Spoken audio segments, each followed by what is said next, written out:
How is your fundraiser going this year? If it's anything less than amazing, it's time to talk to Shawn Murphy at FanPledge. No product to sell, nothing to deliver, and guaranteed results. Raise at least 10% more than your current donation-based fundraiser, or it's free. Fun, fast, proven. Call Shawn at 903-948-7348. FanPledge. The champions are already on board. Are you? Band Yap is proudly sponsored by Troubadour Consultants. When it comes to planning group travel for your fine arts program, look no further than Troubadour Consultants. Whether you're organizing a major out-of-state trip or need top-notch accommodations for the state marching contest, John Mize and his team are ready to create a custom travel experience that meets your band's unique needs. As a family-owned, band director-run company, Troubadour understands exactly what it takes to make your trip stress-free and seamless. Plus, when you book a trip with Troubadour, they will sponsor a $500 college scholarship for a student in your band. Directors who book will also receive a free Mollard baton as a special thank you. Visit troubadourconsultants.com today to start planning your next trip with the experts who truly get it. When I was playing a lot more, and I still have it. I still have one of my tuba mouthpieces in the metal console of my car. I know, you keep it for emergencies. I made fun of you before. Like, oh no, a tuba emergency. Jose's got a mouthpiece. Don't worry. You got the ATM and somebody tries to steal your money, you can just whack them with it. Hey, I'll tell you what. He's a musician. He's not making big deposits in the ATM. Hello and welcome back to Band Yap. My name is Alexa Sanchez. And I'm Jose Sanchez. And we're going to slide right into this one because we have Bruce Faske here today. I like how you did that. Okay, I was wondering how you were going to throw his intro together. And that one was nice. Did I say his name right? Yes. Okay. How many times we always talk about the name thing. Yeah. Like, how many different variations of your last name do you get? Well, when I was growing up, I would know if it was people that knew us or not by, is Mr. Foskey there? Or if it was Mr. Fask, or if it was Mr. Faske, or if it was all kinds of stuff. My name autocorrects to fake in iOS. So if I know if a student is sending me an email from a MacBook or an iPhone, if it's, hey, Dr. Fake, I need to be absent from class on Tuesday. And I'm like, if you had spelled my name right, I might have granted it to you, but so it gets butchered all the time. That's very interesting to me because you are one of the most real people I've ever met in my life. So like it autocorrecting to Mr. If anyone knows Bruce, okay, is that you know that Bruce and I are cut from the same cloth. Yes. And if you know me, I tell it how it is. And Bruce and I got along really well in college because we were always telling people we could look at people that were saying the same stupid, ridiculous thing and just kind of look at each other and understand without having to say anything. Yeah, that's a really special bond. I've had to chill out on that a lot because higher education requires you to hold it in more.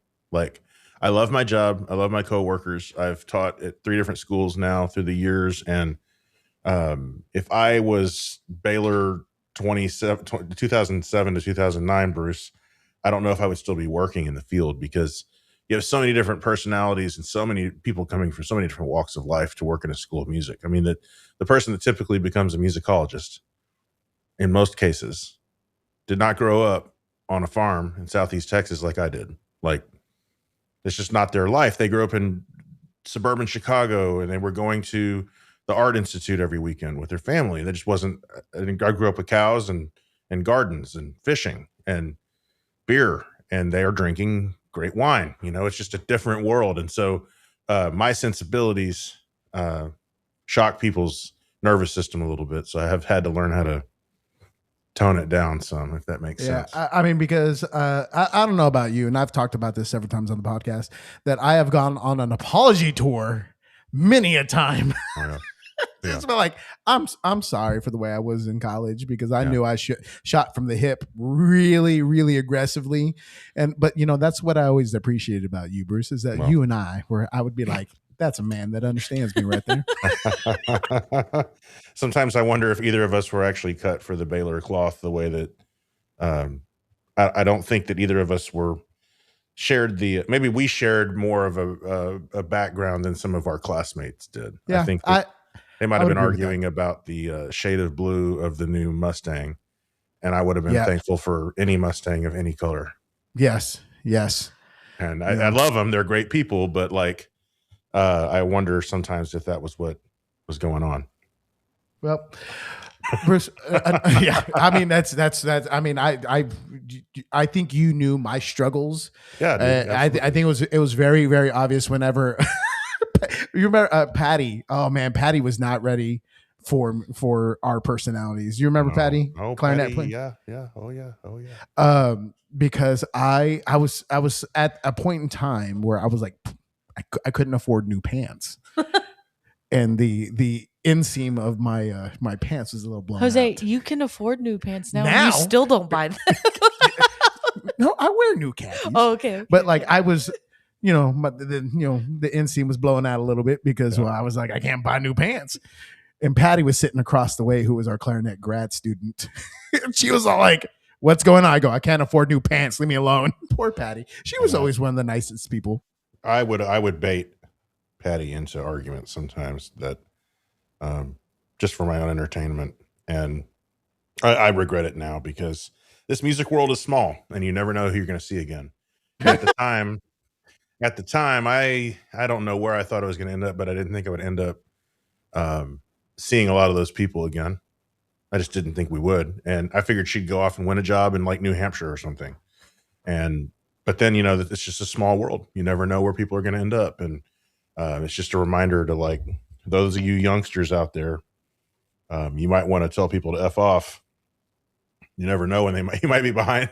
They might be behind the desk for a job that you're applying for. You had no idea they were going to be in the room. That's happened to me since then, and it's sort of a hey man, how's it going? It's great to see you again. I didn't realize that you were going to be here or anywhere in my orbit ever again. Maybe we can talk about 2005 later. We'll have a chat over that. When I get the job, I'll take you out to dinner. We can talk all about it. I've been on that island quite a few times. Oh my gosh, yes. So Bruce, talking about your name, I'm going to bring it back to another thing.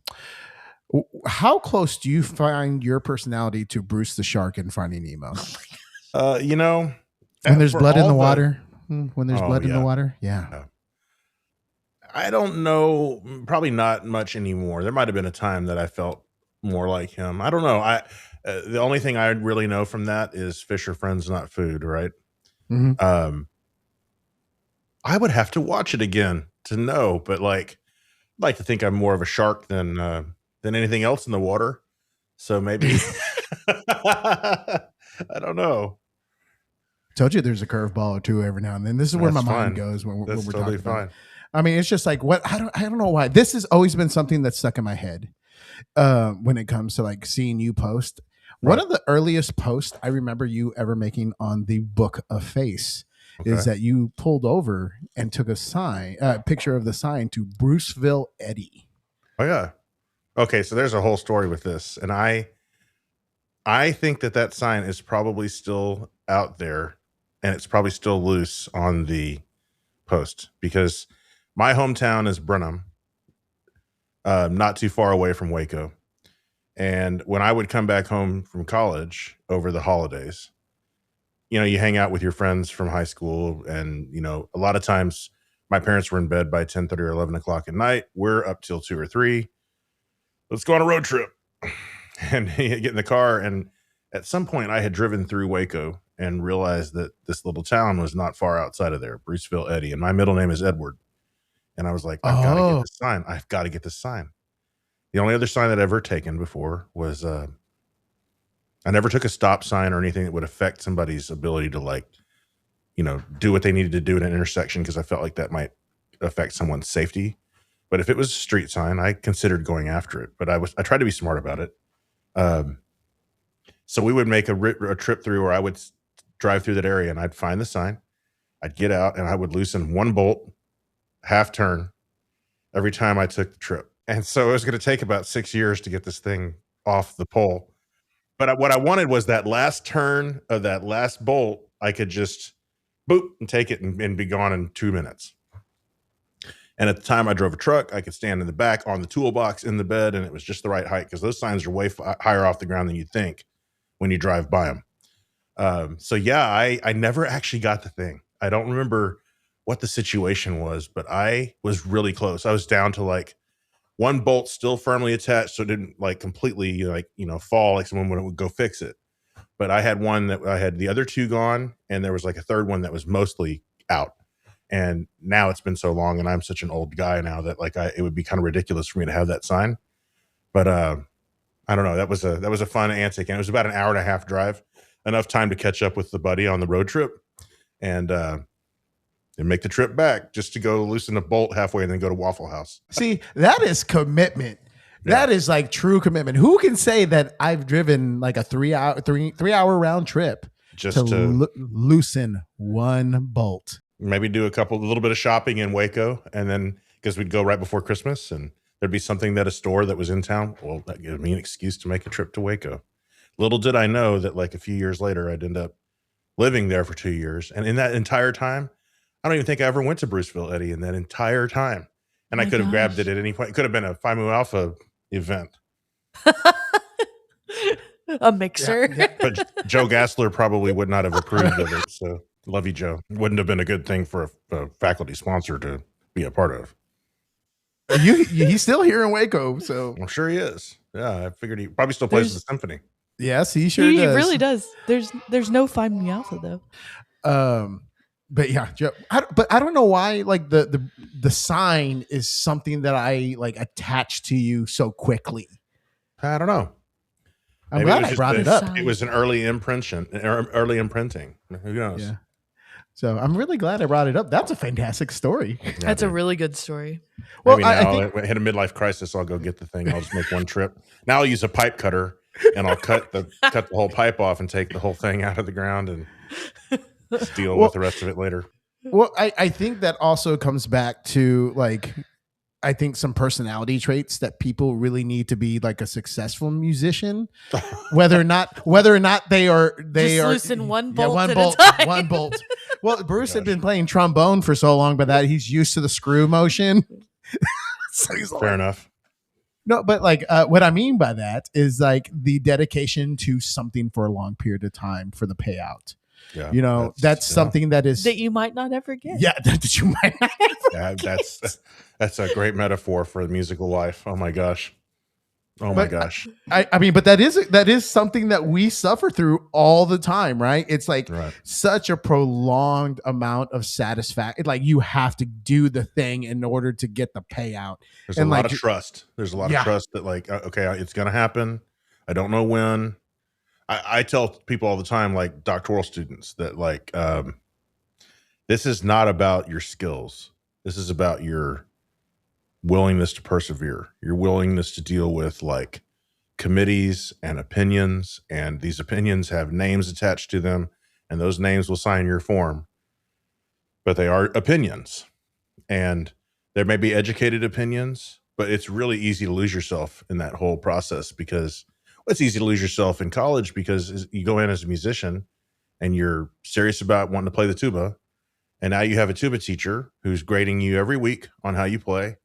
And previous to that, you'd go to the all region audition. You might go to area, you might go to state, might go to solo ensemble.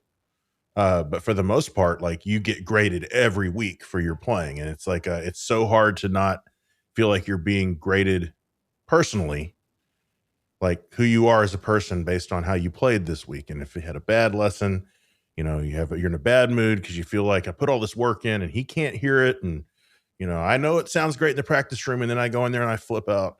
And it's so hard to separate like Bruce, the person, from Bruce, the trombone player. And a lot of people get lost in that completely lost in it. And trying to maintain that perspective is really important, but it's also really, really tough. Especially for kids now. I think it's way, I don't know if it's way harder. It's different. It's a different set of circumstances. We had social media, but we didn't have no one had their own Instagram practice account where they hear somebody from like another school who's killing it, but they don't realize that they're only posting the moments where they're killing it. They also have those moments where it doesn't sound great. And you're with you all the time. And it's like if you're trying to lose weight, you see yourself in the mirror every day. Somebody doesn't see you for 6 months and you lost 40 pounds. They're like, oh my God, you look great. But you've seen that slow reduction the whole time and you don't see the weight loss. Same thing with your playing. You're with you all the time. You hear yourself all the time. Somebody doesn't hear you for a year and they can hear the improvement, that fast. So that's a interesting part of this whole thing of what we do. The whole perseverance thing is such an important part of it. And I think the K-12 level, particularly secondary, like middle school and high school band directors, for me, those directors were the ones that my parents instilled it, but the directors were the ones that like reinforced it and showed me how to apply it in my own life. My dad could teach me how to be resilient when working on a barbed wire fence or, busting knuckles on a car trying to change spark plugs. But for the thing that I wanted to do in life, it was my teachers that were the ones that helped me sort of figure that out and to be okay with like kind of thinking in rough draft and being okay with like making mistakes, as long as it was at a time where it was okay to make mistakes. I didn't feel the pressure to always have to play perfectly every single time. Just need to know what to do when you needed to play as close to perfectly as you can. And every other time it was okay to make mistakes and try stuff and learn. So I don't know how I got off on all that, but oh no, that's great. I love this. I mean, I feel pretty proud of myself for connecting all that back into. I know. I'm quite shocked that you did that. I know. I was like, oh, look at this. Go work for NPR. You can do Ira Glass's job. So now that we've gone down the rabbit hole, Bruce, you've given us a little bit of background on you, but can you tell us like your background, your education, teaching experience? Like where did the being of Bruce start? Where did this all start? Okay, so like I said before, I grew up in Brenham, between Houston and Austin, home of Bluebell ice cream. Most of your listeners probably know where that is. It's on 290 and 36. It's like an old Baylor for Baylor grads is in Independence, I think it's Independence. Mm-hmm. Yes. Just north of Brenham. Like literally people go there from Brenham to take their senior photos because the live oak trees are so pretty. So that sort of central Texas area, Washington and Nebraska is right down the way. Was in a really good band program there and was so influenced by my band directors that I chose music ed for my undergrad. I started that way.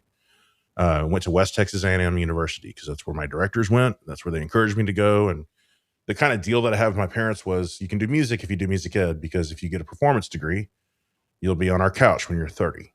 And so that was the deal that I came up with them. And I at one point in time, I thought, I'm going to win a state marching contest one day and I'm going to be the best band director in Texas and blah, blah, blah, blah, blah, blah, blah. And then I had this car wreck that I was mentioning earlier. I think maybe before we were recording. I was driving back from my junior year of college.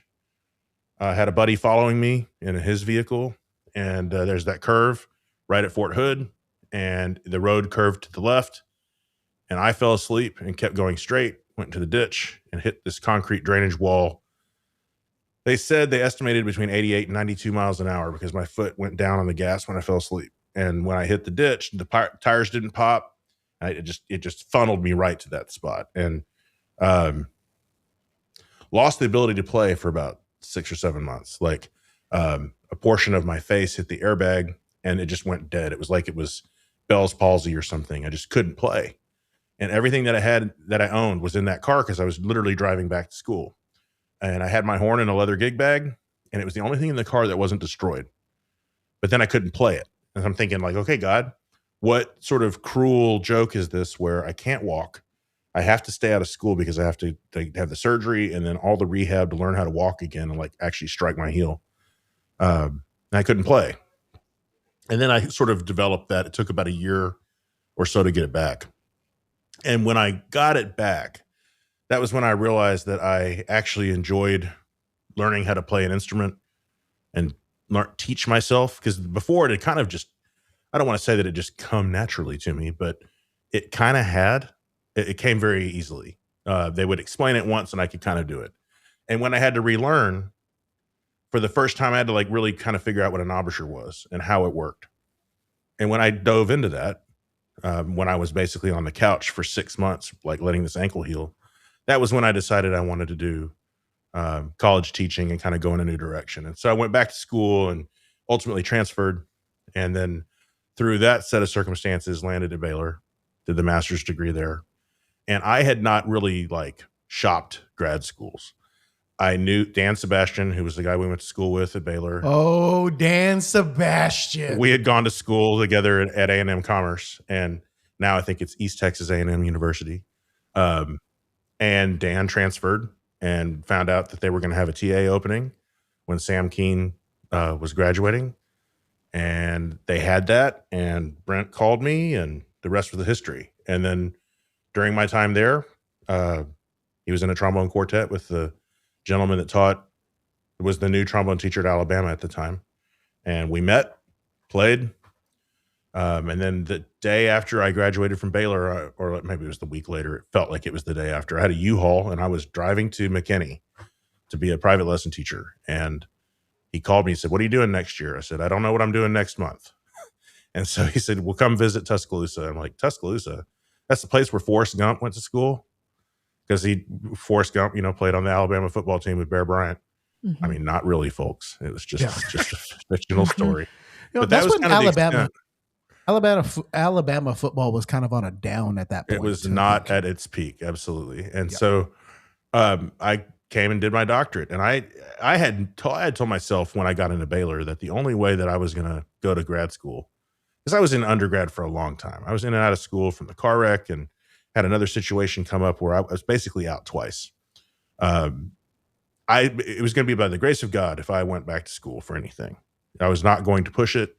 It was going to be, they say it's a God thing, right? I didn't do it. And it worked out both times. And I said that if I had to take another test to drive my car, I would be getting a bicycle and I'd be riding a bike because I didn't want to take any more tests. No more tests. Tired of tests, tired of college. And then I end up teaching college. I finished the doctorate, taught at a small school in Oklahoma for a year. I lived in Denton, taught lessons, taught adjunct at Southeastern Oklahoma State in Durant. If you go north across the Red River into Oklahoma, it's the first town after you cross the border. Did that commuting thing for a year. That was a year of learning about you think you know stuff about teaching, and you can take your course of study and your repertoire lists and all that stuff and tear it up, because you get into a situation where I think I was the third teacher in 4 years that these kids had. Third teacher in 4 years. And each one of us had our own kind of way of doing things. And I was fresh out of school, and this is the way to do it. And then I realized, you just have to do it the way that they will understand it. And it might mean humbling yourself enough to say that, okay, this is theoretically what should work, but this other thing is working. And I immediately was sort of faced with this idea that the wonderfully neat philosophical ideas about teaching that they teach at the university level, which I'm a part of now, and I have been, the most important thing you can learn as a teacher is to have an open mind and try everything and use whatever tools work. And I had a good year with those students. I recruited my butt off, only to leave the school at the end of the year because I got a full-time teaching job at Arkansas State University in Jonesboro, which is the northeast corner of Arkansas near the boot heel of Missouri. It's kind of like Cape Girardeau, Memphis, Jonesboro. It's kind of its own northeast corner. It's not, I like to tell people it's not the pretty part of Arkansas. The pretty part of Arkansas is the Ozarks and all the beautiful mountains and Fayetteville. We're in the soybean, rice, flat river bottom area. I love those people. I spent 10 years there. And then a couple of years ago, my predecessor here at Alabama, my teacher, left for the University of Illinois, and they had a search. And I was fortunate enough to end up with this job. And it's surreal to teach in the office right now. I'm recording literally in the room where I took all my lessons and where I took lessons with guest artists. And it's the first couple of days, it's like I'd come in here and I just didn't feel like it was mine. And it wasn't really, because it was his legacy for the last 15 years. But it was just surreal to end up in that office, or in this office, doing this work.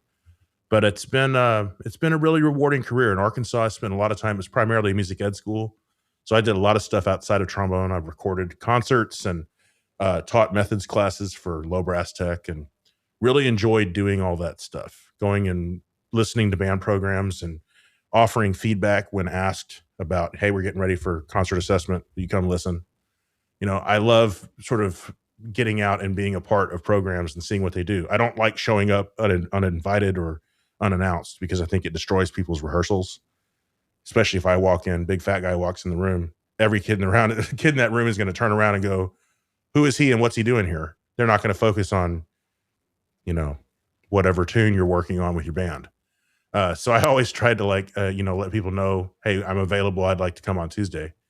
But I love doing that. I love it keeps me honest, working with the younger students, because I have really great students here at Alabama. They're wonderful players. They're highly motivated. I don't have to kick anybody in the rear end to get them to practice here usually. I mean, every now and then things get busy, but for the most part, they're pretty highly motivated on their own. But if I'm talking to a 7th grader and I need to figure out how to get them to play a lip slur, and I've got to go back to like teaching roots. Like I've got to be able to explain it. Even if I understand it up here, I need to be able to explain it in terms that they understand, because it's not about them rising to where I am. It's about me meeting them where they are. And it keeps me honest, keeps me humble. And so I try to do as much of that as I can. Like to do in-service stuff too. But I think there's a thought about college teaching, that we're in an ivory tower, and that professors they're not interested in interacting with other stages of education. I don't know what that's like for other people. I know that's not the case for me. I like doing that other stuff because I think we're all part of the same team. It's just different stages of the same team.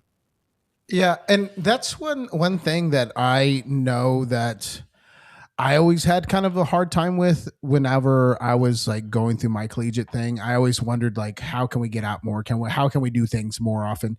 And that was a big difference in why I went to Baylor. There were 2 reasons I went to Baylor, and I'm really upfront about this. One of them is because of Colin Campbell. Right. I mean, he, golly, you want to talk about somebody who was touched that Colin was gifted. Yeah. And he was a big reason why I went there. The other reason was because of David Graves. And David was very much the type of professor who was not afraid to approach or use the small school, the 4A and down tuba players and develop them at the collegiate level. Right. Yeah. So that's how I ended up at Baylor, and I knew he was willing to pour that effort into me coming from a small school. And that's not I didn't always feel like that was the case for all professors. And that's another reason why I really respect Dr. Wilson, is because Dr. Wilson comes out to Gatesville and he clinics my band, and he is such a master on how to relate to still high school students. Yeah, absolutely. And that's very cool. And it's very important. Yeah. Because how many people do we know that I'm I've never seen that person ever in a classroom? That person, when was the last time you went out and observed somebody teaching beginner saxophone, right, or beginner flute, and they're fantastic at their craft, but when was the last time you had to start a true beginner? Right. Oh yeah, absolutely. And like I said, it keeps me honest because we're dealing with I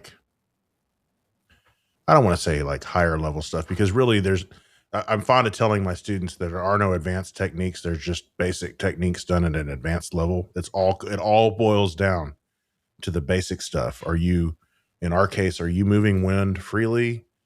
Your air comes out of your body the way that it goes into the body. So breathe appropriately for the kind of playing you're going to do. Beautiful sound, in tune, with an appropriate articulation. It's really that simple. It's not easy, but it's simple. And we can get into all this complicated phrasing and stuff, and that's fine. But it's still one note connected to another note connected to another note. And which one's more important? And what is the job of each individual's note and its function to the other notes? And it's so important to try to keep it simple, because, man, we live in a complicated world and a complicated life. there's so much bad stuff going on in the world. I'm not going to go on like a political thing here, but like there's just a lot of crap going on in the world. And when I sit down with my horn, and hopefully when my students sit down with their horn, it's one of the few times that they can sort of unplug from all that and do something that where you can't. I mean, you could buy the nicest tuba on the planet, but if you aren't going to put the time in on it, it's not going to get better. But we live in a world where like there's always a faster app or a newer phone or a subscription to something. ChatGPT is not good enough. I got to get the Pro, and then I got to get the $200 a month version. You can't earn it this way on an instrument, and that's why I hope that it, in a world that becomes increasingly digital and increasingly AI, that we can retain a special place. Because live musicians, we learned this during COVID. Like the first time that I played with people after COVID, and I realized, oh, this is what I missed. It was the feeling of that sound and vibration in the room that you don't get when you had the Brady Bunch sort of arranged videos of stuff during COVID. That was cool to see, but like, may our art form never go away, because we're one of the few ones that, I mean, there's absolutely others, but ours for sure is one that you can't cheat it. You can't hack it. There's no way around getting in the room and doing the work and doing those simple things really well. And I always said that if we got out of the COVID thing and we had the opportunity to do this again, I would never, ever take any gig for granted, no matter how awful it was, because it's a chance to make music with other people and maybe put a little money in my pocket. I've been really, really expanding the way I explain things to students, just because, I mean, times change. But like the way I've been explaining like tone production or like tempo or rhythms has been very much, I talk about video games, because, I don't know if you're a video game guy, but I am. And a lot of video games are built on skill trees. And so I'm like, guys, everything that you do is based on a skill tree. I go, look, we have a rhythm tree. It's the same thing. Absolutely. And I'm like, if you can't tap your foot in time, this stuff will not be easy for you. You can't force this stuff over here. You have to have our baseline skill. And our baseline skill is tapping your foot. Yep. Let's start there. I'm like, okay, let's talk at what's our baseline skill for creating sound. Well, vibration of the lips. I go, that's yeah, but there's something you have to do before that. They're like, oh, breathing. I'm like, yeah. So like we're talking about all these skills. Okay, now that you're breathing, how are you building that skill going forward? And like that kind of stuff has been clicking for kids when I talk about the skill tree. And then I've been explaining key signatures as living in different universes. Okay. Like, all right, you have B flat, E flat, A flat. Okay. In this universe, you don't have to call that A an A flat, because that A's always been flat. Now, the B flat universe, if you see a flat next to that, you have to call it an A flat because it is different. And so they're like, oh, that makes sense. I go, oh yeah, we're hopping over to, universe, C major. What's in that? Everything's natural. Okay, cool. We're in F now. What's in that universe now? Oh, B flat. Thank you. I'll be here all week, guys. And like, it's making sense for them. Now, would I have ever thought that if I hadn't watched, Doctor Strange and the Multiverse of Madness? Probably not. But like, I'm just trying to pull everything I can from every single direction to get them to understand it. I mean, it's just like, well, because I didn't understand key signatures until like, I was like, oh, I get it now. Yeah, I was embarrassingly old when I remembered, or actually could not only recognize but explain to you the difference between harmonic and melodic minor. I can't tell you the number of times that I would have to sit and think, okay, is this the one where you play it the same up and down, or is this the one where we play it differently up and down? Because I don't know. It's like the comedian Ron White was talking about, got his tires changed at Walmart, and apparently the guy was absent on lug nut day because he pulls out of the parking lot and the wheel falls off. I felt like I was absent on like the day that they explained scales or minor keys or something, because and now as a teacher, like one of the hallmarks, it's like, okay, why do they call it harmonic minor? And so I go through the whole thing about how natural minor is not very strong. It doesn't push to the tonic very well because that whole step at the top. So we raise that. Well, now we have this pothole between the 6th and 7th scale degree. And so to make that melody smoother, we raise that too, and it creates a better melodic line. So one's about harmonic, it's about the harmony, strengthening the key, and one is about strengthening the melody. And I have my kids explain that back to me.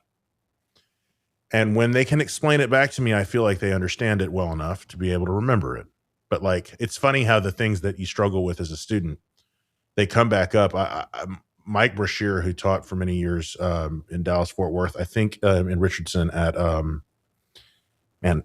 Berkner. He was at Berkner for a long, long time. He would tell his students all the time that you're going to teach best what you did worst as a student. Because the thing that you had to slave over and labor over and sweat over and just toil over is the thing you're going to understand the best. And it's going to be the thing that you can actually explain to your students the best. If it came easy to you, you're going to struggle with it. And for me, as a teacher, I had to learn how to teach high register because high register was easy for me. And so I had to figure out how to help people who it was not easy for. Because one, it insults them when you can just do it. Oh, well, just do this. Well, that doesn't help them at all. That pisses them off, makes them not want to try. So I had to literally reverse engineer it and figure, okay, so what am I actually doing to make this work?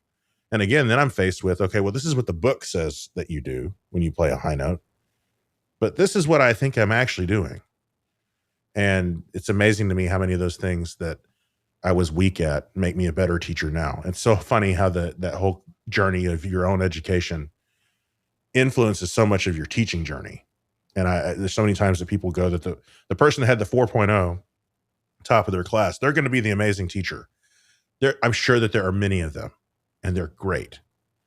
But I actually think that sometimes the people that like were rocking the 2.9 or the 3.2, or maybe, and if it's like a well-earned B in a theory class with Eric Lau or Eric Lai, the theory teacher at Baylor.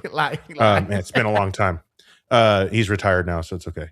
A well-earned B in one of his classes, you're going to have a better understanding of that material than if you cruise through it and nothing was ever difficult, so nothing stuck. I'm not trying to be the opposite of an academic snob. I'm just saying that like that well-earned B might give you the insight you need to actually be a better teacher when the time comes to turn around and use it with a student. But I could talk about that all day. Well, and I tell people all the time that, and I actually had this discussion with Dr. Wilson at one point in time. I said, knowing who I was in college and talking to Dr. Wilson, I go, you probably didn't think I was going to amount to very much as a band director. What did he say? He was like, yeah, you're probably right. I mean, because I wasn't like, I was not a strong student. I was ready to get into the classroom. I wanted to get, in the situation. And I was just an awful academic. I really was. Theory was hard for me. Mm-hmm. That kind of stuff was just really difficult. And it just like, I wasn't engaged in it because also some of the people that I had to lean on for my education just didn't really help me along the way.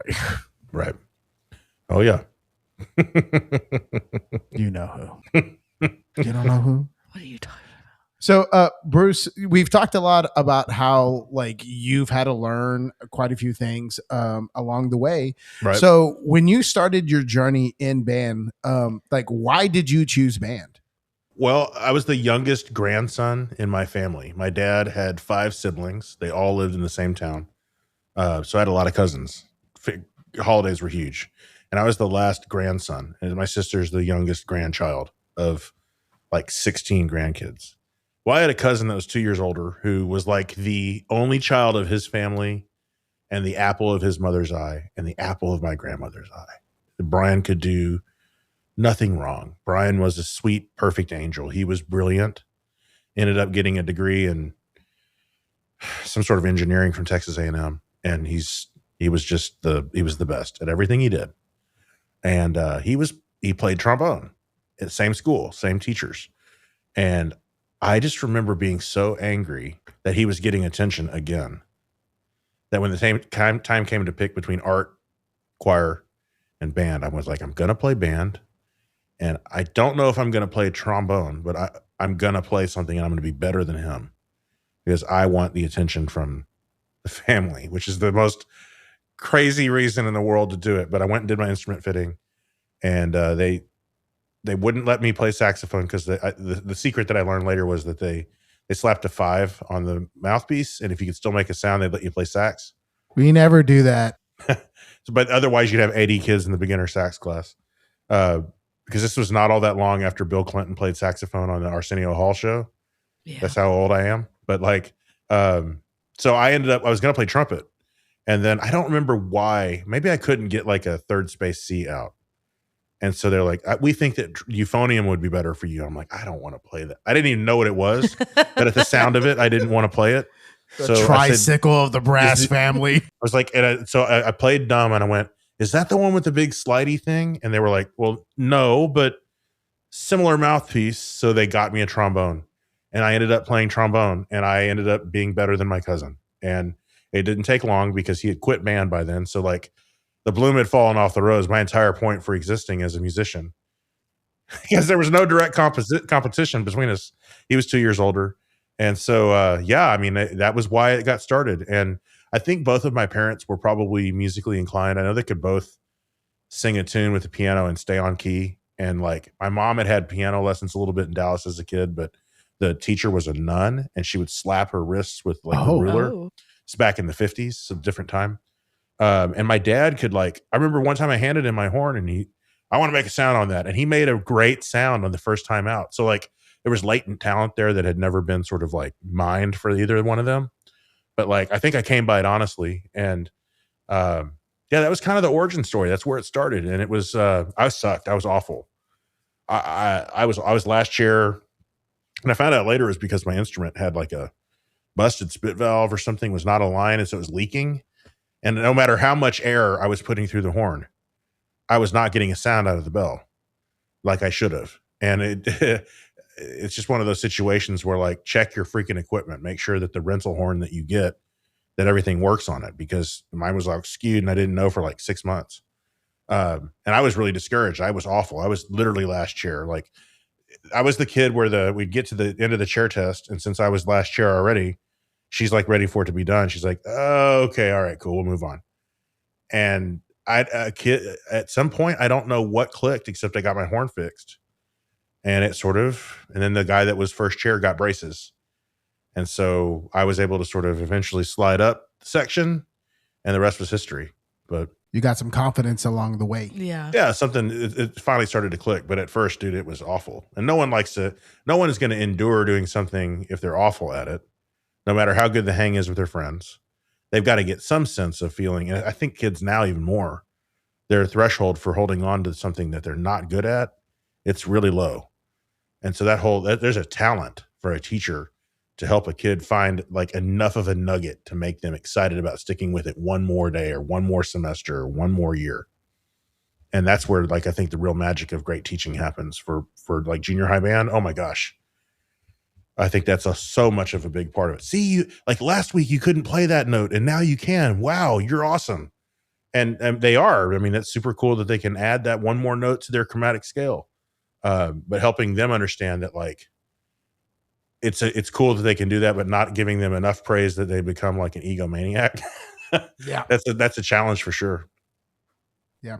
So like you go through the system, you get into high school, you decide, when was the moment that you kind of decided like, this is what I want to do? I don't know. It depends. I think I had like pipe dreams about it, but like, so my family still owns a jewelry store in Brenham. And I was like I said, the last grandson with the family name. And so there was for a long time, there was sort of an expectation that no matter what I did, I was going to come back and like run the store. And my dad was like, I don't want you to do that. I don't want you to live this life. And so I had thought about being a game warden and doing all this other stuff. And I get to my senior year and like, now they have that stuff mapped out when they're like a sophomore. They already know where they're going to go to school. A lot of them know where they're going to go to school, and they have to pick a path for graduation that, standard diploma and then advanced diplomas and all that stuff. But I think I probably figured it out in like March or April of my senior year, like right around now. Yeah, I guess I'll do this music thing, because there was part of me that never wanted to leave my hometown. I really enjoyed that town. It felt comfortable. My entire family was there. And I remember finally my dad sitting down and saying like, you gotta, if you can get out of here for a little while and come back, you can always choose to come back. But if you don't leave, You'll never know what might be out there. And I appreciated him doing that because I know how hard that was for him to let his firstborn go. And when I went to school, like I said, I was in the Panhandle at West Texas A&M. I went as far as I could go in Texas, other than El Paso, without leaving the state. Basically, Houston to Amarillo, and like you're sending your 18-year-old in a full car all the way across Texas. I'm sure it was. I look back on it and I go like, and no cell phone at first, like stopping and talking on like payphones at like gas stations. That had to have been really hard for him, but it was like, it's one of those situations where a father's love for his kid and knowing what's best for the kid versus what his heart would want, that took over. And so I was always fortunate for that. But yeah, I was a late decider. Kind of always am. If I make a decision too early, I'll second guess and flip flop on it 1,000 times. I didn't interview for this job until the middle of April or almost May. So like it was late in the year when this thing happened. All those moves have happened late in the year, late in the spring. So were you like the best musician in your band? I don't know. I mean, there were some really great players in the program. Really great players. It was an oddly music major producing program. Like there were a lot of kids that ended up going into music. I think probably my senior year, I was definitely one of the better ones for sure. I mean, I was the one that ended up getting to solo with the band at Round Top and doing all that stuff. And but there were others that were really great too. I look back on it and I'd say probably in the top 2 or 3. But I don't know if I was the best. Probably at the time I would have told you I was, just because my ego would have been out of control. And I would have wanted to have made that claim, whether it was true or not. But it was a pretty deep program. And we did like Lincolnshire Posey my senior year, and really played it well. 4 Scottish dances, Lincolnshire Posey, and I can't remember what march. But like it was a real program from at the time of 4A school, and 5A was still the biggest category. So yeah, I mean, it was a good program and a lot of good players. So I was of the better ones. My picture's hanging in the band room still, as an all-state player and all that, but with my letter jacket and all that stuff that I don't think I wore one day after I graduated. Well, from what I remember, the Brenham program was like a kind of a historic program there for really hot second. oldest band program in the state. It was the first chartered public school band in the state. I had known that there was like a key thing when it came to that program. Yeah. And a lot of community support, like they really rally behind it. Like they don't rally just behind football and baseball. When the new band building was built my senior year, which is now almost 30 years old. It was state of the art. He set it up basically. The head director set it up so it could be like the concert sight reading location for Region 9, which is what it was at the time. Or it was designed to go from the concert stage to the band room for sight reading with a warm-up room in between. Like they literally built it with that in mind. And it was revolutionary at the time. He visited probably 50 schools throughout the state. Like, what do you have? What do you wish you had? And so they've been historically really supportive of the program. And I think that makes a big difference. No, I mean, it really does. Okay. Are you a band hall or band room guy? Oh, band hall. I can't. Okay. I come here and like everyone in Alabama is a band room person. Oh no. And they look at me like, oh, got to go to the band hall. Like, yeah, I even put my teeth in sometimes when I go. But yeah, I am definitely a band hall guy. Yeah. When I hear band room, I'm like, ew. Yeah, it just gives me kind of the ick. Yeah, I'm not a fan. Same. Sorry, Ryan Ashley. Yeah.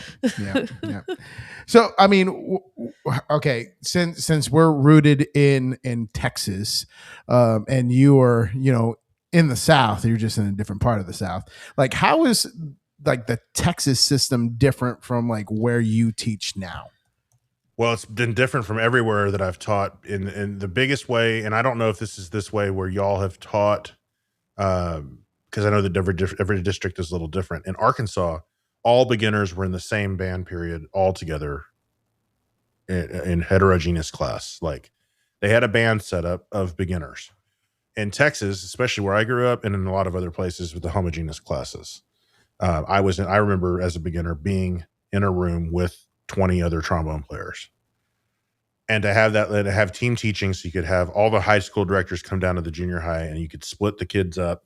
They might have been enrolled in the same fifth period band class, but there were enough spaces to have all the brass in fifth period, trumpets and horns, or trumpets go to the cafeteria stage, and the trombones go to this small band room, and the tubas go here.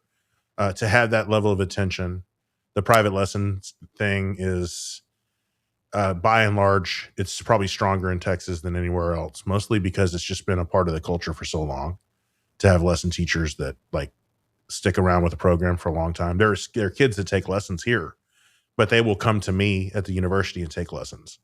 There are not too many people who live in Alabama who make a living as a private lesson teacher.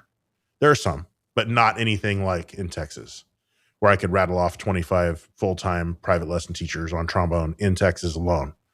Those are probably the two big things. And really, high school football is a big deal here because Texas has like the Cowboys and the Texans.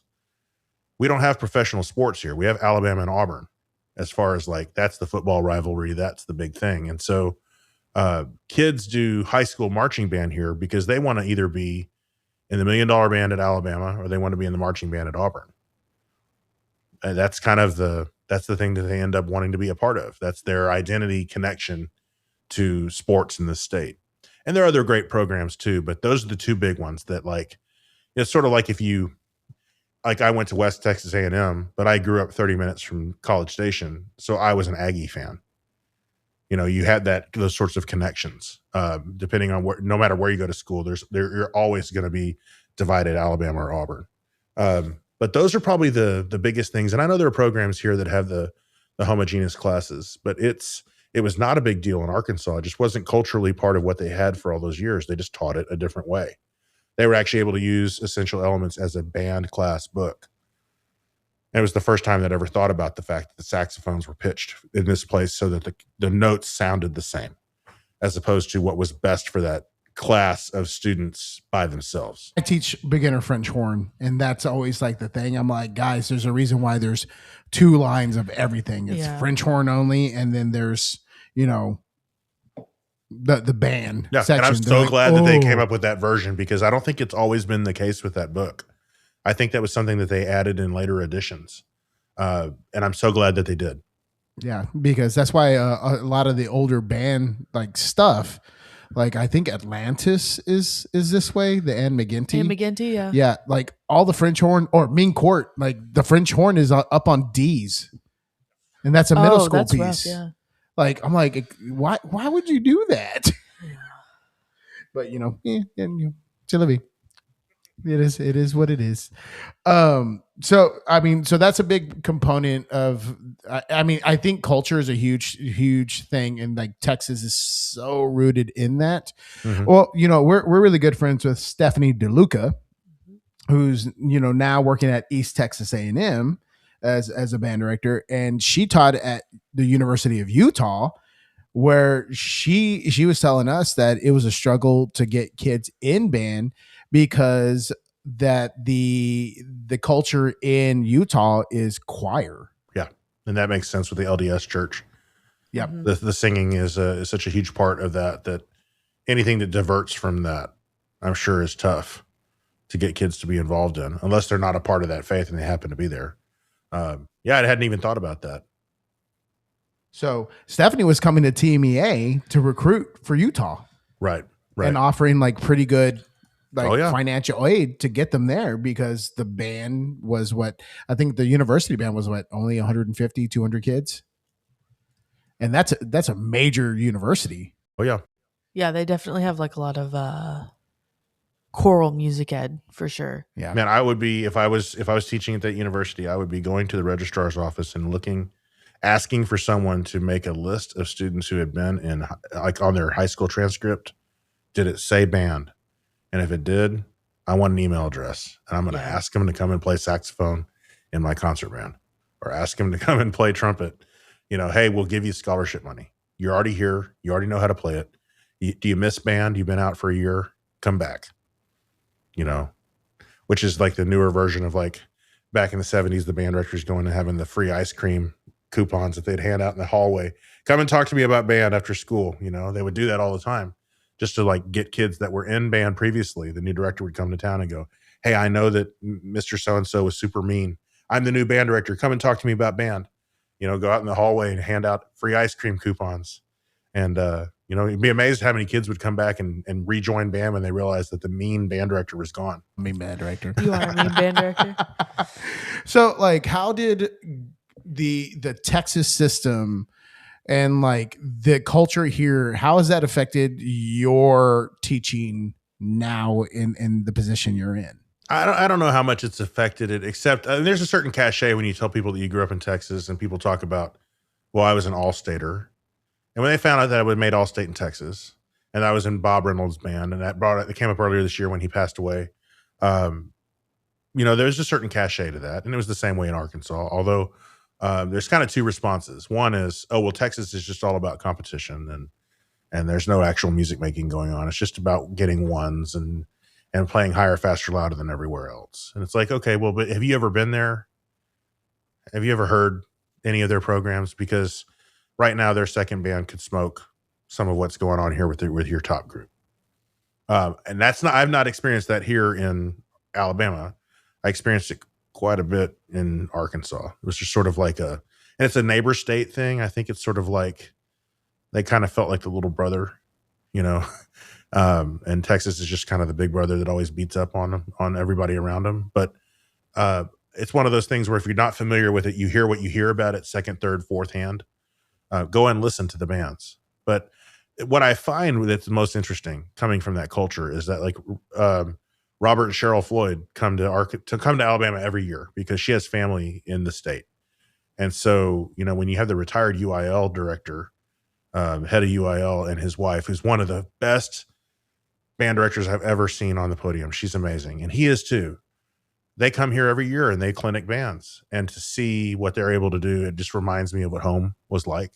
And we have wonderful teachers here. We really do. I'm not trying to take anything away from my public school colleagues here in Alabama, but it's nice to see that they respect and appreciate those pedagogues that are coming in from Austin or wherever else. It's nice to have a connection to that.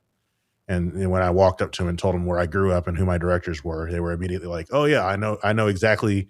I heard your band at UIL in 1996." You know, that kind of thing. It's kind of cool to have a connection to that. So more than anything, I would say it doesn't necessarily influence it, except to say it's nice to have that connection. It maybe gives me, I'd like to think it gives me a little more credibility in some cases where I can actually speak up about what I think about how a band sounds and can speak intelligently about it. Because I'm a band kid through and through. I play in the Arkansas Symphony in Little Rock.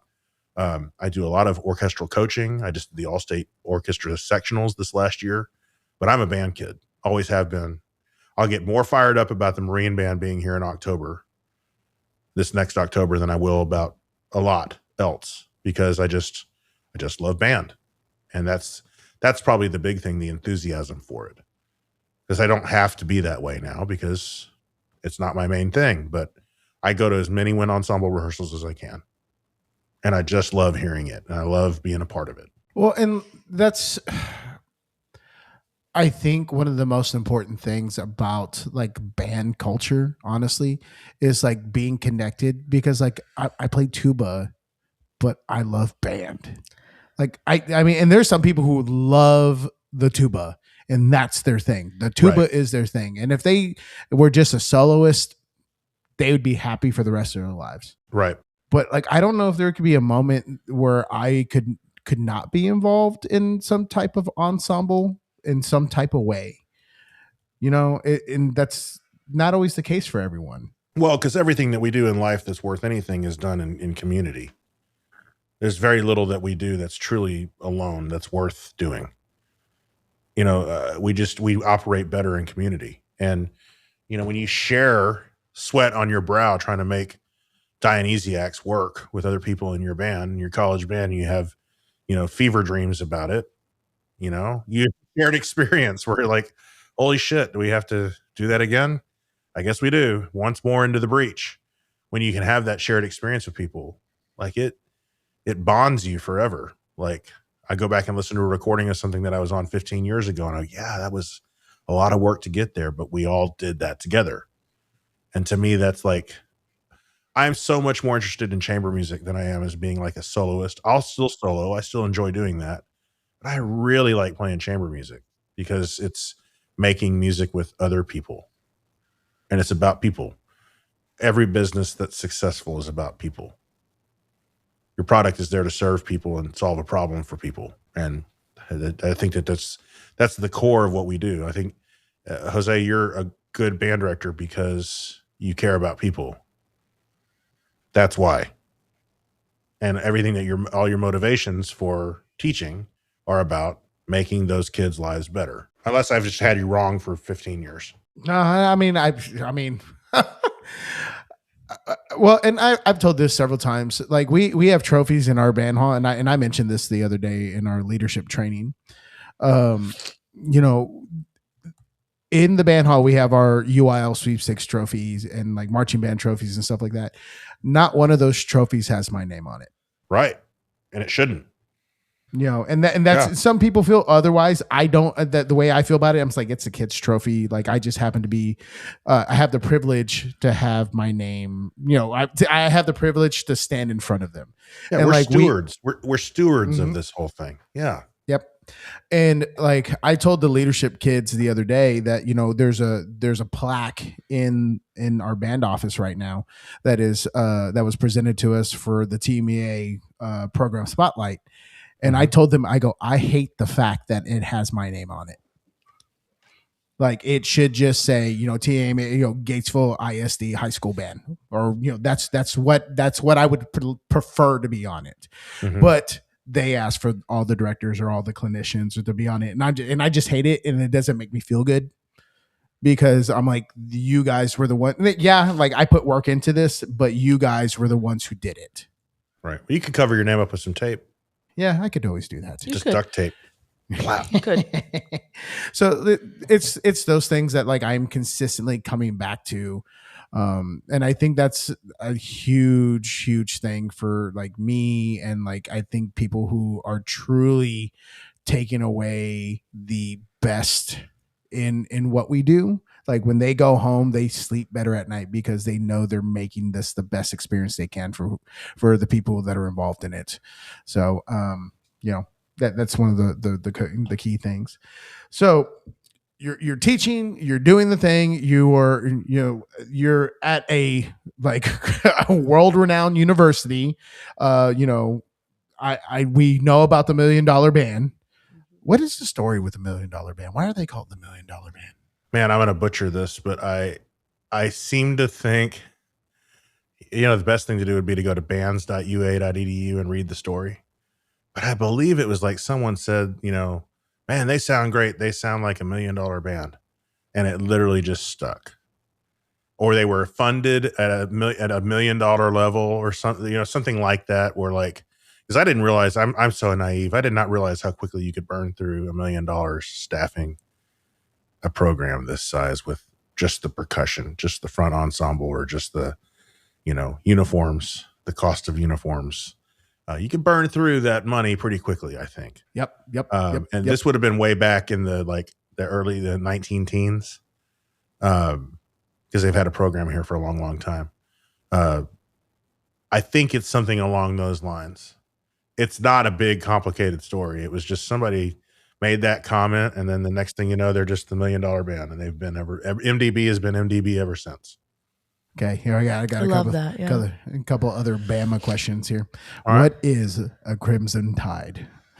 Well, the Crimson Tide started because there was a game literally playing in the red clay, and they were literally covered head to toe in red clay. And when they'd set up, you know, for the play, they were just this wall of red clay uniforms and skin. And that's where it came from. It was from a muddy ass game a long time ago. And yes, I know we have Big Al as the mascot, who is not a Tide of Crimson, but Big Al, Big Alabama, Big Al. He's an elephant. We have the elephant stomp. We have all this stuff on game day, all these traditions. But you know, Auburn, War Eagle, and their mascot is Tiger. So I don't know. It's interesting what they, I think they had to have an animal as the mascot at some point. So everyone just chose an animal, spirit animal for their organization. But then they always have like the slogan or the little phrase that they use, and it doesn't always line up. So hard to know. I think that's maybe the whiskey was really strong back then.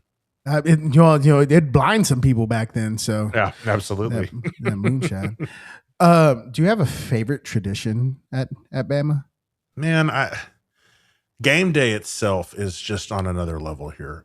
Growing up in your college station and seeing what Aggie muster and all those things were like, and just going to games at Kyle Field is just, it's an experience. But this is the only place that I've been where the experience is more electric. You have over 100,000 people in that stadium, and when Bryant Denny pops, there's nothing like game day here. And you don't plan a wedding in the fall on the weekend of the Iron Bowl, which is the weekend after Thanksgiving. You just don't do it, because you're going to have people in your family that will not come to your wedding because that's the day of the Iron Bowl, whether they're watching it on TV at home or going to the game.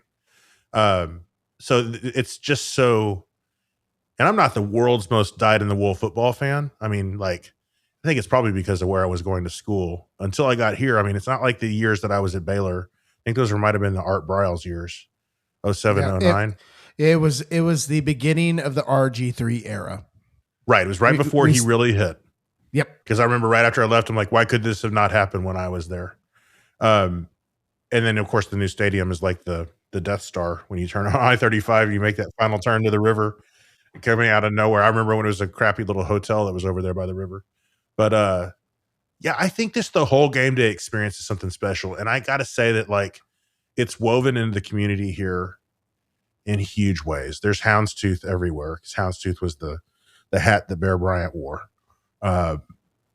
It's just woven into the community. So it's not any one little thing. I mean, I think that, the MDB sings the alma mater, and they require everybody to learn it, and everyone sings. And that's a big part of the tradition here. I think the traditional stuff, Alabama's history and traditions are complicated because of civil rights era and all that stuff. And it talk a lot about being on the right side of history. You hear that a lot. I think that a lot of the traditions that I see now, the stuff that survived, is the stuff that's on the good side of history. They've retained the things that were good.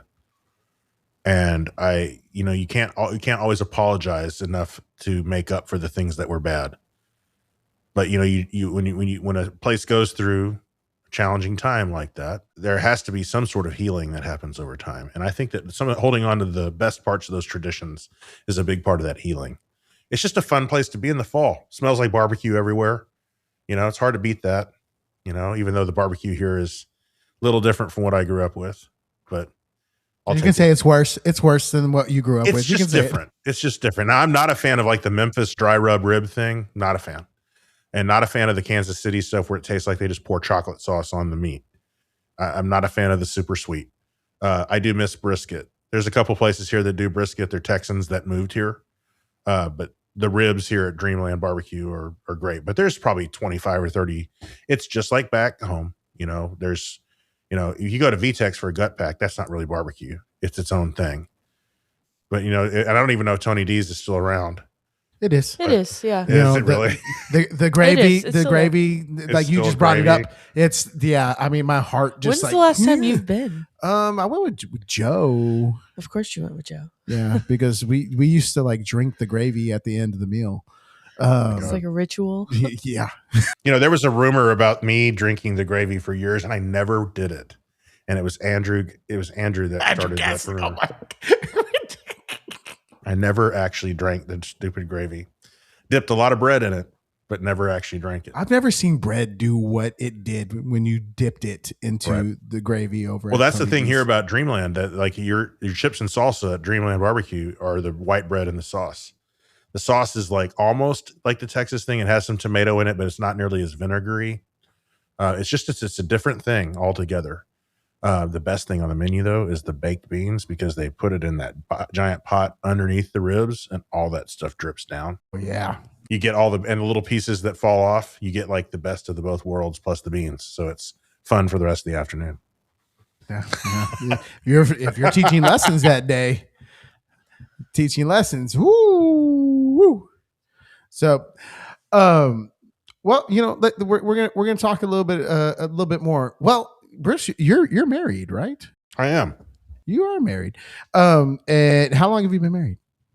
Oh man. You better get it right. 8.5 years. 8.5 years. Is she a musician as well? She is. We actually met here at Alabama.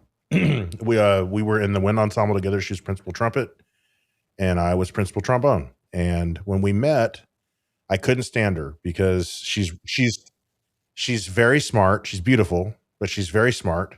And I thought that she was like super egotistical. So give it a perspective here. She's from Highland Park in Dallas. Oh, okay. But like their family moved there so that her and her sisters could have like a great education. They didn't live there because they had a $15 million home. They prioritized education over everything. Her grandfather was a seminary professor at Dallas Theological Seminary, was the chaplain for the Cowboys when Tom Landry was the coach, and taught at the seminary for like 65 years.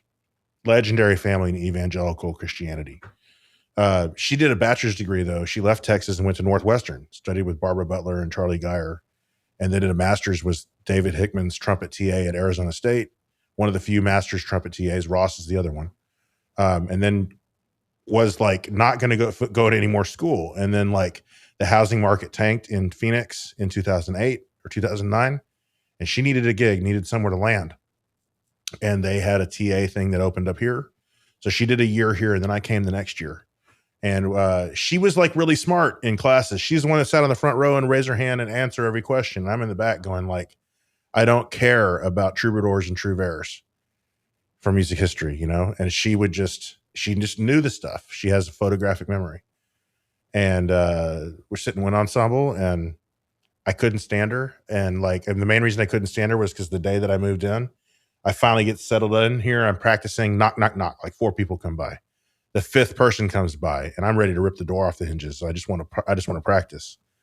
And it's her, and she introduces herself, and she's like, "I'm looking for this doctoral student named John Shanks. I'd like him to play on my doctoral recital. Do you know him?" Well, I was the other doctoral student. I was the TA, and she was asking for the other player, and I was like, "Well, screw you. I'm not gonna help you find somebody else to play on your recital. I should be playing on your recital."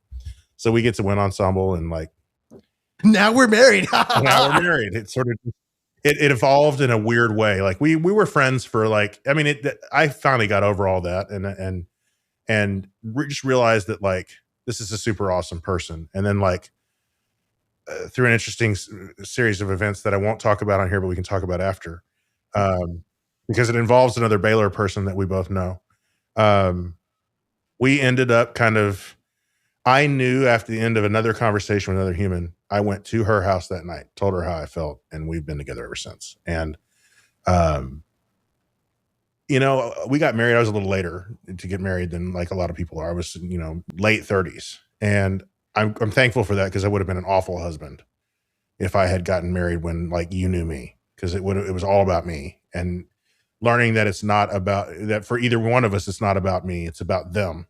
And it's about us and what we can build together and what we're willing to sacrifice and make happen together. And she moved with me, moved horses. She has thoroughbred horses, and moved them to Alabama from a really good situation in Arkansas without really any complaint or she just believed in me enough to make that happen.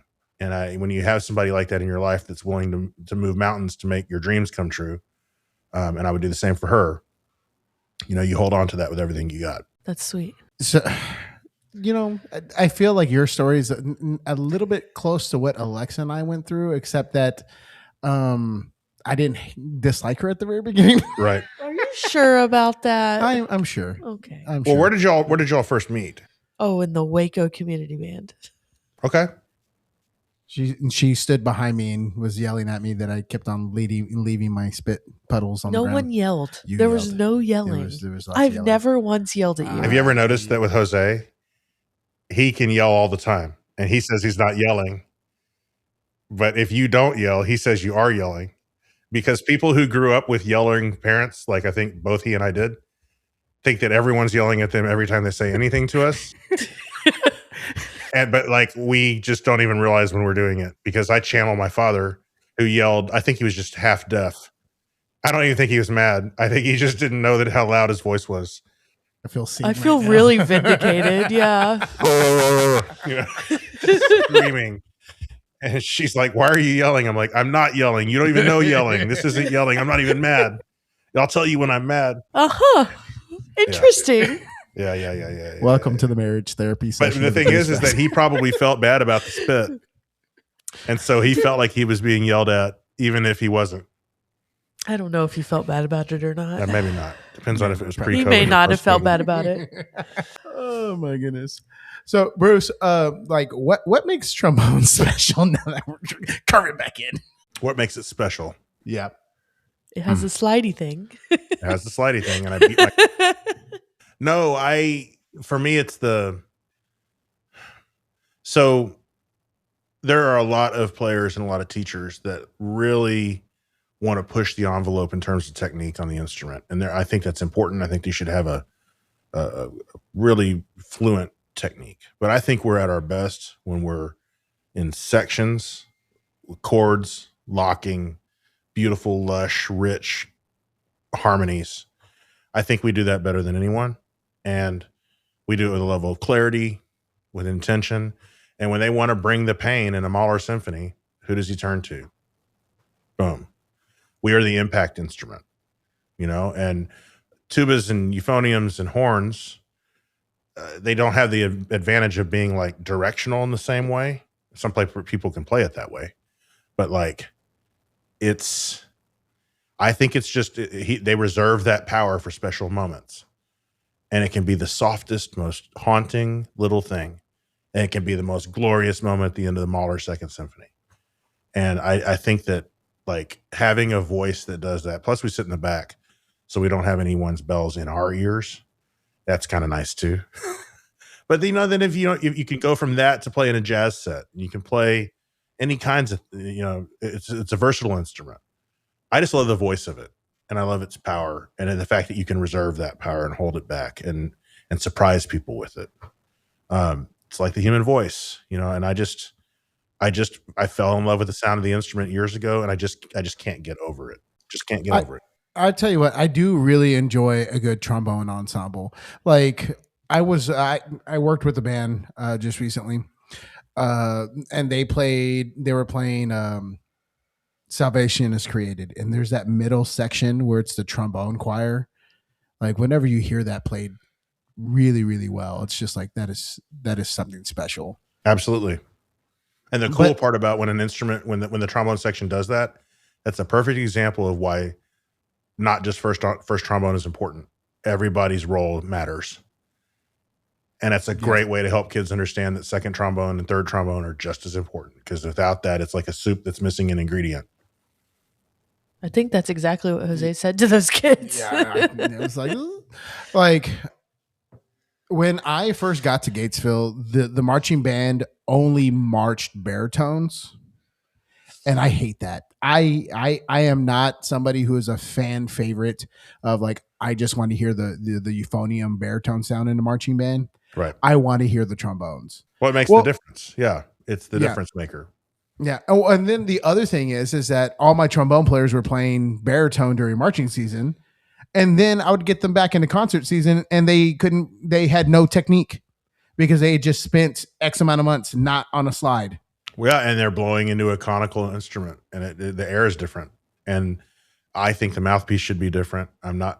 If you're out there and you're a band person and you're teaching trombones to use a Schilke 51D, please stop.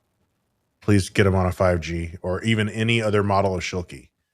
The 51D is a euphonium mouthpiece. It's made for that purpose. You're making it harder for your trombone players than it should have to be.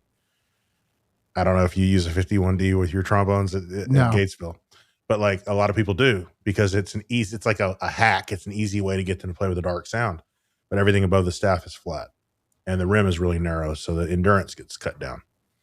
So like it's another transfer where, like, if they play baritone over here, they'll just use that mouthpiece over here. You got to be real careful with that.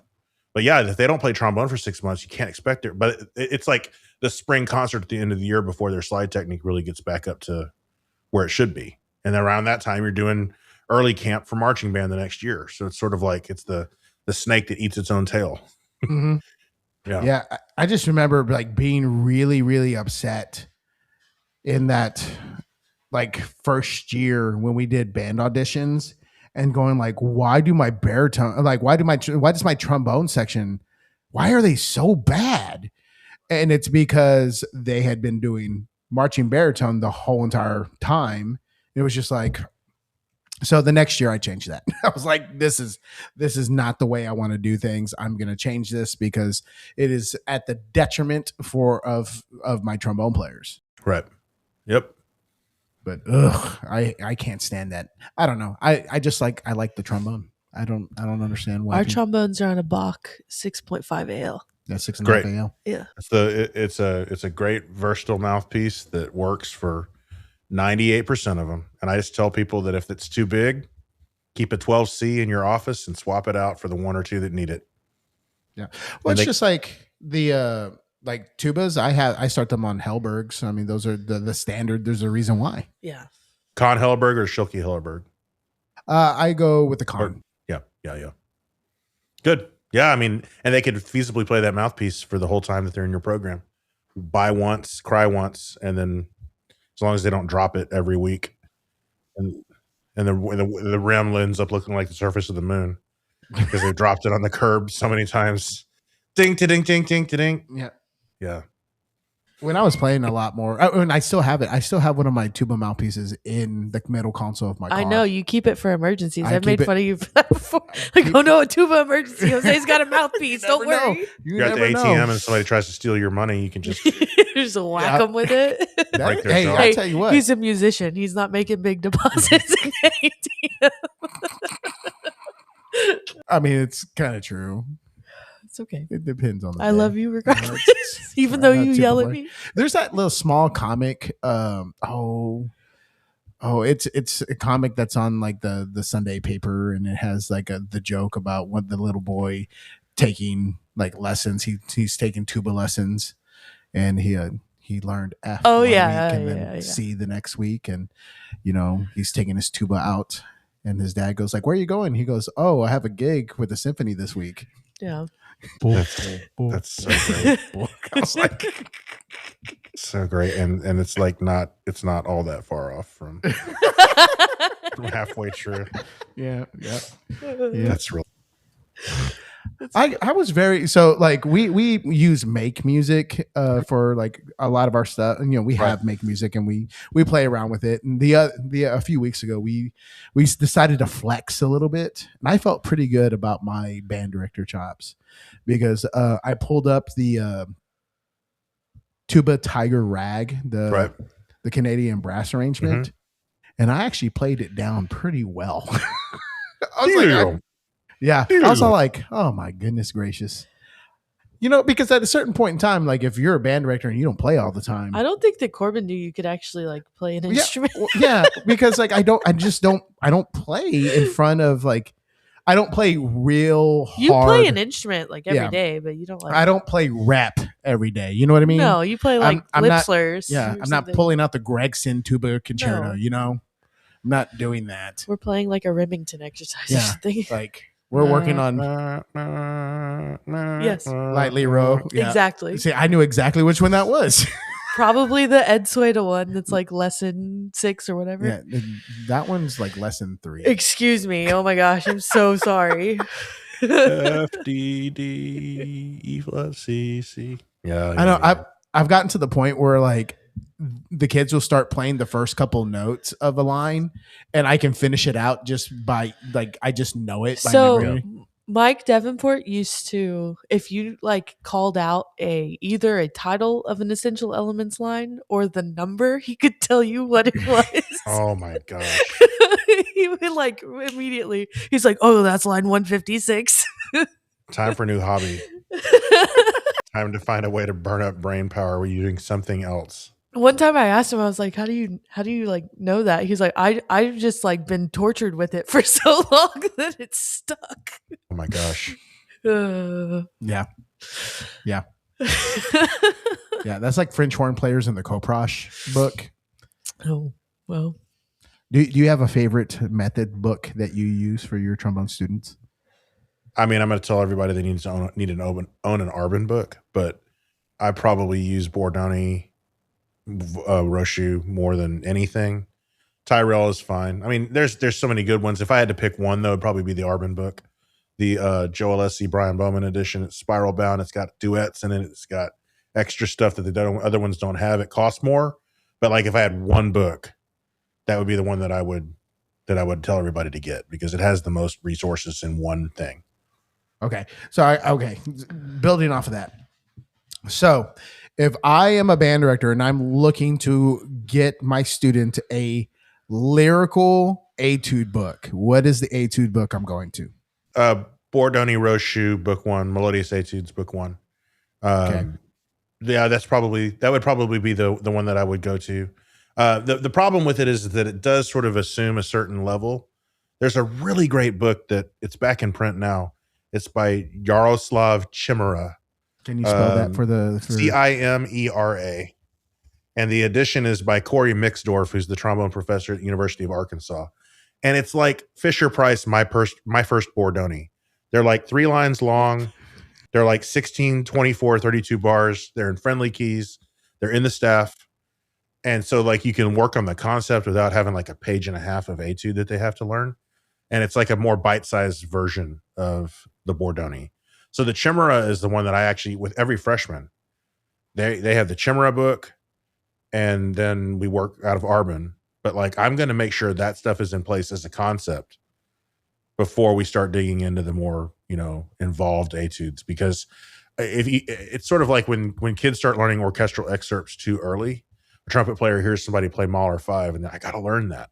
Well, they can't play the high C sharp, but they squeeze it out, and now they've got like this weird hiccup in their playing that they developed when they're like 16. And now it takes like 10 years to crowbar that out of their life. You have to go back and relearn. So I would rather give them a more bite-sized thing to work on, develop the concept, and then say, okay, now we're ready. You're bored with it. I know you're bored with it. Now we're going to go into something more difficult. But like for me, the concept has to be right. I don't want them digging too deeply and doing things they're not ready for, particularly if I've got a kid that has never taken lessons, has never really pushed themselves in this way. They need to make sure that they can do it in the middle of the horn first. And I'm not about to sit and transpose the Bordoni out for them. I'm not going to do that. But it's high enough in a lot of cases that or it's too fast with the technique. The Chimera is like a easier version of sort of getting that concept in place first. You know what I wish more like method books for like younger players did? I really wish method books or like those teaching elements took the same line and moved it into different keys more often. Yeah, absolutely. Like that is something that is one, you're able to teach, the melody in a key that is, good for the student, and then adjust it from there. Hey, now it's the same idea, just it's different fingerings, it's a slightly different technique, we're moving it up in the key, like we're starting to build that, but you have an understanding of like the intervallic values. Yeah, absolutely. I do it in B flat and then do it in C. Yeah, you can do it in all the keys. Why not? Like, yeah, absolutely. I don't feel like agree more. There's not enough of that happens, and it's just like very, very frustrating. And like that's why like we use stuff left and right from different books and stuff. But I love taking like what was it? It's Merrily We Roll On. Mary Had a Little Lamb, right?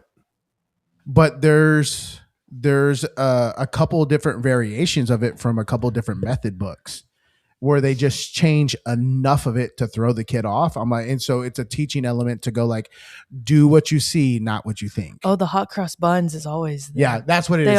It's always the hot cross buns. It's hot cross buns that has, because it doesn't have some of them have eighth notes and some of them don't. Yeah, one does half notes and the other one does quarter notes. Yeah, it's different though. Yeah, I know exactly what you're talking about. And they like their brain melts That's always one of the absolutely. first tests that we do, and it melts their brain, and they inevitably do it wrong. I love it. But I wish they had more of those, because I mean, here's a weird thing. Could you imagine doing first suite in E flat but in a different key? I don't know. You're the tuba player. You tell me. I don't know if I would want to, but I appreciate what you're going for. Yeah, that fluency is important, and even if it's to another friendly band keys, the fact that like they have enough understanding of how the melody is built, or they can do it in more than one key. That's a super important skill, and a lot of them don't. They're in college before they're pushed to do that, and then and some. It's sort of like they used to teach second languages in elementary school. Like when my mom and dad were in school, if you could take Spanish or German, they teach it in like fourth grade because it sticks better when you're younger. If you start in high school, it's almost too late in some cases. I almost wonder if some of these skills, you're so hardwired to play a certain way, and then you get to college and you're going to do it. Like, yeah, you can do it and you'll do the work to make it happen. But like if you did more of it when you were younger, even if it was just like a tune jury where it's like, okay, you're going to play Jingle Bells in 3 keys, just something simple like that. Make it a fun thing, make it a band karate thing, and have them see if they can do it. That's a good exercise. Jingle bells in 3 keys. Maybe that's something we need to do going forward, is taking some like key marker, like evaluation, like cornerstone lines, and writing them in different keys to really explain key Or give the kid the signature. first note and say, can you construct this starting on D? Well, Yeah. that's something that I actually have started talking about, is mastery of a concept. Because I've been telling my top ensemble, I go about dynamic contrast, and like that, I go, how do I know that you have an understanding of a crescendo and a decrescendo? I'm like, you have to perform it consistently. Well, yeah, you have to do it. You have to do it. And that I go, you have to show me mastery of the concept. I mean, they can verbally tell you what it is, Yeah. but that doesn't mean that they can do it. Yeah, I can Absolutely. ask her, do you understand that? Yes. Yeah, I mean, but like, do you really have understanding? Well, that's what of I that always concept? tell the kids. You show me that you understand by doing it. I say that like all the time because it's Absolutely. true. They can say that they understand, but it's not the same as demonstrating that they understand. Yeah. It's like, do you know the right between right and wrong? Yes. Do you know the difference between 4th and 5th position? No. No one does. We just guess. Yeah. Well, and that's the other thing we've been talking about with trombone players. I picked this up from Reed Atkinson, because he's also a trombonist. Trombonist. But he came out and worked with my group one day, and he asked the trombone kids. I'm like, he goes, where is third position at? And he goes, they're like right here next to the bell. He goes, no, wherever it's in tune. Yeah. And I was like, I've never thought about it really that way. Right. Well, and Joel Essie talks about how he would love for someone to build a trombone like temporarily where the bell faced back, so they didn't have the bell as the reference point for where to place those positions. So you had to use your ear. You just didn't have the bell could maybe be pointed straight up, so that you wouldn't have the ability to map it based on where it looks. The other thing that I loved here's a hack for those of you that teach junior high band. If you want the kids to lock in 5th position, teach them Mary Had a Little Lamb in the key of D flat. Now that sounds crazy for a beginner to do. First note's F. And then they have to play F, E flat, D flat. They can take that home. Oh. They can play it for grandma. Grandma knows Mary Had a Little Lamb. She'll tell them if it sounds right or wrong. And they can find that 5th position note with their ear. And you bring it back and you do it as a class. Then they go home and work on it again. This time maybe they're staying actually at home, not with grandma. Mom can hear it and know if it's right. And rather than say it's a little bit past 4th or a little bit past the bell, they're locking their ear in to find it. And I'm telling you, it's the best way to teach 5th position. Simple song that everyone knows. And it sounds super impressive. My beginners are playing in the key of D flat. No one cares about that. But that's the construction that allows them to get that note, starting from one of the first notes they learn to a note that they know a little better to a note that's like no man's land. But I'm telling you, if they can do that, it'll make all the difference. I'll have to do that. Yeah.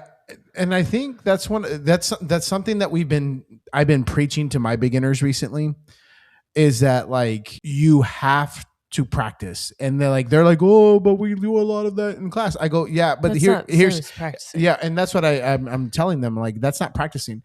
I go, you know what's the most important part of practicing? They're like, oh, you're spending the time. I go, yes, but the most important thing about you practicing is you listening to yourself. I had a conversation with one of my 6th grade trombone players about this the other day, because he practices and he does everything that he's supposed to. He took his test. It was great.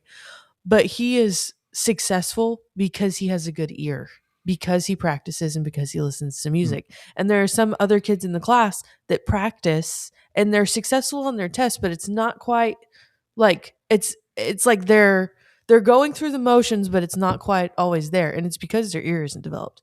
And so we got into a discussion about that in class. Is like, well, when you're practicing like the motor part of it, your embouchure, like the slide positions, but you have to also train your ear. But if you're not practicing, you're not using your ears to adjust and do all that kind of thing. Do you encourage them to record themselves on their phone and listen back?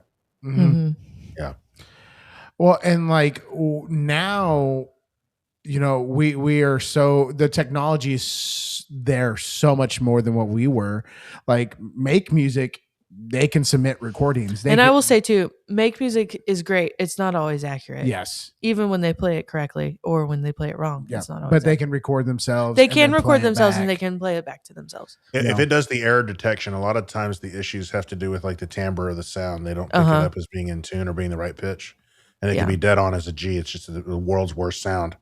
And it registers as the wrong note. Well, sometimes too that I've found is like some of my kids that aren't very good at playing in time. They're like, well, I play the right note. And it's like, well, yeah, but you played it a millisecond too late. And so it registered as you didn't play it correctly. Yeah, that's true. It's all true.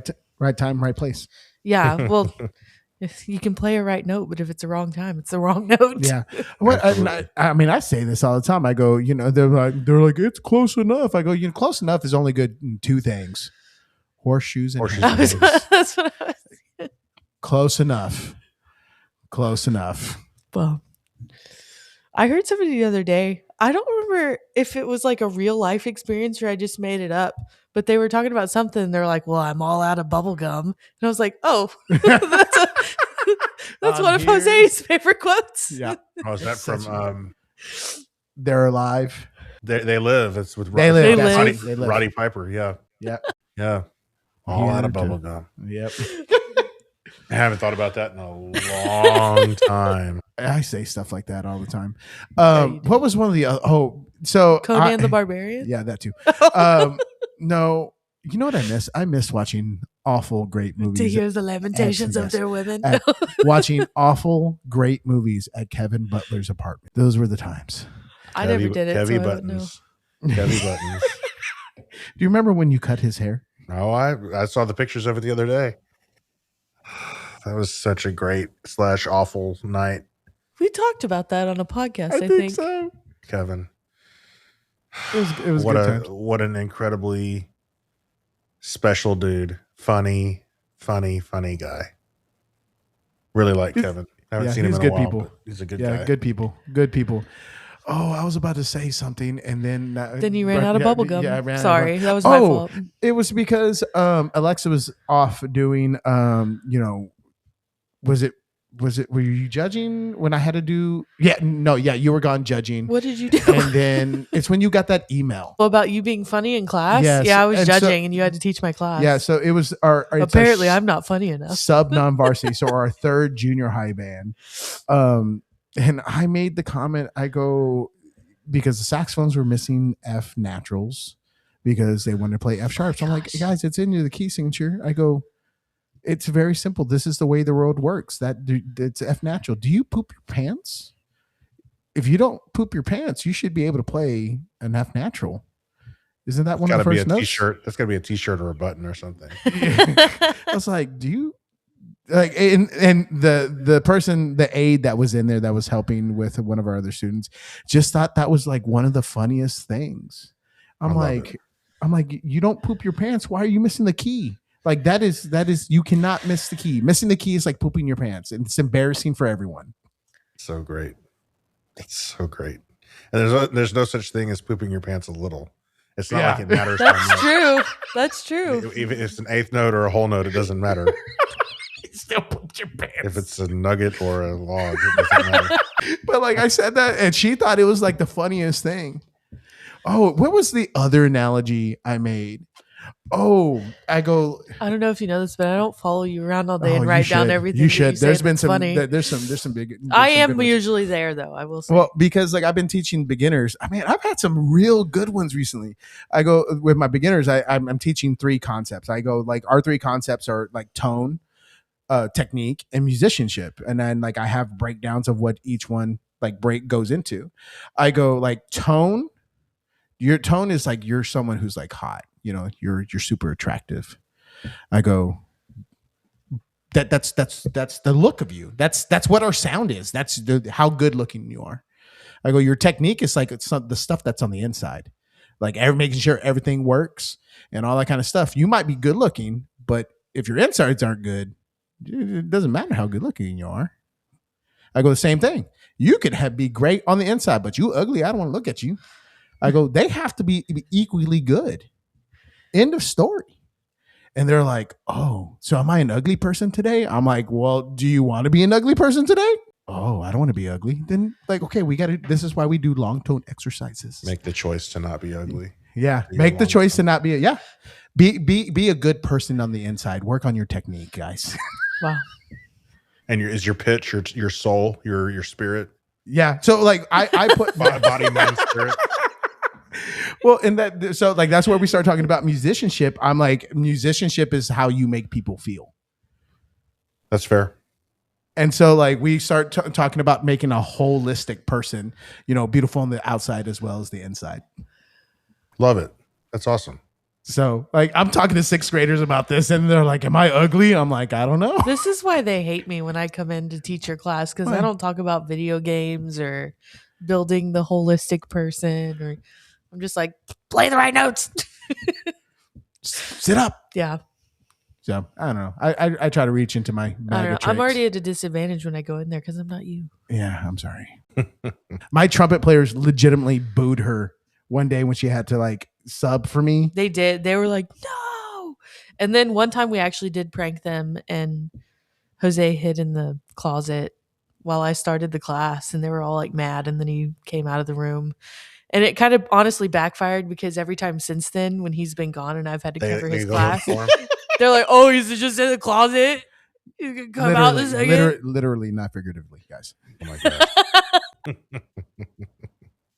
Well, speaking of beginners, so like Bruce, like what is your recommendation when it comes to like picking a kid to be a trombonist going forward? Oh man, that's tough. Like what are some things you're looking for? Well, I haven't done a lot of instrument fittings, if I'm being really honest. I haven't done a lot of fittings, but I would say that like physical size.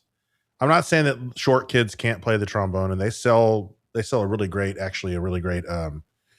handle. I'm blanking on the name. I have one around here somewhere. Well, I know what you're talking about. I've seen them. It's the extendabone, and it clamps to the cross brace.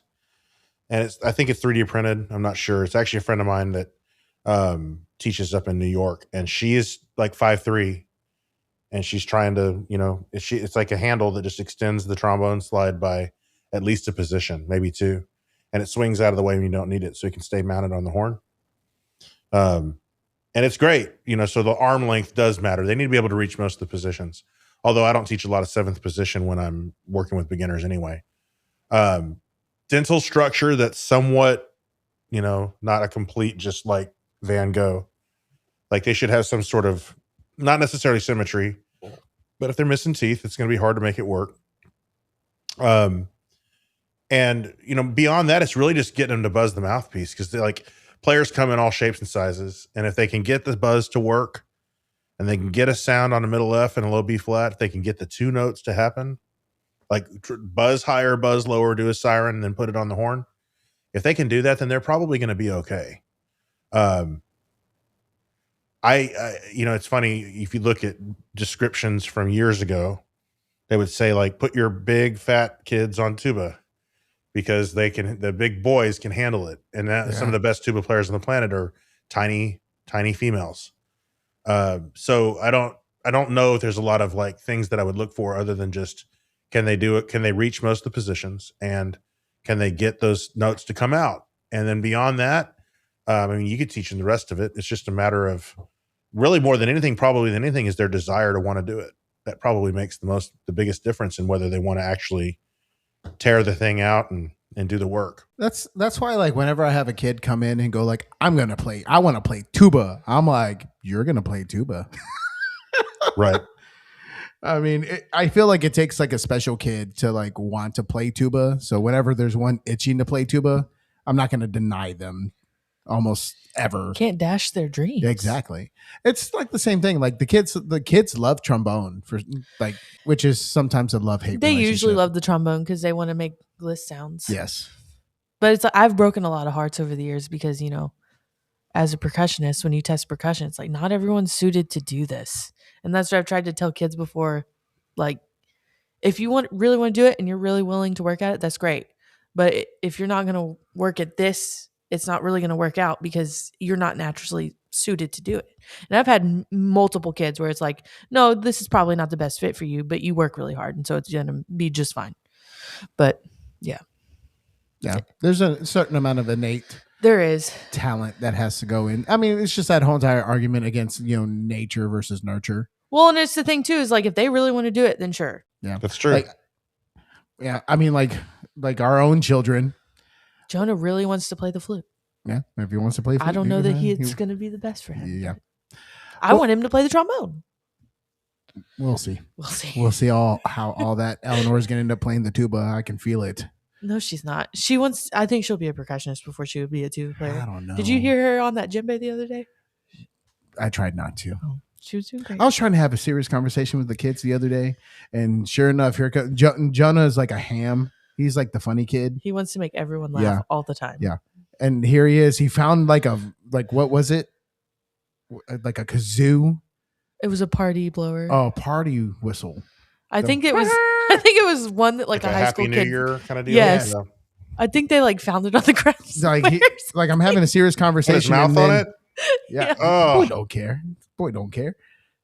He'll live longer than anybody. He's Yeah. built up the germs in his system. But like I was trying to have a serious conversation, and then here I'm like, all right, never mind. This serious conversation is no longer happening. That's Yeah, funny. Give him a duck call, and maybe he'll. That's just be a duck call world champion. Yeah, he might be. But like I said, that nurture versus nature thing. Like there's a certain amount of nurture that we've given our children, and like things that we have not like tried to like push on our kids. But golly, do they fall into some categories on their own just naturally? And it's just like, oh, like there was something Jonah did the other day, and like I was like, oh, you got that from me. I'm so sorry. Was it the face that he was making? Why do you say it's the face? Jonah has this face that he makes. It looks exactly like Jose. Describe the face. I want to see if I know the face. It's like I have a picture of him doing it. It's not even like side eye, but it's like suspect. The Make skeptical the face. Yeah, it was like, like it's that. It's the head tilted back, and it's just like, yeah. It's exactly the same. Yeah, if your abuela had the same face, there'd be a chancla that she'd be ready to throw at you. Yeah, that's exactly right. what happened. That's true. Yeah, that's exactly right. Boom, with crazy accuracy. Yeah. Boom.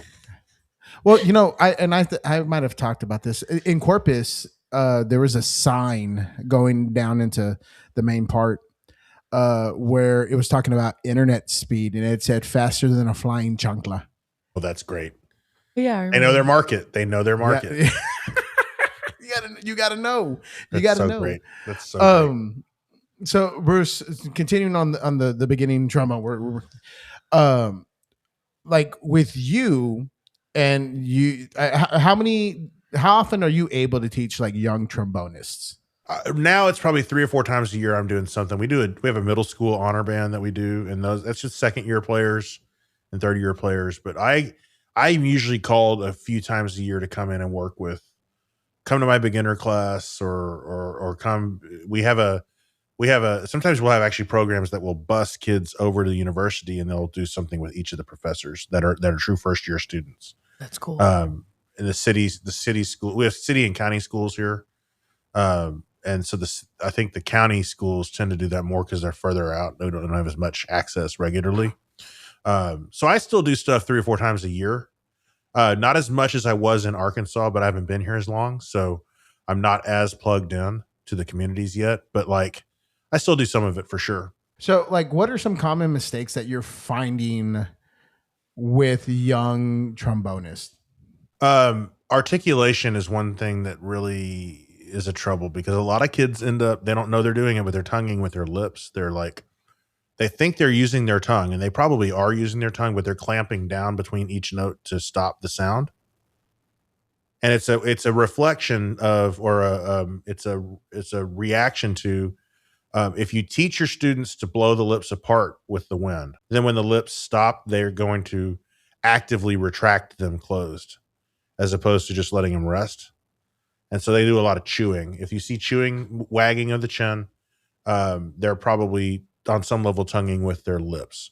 Poo, poo, poo, poo, poo attacks, which Whiff Rudd teaches poo attacks, but he also does hoot or like hootu or hoopoo or poo too, where it's like you just get it going with the wind and then you shape it with the tongue, which I think is the ultimate way to do it. And then you bring those closer and closer together until they happen at the same time. But I think the articulation is a big thing. And then the other part is, I think a lot of books push kids too high, too fast. And they start doing weird things with their chin and their lips to get high notes to come out, especially if that kid is like your ace in your beginner class and it's been a weak trombone year and you want to play something the next year and you got a 7th grader that's now your top trombone player and that top part has a G above the staff and they do weird things to get that note come out, but the band director's happy, so I'm happy and I'm just going to play trombone that way now. I call it peach pitting, and you can't see it on me because I have the goatee, but if they get kind of the dimpled chin where they're raising the chin up in the middle, it makes the aperture smaller and you get the higher note to come out, but it comes at a major shift in position of the lips as it sort of lines up with the opening of the teeth. And you have turbulence in there that makes it harder to get those notes to come out. And they're squeezing in the middle, the part that's supposed to be like soft and able to vibrate. So the way that I demonstrate this, there's some people that teach that like mouthpiece placement is about, it's like if they want it to be even left and right and up and down, it's for like a cosmetic reason or like how the photo is going to look when they play. It's not about that at all. It's just about having symmetry. So you have even amounts of vibrating surface on both sides of the split between the top teeth. You want as much of that to be even as you can because you want the same amount of muscle on this side as this side within reason. No one's perfectly dead center. But like the bottom lip is primarily for most players, the anchor lip, which allows the top lip to be the vibrating lip. So I'm touching my bottom lip for audio listeners. There's a little disturbance, but not much. It's still the buzz that's coming through. But with the top lip,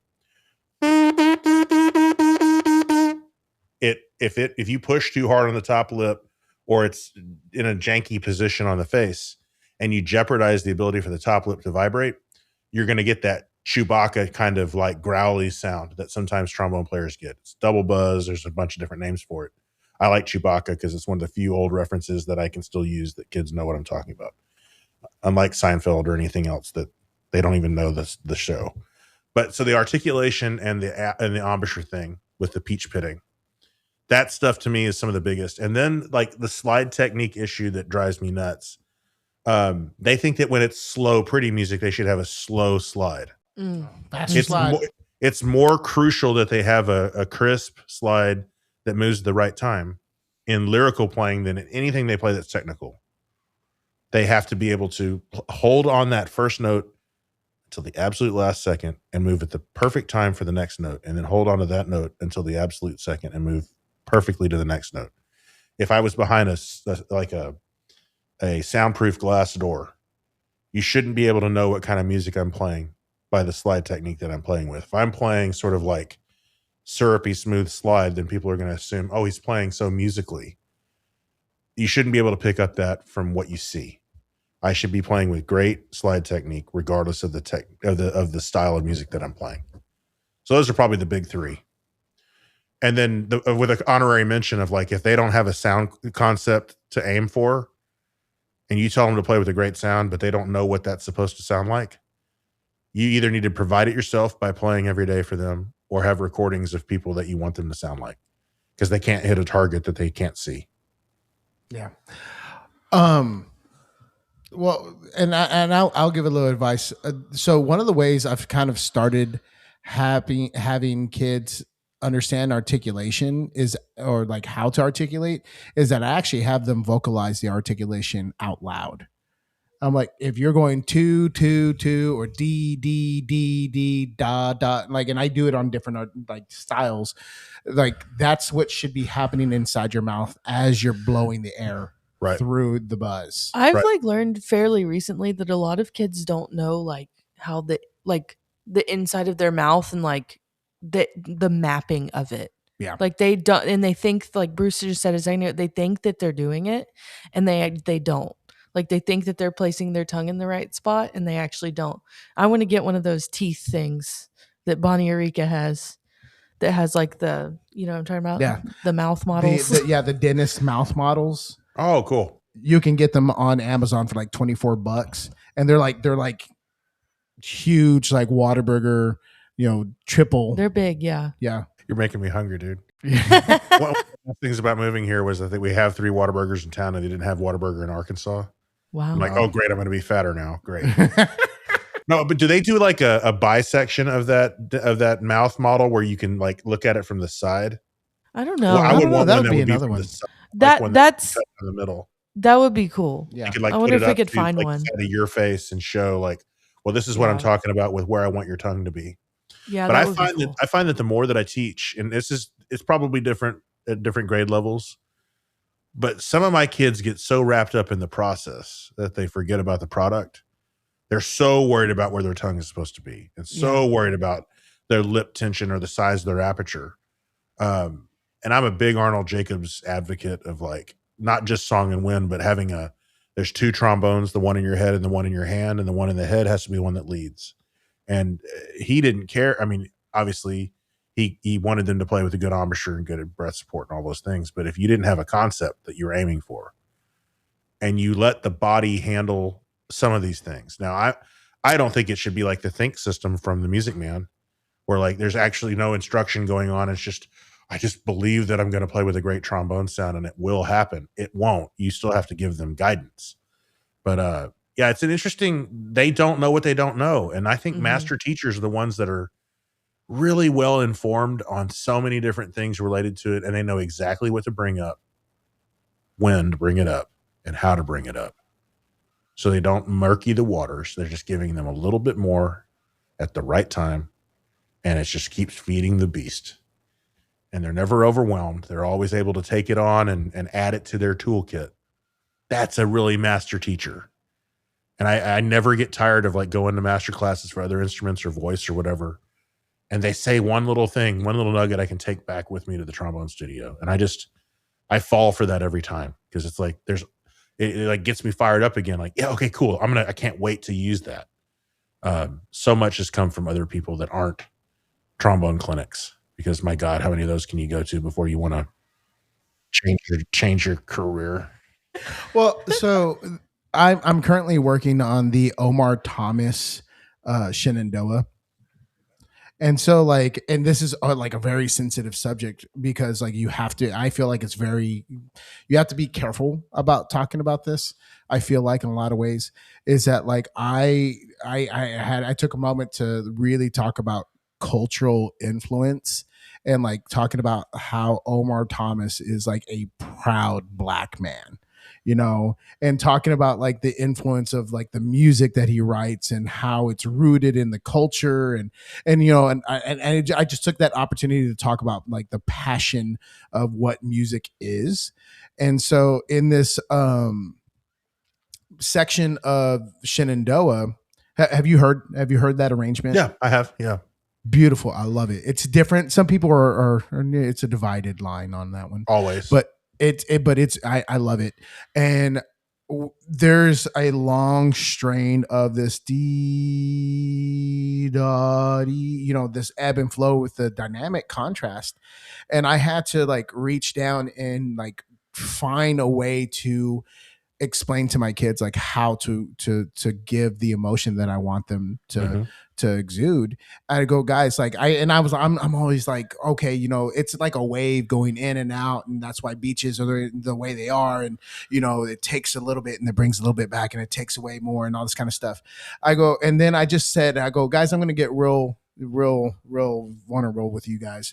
I go, the way this music sounds to me right now is like when someone is losing like a loved one, and it's this last moment, and like this is happening in the background with this section. I go, and it's this longing call of like, no, please don't go now. Right.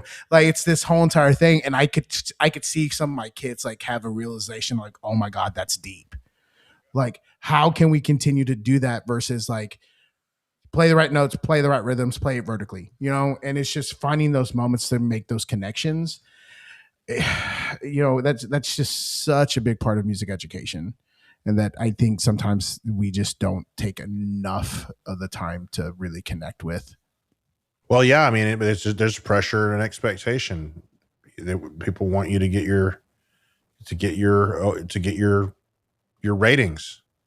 There's an expectation every year to produce.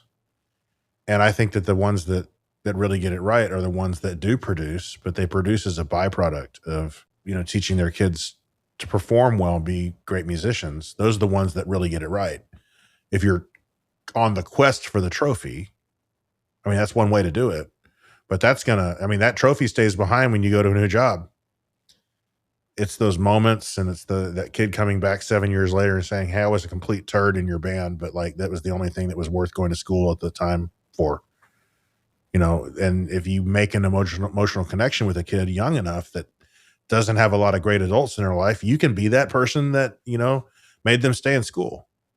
And I will never shy away from finding those emotional connectors, because that emotional memory, it started with, there's a whole school of acting in New York.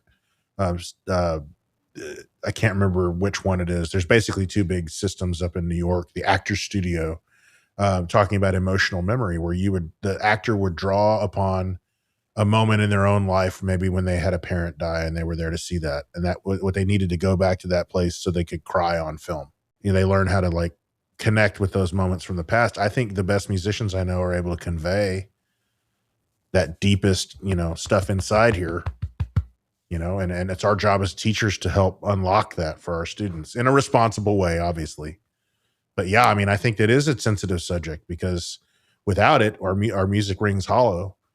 But with too much of it, I mean, everybody in the band room is going to be needing Kleenex. So we have to find, and like, you can't do it all the time, because then it doesn't have the same effect. It doesn't hit the same way. But at the same time, like, you got to have a couple of those moments a year, I think, just to keep sort of stoking that fire and getting them to stay connected with that. Yeah. That's a conversation I have like pretty consistently about volume. If you're loud all the time, it's not effective. You're not loud at all. Right. Why are you yelling? I wrote that on a lot of sheets this week in the sight reading room, just because like a lot of bands played with like a nice sound, but there was no contrast. And it's just, you can play soft, but if you never play louder, then it's all the same. Or you can play loud and you never play, it's just all the same. Well, we talk a lot with, even with my trombone choir, and I do it a lot with kids working on solos. As trombonists, and they're young and they're full of horsepower, and as my daddy would have said, piss and vinegar, right? They have something to prove. They can always play louder.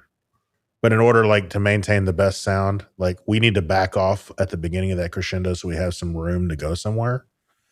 I think I probably say that more than I say anything else when I've got a baton in my hand. Back off so we have somewhere to go. Back off so we have somewhere to go.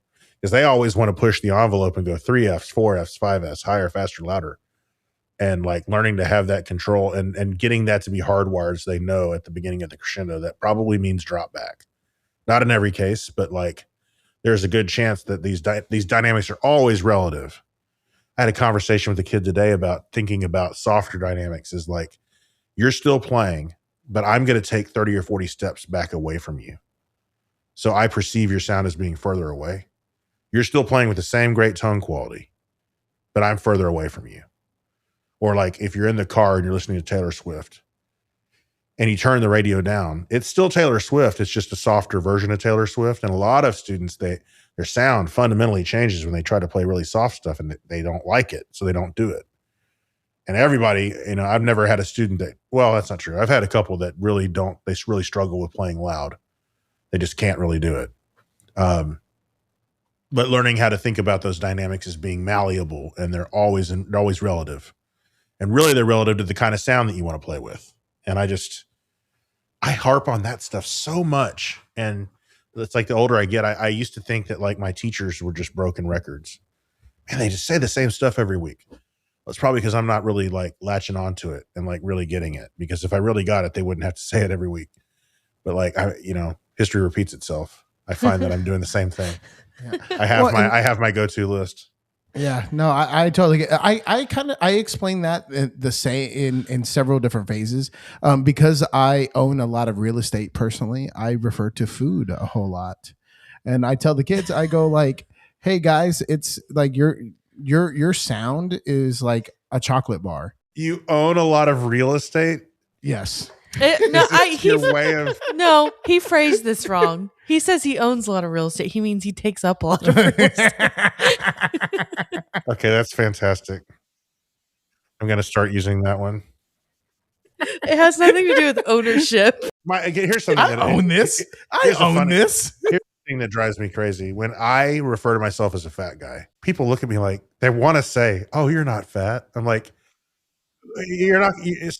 Stop. I know I'm fat. It's okay. I'm the one that said it. You don't have to feel bad for me. I'm good. I'm trying to make you feel awkward a little bit, but like I'm fat. It's okay. I said it. It just cracks me up. It happened the other day. I was actually in a faculty meeting, not a full faculty meeting, but like a committee meeting. And I was like, as the resident fat guy, and somebody was like, "Oh, you're not fat." I'm like, "Yes, I am." Okay, I had a hamburger before I came in here. Sorry. My scale says otherwise. Yeah, scale's mad at me. But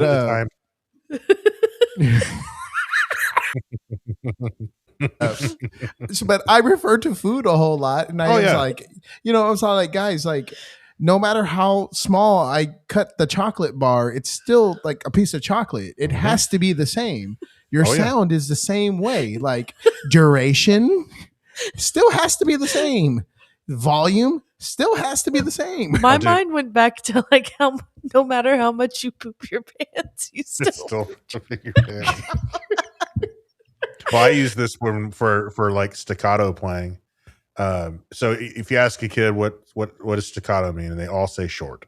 Ugh. And they're not wrong, but they're not right because the way they interpret short is like a guttural, like it's just like the sound of it's the creation of a sound, not a pitch. So I'm like, there needs to be enough pitch information that I know that it's still a G. And so the one I use for food is like you get ribs, a slab of ribs. You don't want that little mutant bullshit rib at the end where there's no meat and it's just the bone.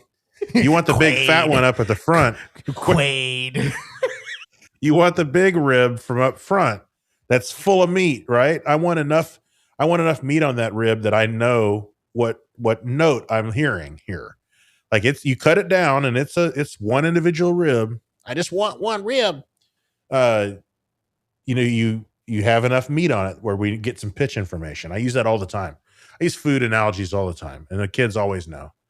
And it's fine because it's what I do. It's what I know. It's what I love, and it works. They don't forget. Yeah. They don't forget. Yeah, when a kid plays too long, I go, "You got too much booty cheek on that note. I need you to cut off a little bit." That's your go-to on that one. Too much booty. Too much booty. Too much Would booty. you do that if your principal was evaluating you? Would you Yes. use that phrase? Yeah, he would. Yeah. Okay. Good for you. Then you know it's authentic. Yeah, what you see is what you get. Well, like I've been teaching like accents talking about like the articulation stuff, staccatos versus like accents. This is what I struggle with. And I've been like saying it out loud to the kids. I'm like, okay, this is what, the an accent, and I do demonstrations. I'm like, an accent deals with the attack of the note. That's like when you look at somebody in the face, like that's what it is. You want like a stronger face. I go, now a staccato, you're dealing with the backside. I go, you need, like, if you got too much booty on it, that means you're more of a tenuto legato marking. All right. Now you're staccato now, so you have a little bit less. So like, you see how that works? Like clench, unclench, clench, unclench. Same thing, guys. But you know what? They know what a staccato is. I'm like, what's a staccato? They're like clenched. Oh my God. I don't know if I could ever imagine. I watched the Benjamin Zander video years ago where he talks about one buttock piano playing because the guy's leaned over and he doesn't know why. And he's going to market it as single one buttock piano playing. But I never thought I'd hear an articulation system based on how much booty. That's a new one for sure. But hey, if it works, I mean, but that's the thing. They remember, okay, what was staccato? Front end or back end? Back end.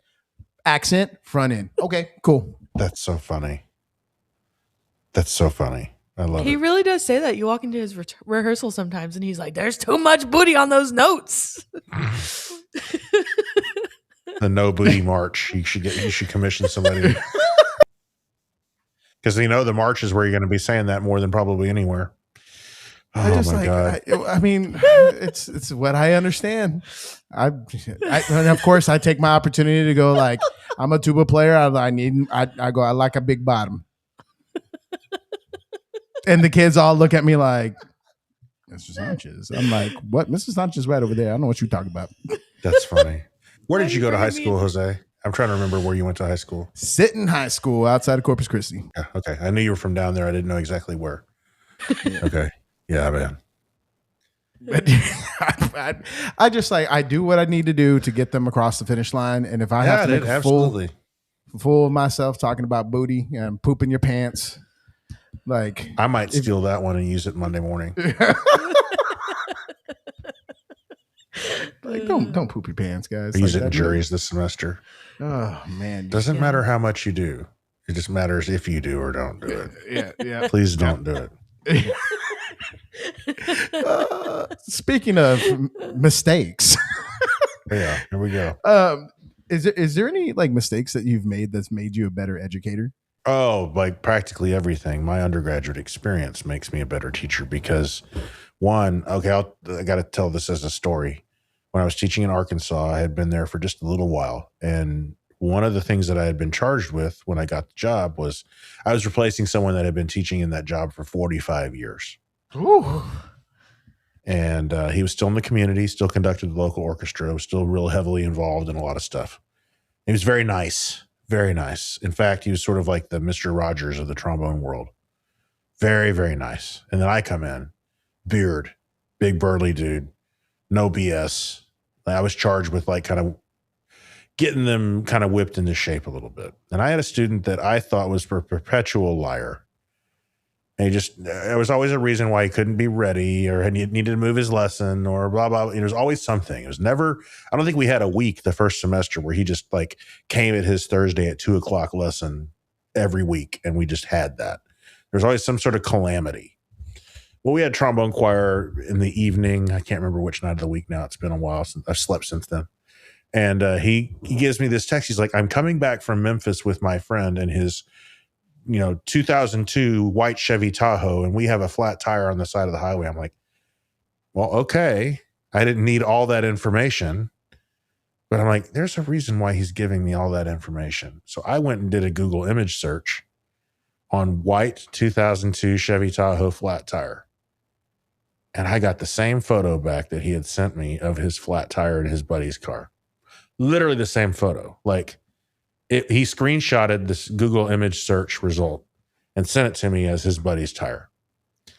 And I didn't say anything. I said, get here whenever you can get here. He came in, he had dirt and grease on his hands from changing the tire. He did all this stuff. And I waited till his next lesson. And I went, okay, so you sent me, this photo, showed it to him.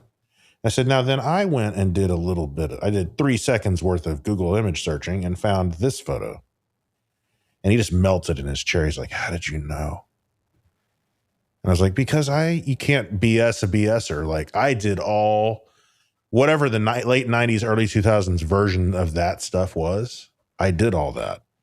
And so I think as a teacher, in terms of like, you know, what it really came down to is that he was terrified of being at rehearsal. He was terrified of playing, and had not had anybody in his life that like really put his feet to the fire and said, you're going to do this so that you can know what you're capable of.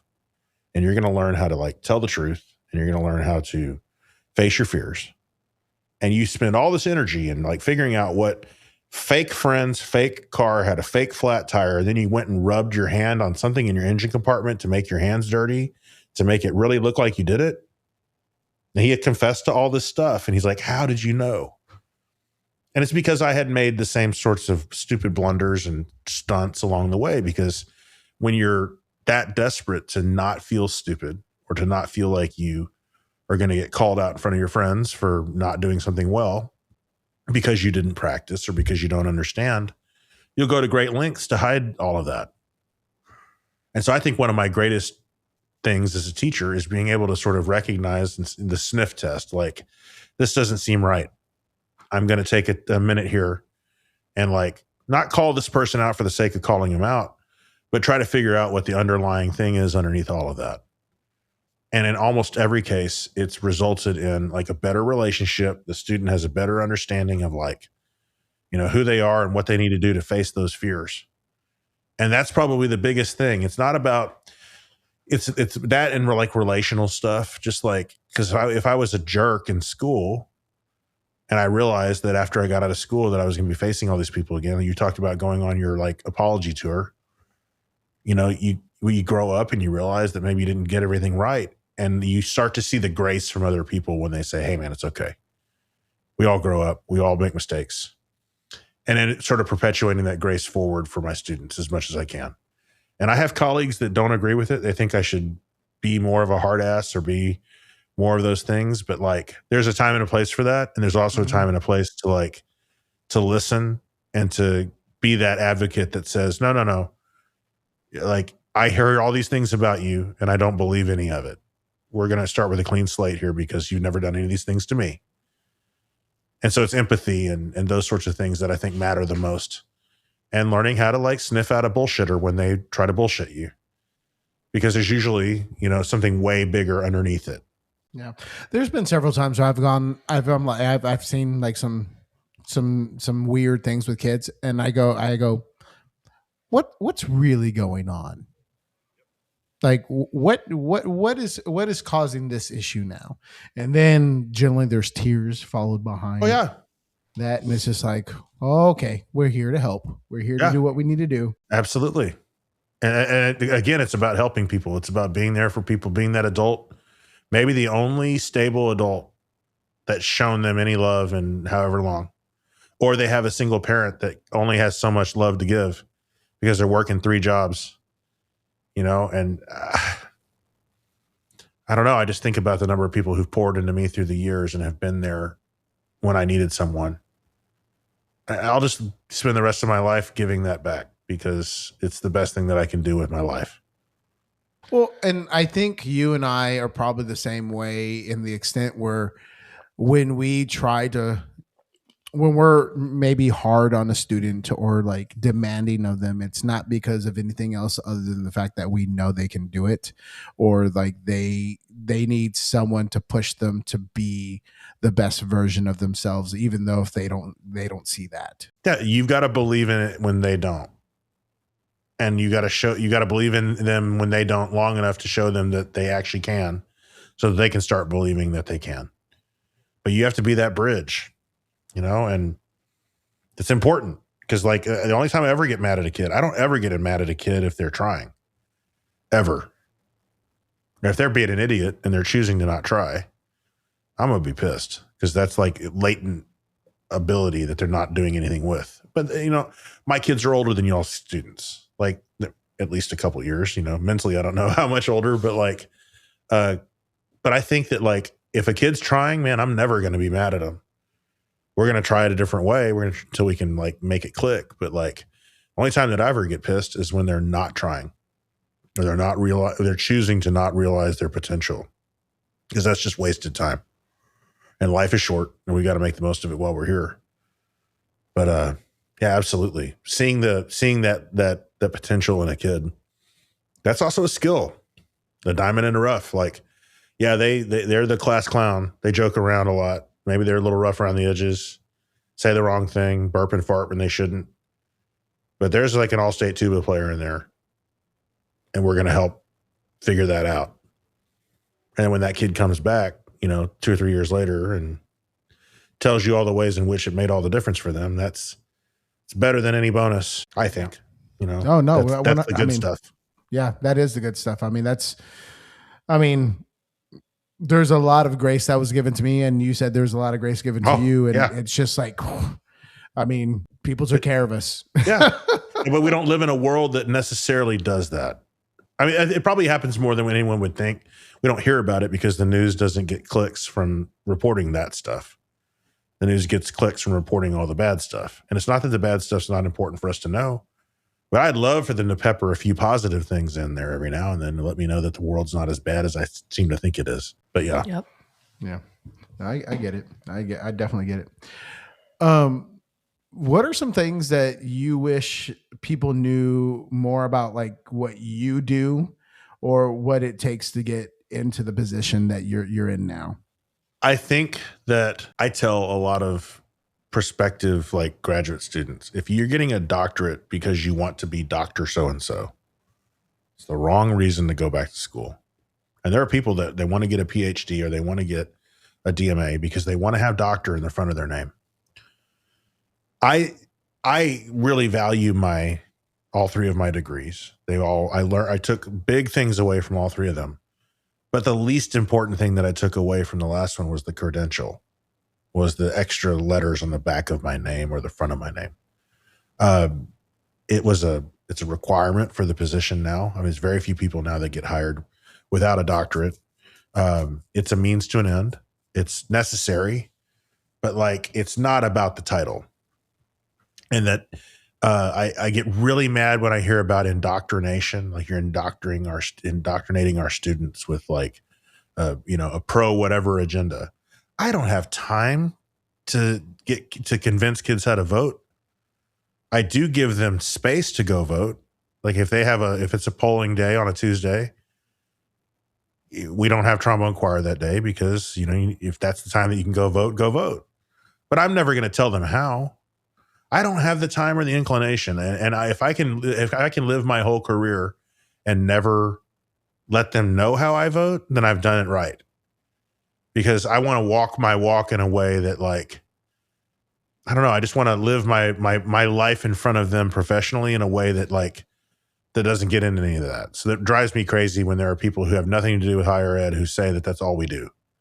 Indoctrinate children. Everyone indoctrinates children. If you have children, you're indoctrinating them. Like wash your hands before dinner. That's an indoctrination. You're teaching them a good trait, but it is, that's a transference of a value. But I think that like so many of us are just normal people. I have so many people who send emails for the first time. Dearest Dr. Faske, it's with the greatest pleasure that I reach out to you in this electronic format to have contact with you at the possibility of a trombone instruction over a 1 or 2 hour basis for whatever rate you would normally charge. And I'm like, can you just like cut all the superfluous stuff and just talk to me? Like I'm a human being. I'm not going to cut your head off. Like the stereotypical old professor thing with the tweed jacket and the pipe.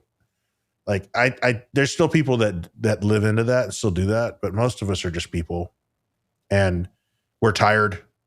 And we want to do the best that we can do. And we're just another part of the educational chain. I wish everybody did it that way. But there are people in my profession that don't. And that's okay. There's enough academic freedom for them to do it however they want. I think you would look superb in a tweed jacket, by the way. I actually have one. I wear it very rarely, but I do have one. Yeah. I believe you'd pull it No off pipe, though. No pipe. Oh, missing the ensemble. I think you would pull off the Sherlock Holmes look really, really well, actually. To find a big enough head, big enough hat. I think you could do it. I can maybe make that work. It's elementary, Watson. But yeah, that's probably the biggest misconception, or the things that people don't really get, and that we basically don't work for a living. I get that from people that are kind of like not necessarily family, but people that are close to me. Like, I can't set my own schedule. I do set lesson times, but I'm expected to be at work. I'm not a Tuesday, Thursday guy. I'm here all the time. And that, like in a university music program, if you don't recruit your students, you don't have anyone to teach. We're the only other people on the campus that are like that are like athletics. It's very similar, and building those relationships and trust with families. A lot of first generation college students where mom and dad have busted their butts to get to the place where they can send their kid to school. And they want to be able to trust that person they send their kid to. And you have to be worthy of that trust. And that's so important. It drives me crazy when I hear about another college teacher that, like, put it bluntly, sleeps with a student or steals from the university or anything like that. Like, yes, people make mistakes, but man, that's like if I was a parent and I sent my daughter off to a school and like the professor made a move, I'd probably be in prison. I think it's a sacred role that we play. And when trust takes time to develop, and it takes a second to lose it. Well, and that's something that we tell our students is like, time is one of those commodities that we have to spend wisely, because that is a commodity we can't get back. Absolutely. Absolutely. So,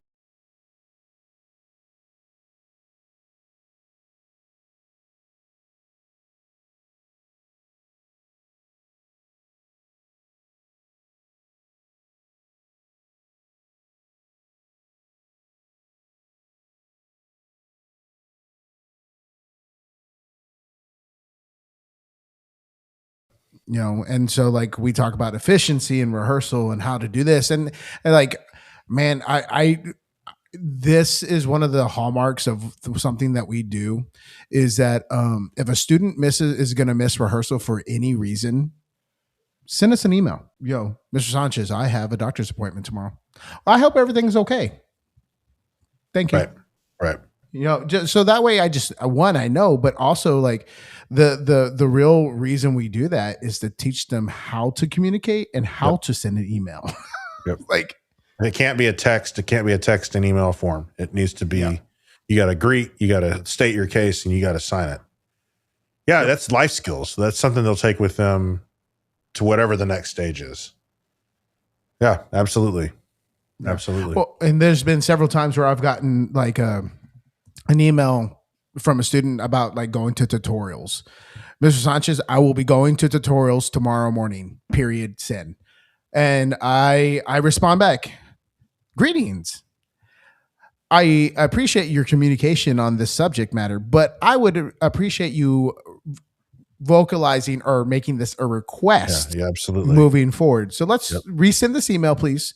And so that way it comes off in a better tone. Absolutely. Yeah. That's super important too. And it's essential, because I don't think it's getting any easier so like, you talk about like essential job skills, and you hear about kids that are coming out of college now that like, they say that they can't keep a job, or they can't handle having a supervisor, and they'll have their mom call the supervisor to deal with whatever. Well, you can say that whoever's fault that is, but the reality is the kid needs to get it somewhere. They need to get it somewhere. We all got it somewhere. We either didn't do it well, and some professor or some teacher like called us on it and said, no, this is how you do it better. We just need to make sure that we keep doing that with it, regardless of the generation, regardless of whether they're Gen Z or whatever. It doesn't matter. Like, we just need to be wherever that needs to happen, it needs to happen. And if that's you in the band room, then so be it. But that's great. So I'm gonna tell this quick story, and I think this plays into that. So we signed up our 5-year-old twins for youth soccer this year. Okay, and Alexa and I are sitting on the sideline, and we're watching the soccer game, and was it Eleanor? I'll speak for myself once you finish Okay. this story. But go ahead. I believe it was Eleanor just gets It was rocketed. Eleanor. She got smacked in the face with a ball. Rocketed in the face. Not like lightly, like it was kicked. It was the ball was being kicked in and to her. Yeah, blast. boom. Yeah, just rocketed. And she's like crying and she's upset. And I'm standing there, Alexa's standing there, and we have our baby in the stroller. And Alexa starts going onto the field. No, like making, I gave it a let me second. finish my story. So she starts making her way onto the field after a second. Yeah. And I'm like, get back. Let her cry. It's okay. It's Let her okay. cry. She got a coach. The coach is going to take care of that. Like if she is crying, and this is, I guess, is just me being old school, but I was like, she will be fine. She's not bleeding. And Alexa gets a little mad at me because I said, get back from me. Well, because you were not very kind about it. Well, sorry. Well, I I couldn't tell. I thought she was hurt. So I'm sure it was loud. It scared the hell out of her. yeah, I did. And that's her first soccer game. Yeah. Well, not her. It was close to her first one. She's Yeah. 5 years old. She's never done that before. But like, I'm not the type of parent though that like intervenes in every single situation. Like But mom when I instinct kicked in, and you want to go right, check on your and kid. so that was a moment where like she got hit really hard, and Jose's like, no. So So great. there's other times like Jonah got hit by a ball the other day at t-ball practice, and he started to try to like whine, and I was like, no, stop, like you're fine, because he saw another kid try to do the same thing earlier, and I was like, no, stop, like just keep going with practice. But she actually, like, I thought she was like injured. Yeah. So I feel like that's a little bit different. learn it sometime. So twins and a baby. Yeah. Oh Yeah. my gosh, are y'all done? Yeah. I think so. Yeah. Okay. Twins is enough to like. You're talking about testing a marriage. Like Yeah. you love each other. You make it through to where they're 5. Like that's pretty cool. We've been referring to the youngest as a domestic terrorist. He really is though. He's like he's in his really like tough phase right now. Just How old is he? He's 17 months old. I'm very impressed. When do you When do you start referring to them by years? 2 years? Yeah, probably like after 18 months. I'll just say, he's a year. He's and a half. 1,700 months old. Yeah, exactly, exactly. So, But they do so much growth in like the first, yeah, absolutely. however long. Yeah, and he's kind of our, I don't want to say special child. Well, he's like the youngest. He's the youngest, and then he was also like a singleton. Growing up, like having twins right out the gate, it just it's just different. And then he was born on area marching contest day and Dia de los Muertos. So like, Yeah. so was it easier doing one after having done 2? I would say so. It was yeah. I think having one is a lot different than having 2. Yeah. Like even with the older 2, like he still was like a lot easier. I have a couple of friends up in Dallas Fort Worth area that had twins, and I think they were done after the twins. But she was pumping and she was making a lot of milk, but she was pumping and pumping and pumping. They bought a freezer for the garage to pump and store more milk, and eventually like donated milk to milk banks and everything. But like she said, I feel like I exist to make this milk, and I'm exhausted all the time. And so like it was, the boys went to like semi-soft food pretty quickly, like maybe faster than they should have, but they were growing faster than they should have. Like the doctor was always amazed that they were getting bigger so much faster. But she was just so wiped out from it. She's like, I don't know if I could ever do this again. So like they cut it off at 2. But I think it's impressive that you went back for thirds, which is cool. Well, so one of my former assistants, she had a singleton, and then she had twins, which I think that's more hard. difficult. That's hard because for us, like going to one is like, oh well, no problem, versus going from one where it's like, oh, this is hard, and then you have 2, you kind of go like to double everything that you've been through is way more overwhelming. Yeah. And I don't know if you know this, but when you have twins, they charge you double for Yeah, they labor sure and do. delivery. They also charge you for more on your C-section if you're Do they really? curious. Yeah, because Why? you have to have more. I have more care team in the OR because I had 2 babies. Yeah. Nothing's gonna be cheaper. Yeah, There's you no know, they volume discount. they nickel and dime you. Unfortunately, yeah. There's no Sam's They Club. charge you twice. No Costco. They charge you twice the amount for daycare Yeah. as well. Can you imagine if Sam's Club or Costco had it? They had the $1.50 hot dog right there next to the delivery room. It's like, honey, I'll be back. Yeah. You just squeezed the shit out of my arm. I'm gonna go get a hot dog and replenish. I'll be back. You want anything? An icy maybe. Yeah. Well, that's like there's this video that I watched one day where it's like, you know, this guy acting as the most expensive cups in the cabinet, and it's like one's like a Owala, and the other one's like a Yeti, and the next one's like a Hydro Flask, and then Stanley, whatever. a Stanley. And then they're like, "Oh, you haven't met the most expensive cup," and it's the cup that they give women in the hospital. The hospital cup. The hospital cup. And the beige with styrofoam, the pitcher, the pitcher for the water that hasn't changed since 1983. Oh yeah. They bought one order of them in 1983, and they're still giving them out. Yeah, the Tylenol that's $20. Yep. Yeah. That's exactly it.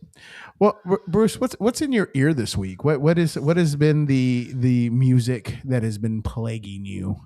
What's been plaguing me? The earworm. So we had a trombone choir concert last Wednesday, but we're gearing up for we have a chamber music concert that we're doing in a couple weeks, and I try to get involved with the composition studio here. So like if there's a student that is willing to write for trombone choir, we'll read it and we'll perform it. So the thing that's stuck in my head is actually a student composition right now, and it's like one little lick, one little like 3 or 4 note flurry thing that like we struggled with in rehearsal because it's weird intervallically. And the composition student is a clarinet player and has never written for brass. So like you don't write sharps for trombone if you can help it. You write flats for trombone. You just do. Like just anyone that's out there that writes, please write flats whenever possible. And definitely don't put flats and sharps in the same bar if you can help it, because it'll make our feeble little minds melt. But actually, our one ensemble here is playing the John Mackey Frozen Cathedral, and the trombone parts are pretty freaking awesome on that. And I got to say, I'm proud of my students. They're cranking, and I've got that kind of stuck in my head right now too. So a little bit of new stuff and a little bit of still kind of new stuff, but one way more known than the other. And then the normal stuff that I teach in lessons. Somebody will play a portion of a solo and it's stuck in my head for 2 or 3 days until the next student that comes in and plays something, and that's stuck in my head for 2 or 3 days. I have to give it to John Mackey. He does write some like very specific trombone stuff. He wrote a concerto. And Harvest Concerto. Yeah. He's in an alleyway in New York City. Joe Alessi takes his horn out and says, "This is what I can do." Plays a bunch of stuff for him. And then John goes and he takes notes and then takes it back to his computer and is off to the races. Yeah. Well, he wrote that part in Strange Humors for whenever he writes a lot of good trombone stuff. And then he did it in Let Me Be Frank. He has the trombone solo in there. Yeah. And then he has it in Unto the Scars. It's Wine Dark Sea. Yeah. Wine Dark Sea has the big trombone moment. Yeah. He writes a lot of epic stuff. It's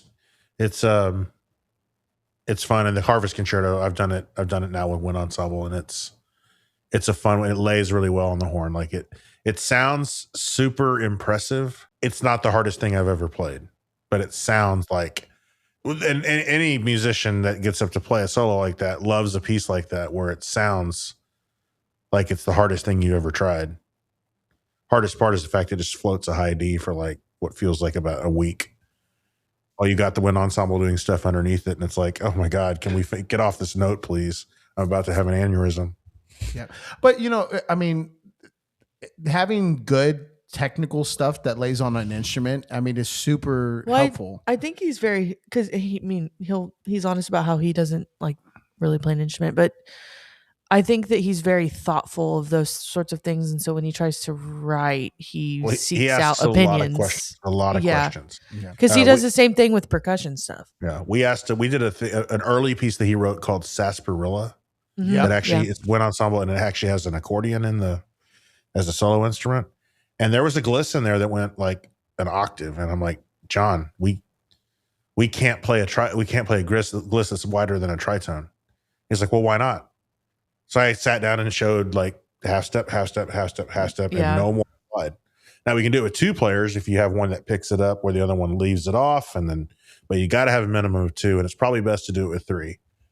And so he incorporates that. Now, if you look at later writing, I'm not saying it was me because I'm sure that more than one person said that, but he really does pay attention and keeps those notes. And then, obviously you retain it and it becomes just part of your writing language after a while. But the collaborative stuff between like performer and composer to me is fun because if you can create something cool that lasts, that's of quality, you're contributing something that'll probably outlive you and hopefully doesn't end up in a file cabinet somewhere and never played, or on a hard drive somewhere and never played.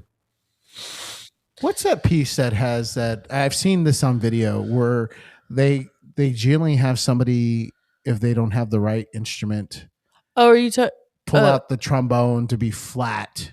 It's the Bartok Concerto for Orchestra. So the bass trombone, it was written for a trombone in a different key that we don't use anymore. And it's a gliss that's a perfect fifth. And like I said, the trombone gliss can only go a tritone, a half step narrower than that. So what you do is you start on a low B with the F slide pulled out to low E. It's another step. And as you come in and gliss to first position, your tubist reaches over and pushes in your tuning slide while you're moving up to first. It's the only real way. Now they make a Bartok bass trombone that has a second trigger that's just a linkage to the second tuning slide, and you can pull the slide up that way. But who wants to spend thousands of dollars on a instrument for one piece, for one lick in one piece?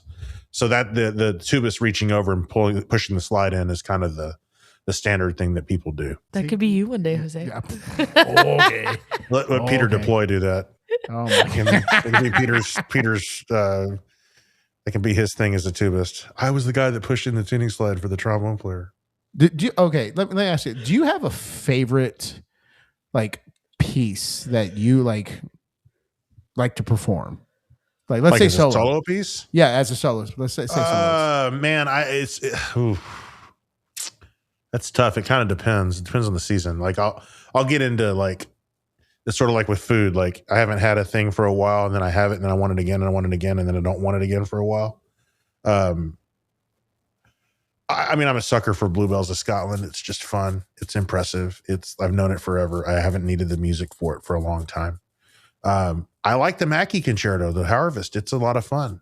But now I'm in a season of like wanting to play a lot of like art songs, things for voice and piano, just pretty stuff that connects with people. I'm not in a season of like fast pyrotechnics. I want to play a song. I want to play something that like means something to me.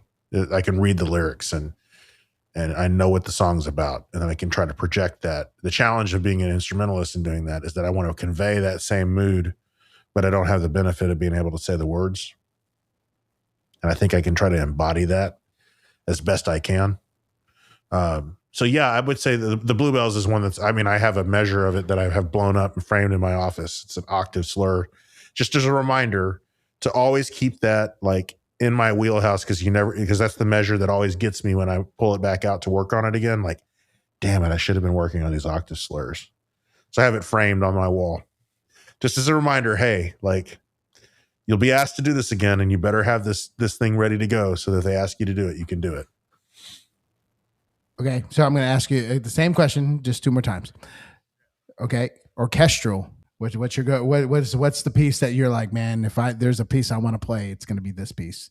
Well, if it's one that I haven't done, that's going to be a different question than one that I have done and loved.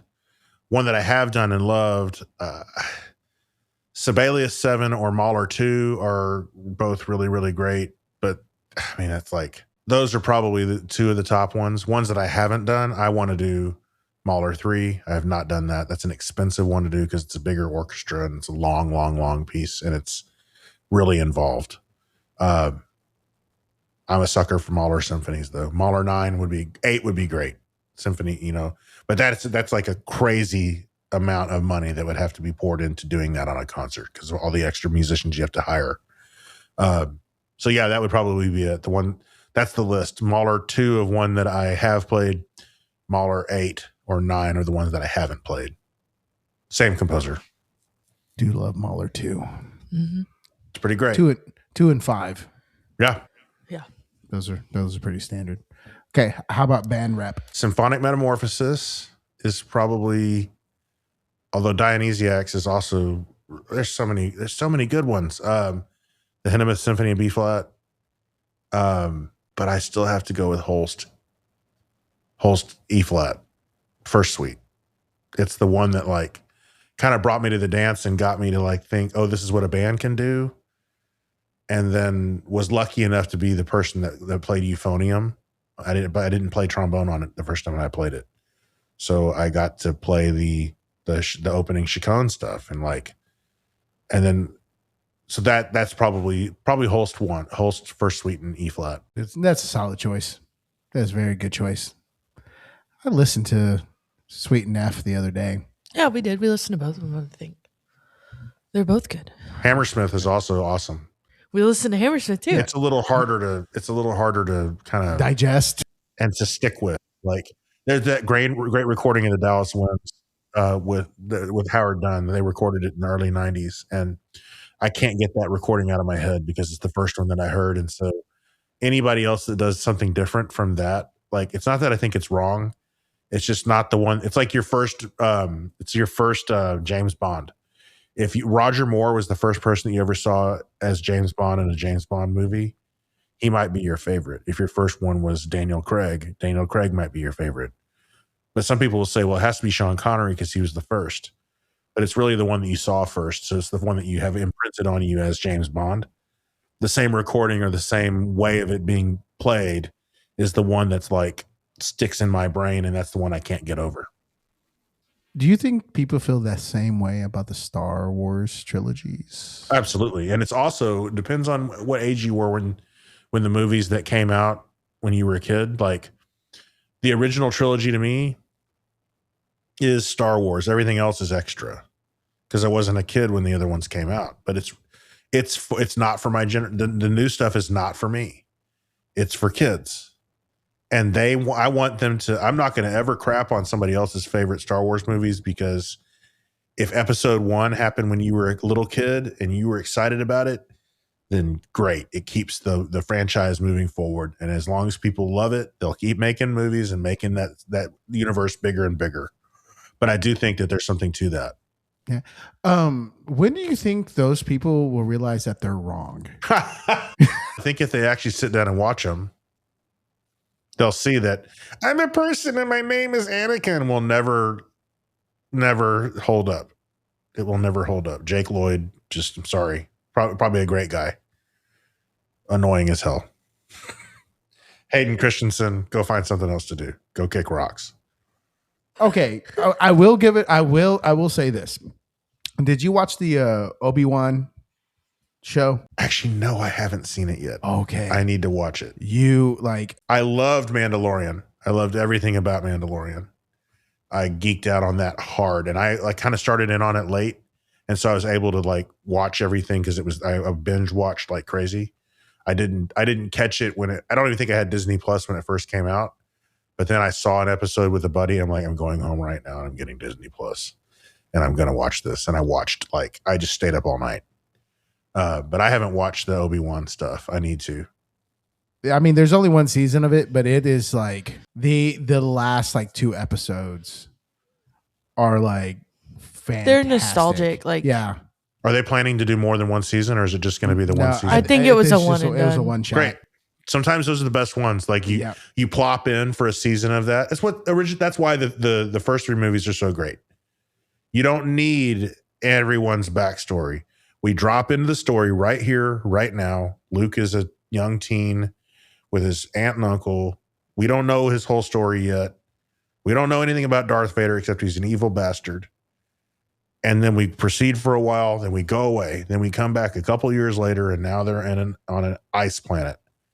And we do a little season of that, and then they go away again. And now we come back, and Luke has grown up. And that's the magic of it, not having all of the pieces, because it allows your imagination to kind of take over some of that. Well, what happened in between? What made him go from being a boy to a man? Was it just that his hand got chopped off and he found out that his dad is his mortal enemy? Or was there other stuff?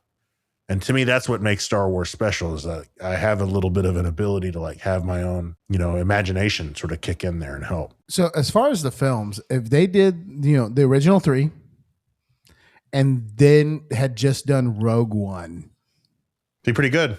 I think it could totally hang. Okay. So let me give you like a tidbit. Okay. So that final scene of Rogue One where Darth like makes his appearance and the lightsaber goes through. Okay, now the last episode of Obi-Wan is that. It feels that feeling of like, here we are that here feeling. Now. Yeah, it's the last like 2 episodes of Obi-Wan. Okay. I'm gonna go check it out then. That's cool. So that's cool. I remember just going like, this is legit. And the fact that they got like Ewan McGregor to do it was like also. I'm sure they rolled up the cash car and just dumped it out in his front yard.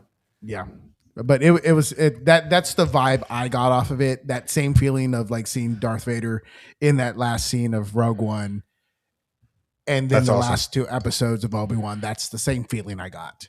Well, for me as a little kid, like when I saw the actual battle between Obi-Wan and Anakin, where he gets burnt up and his legs chopped off. Crispy. My whole childhood of like wondering how he got like that. That was a full circle moment. Like, I can't believe I'm getting to see this. It was almost like I felt a little like wrong. Like I shouldn't be seeing this. You saw the wizard, huh?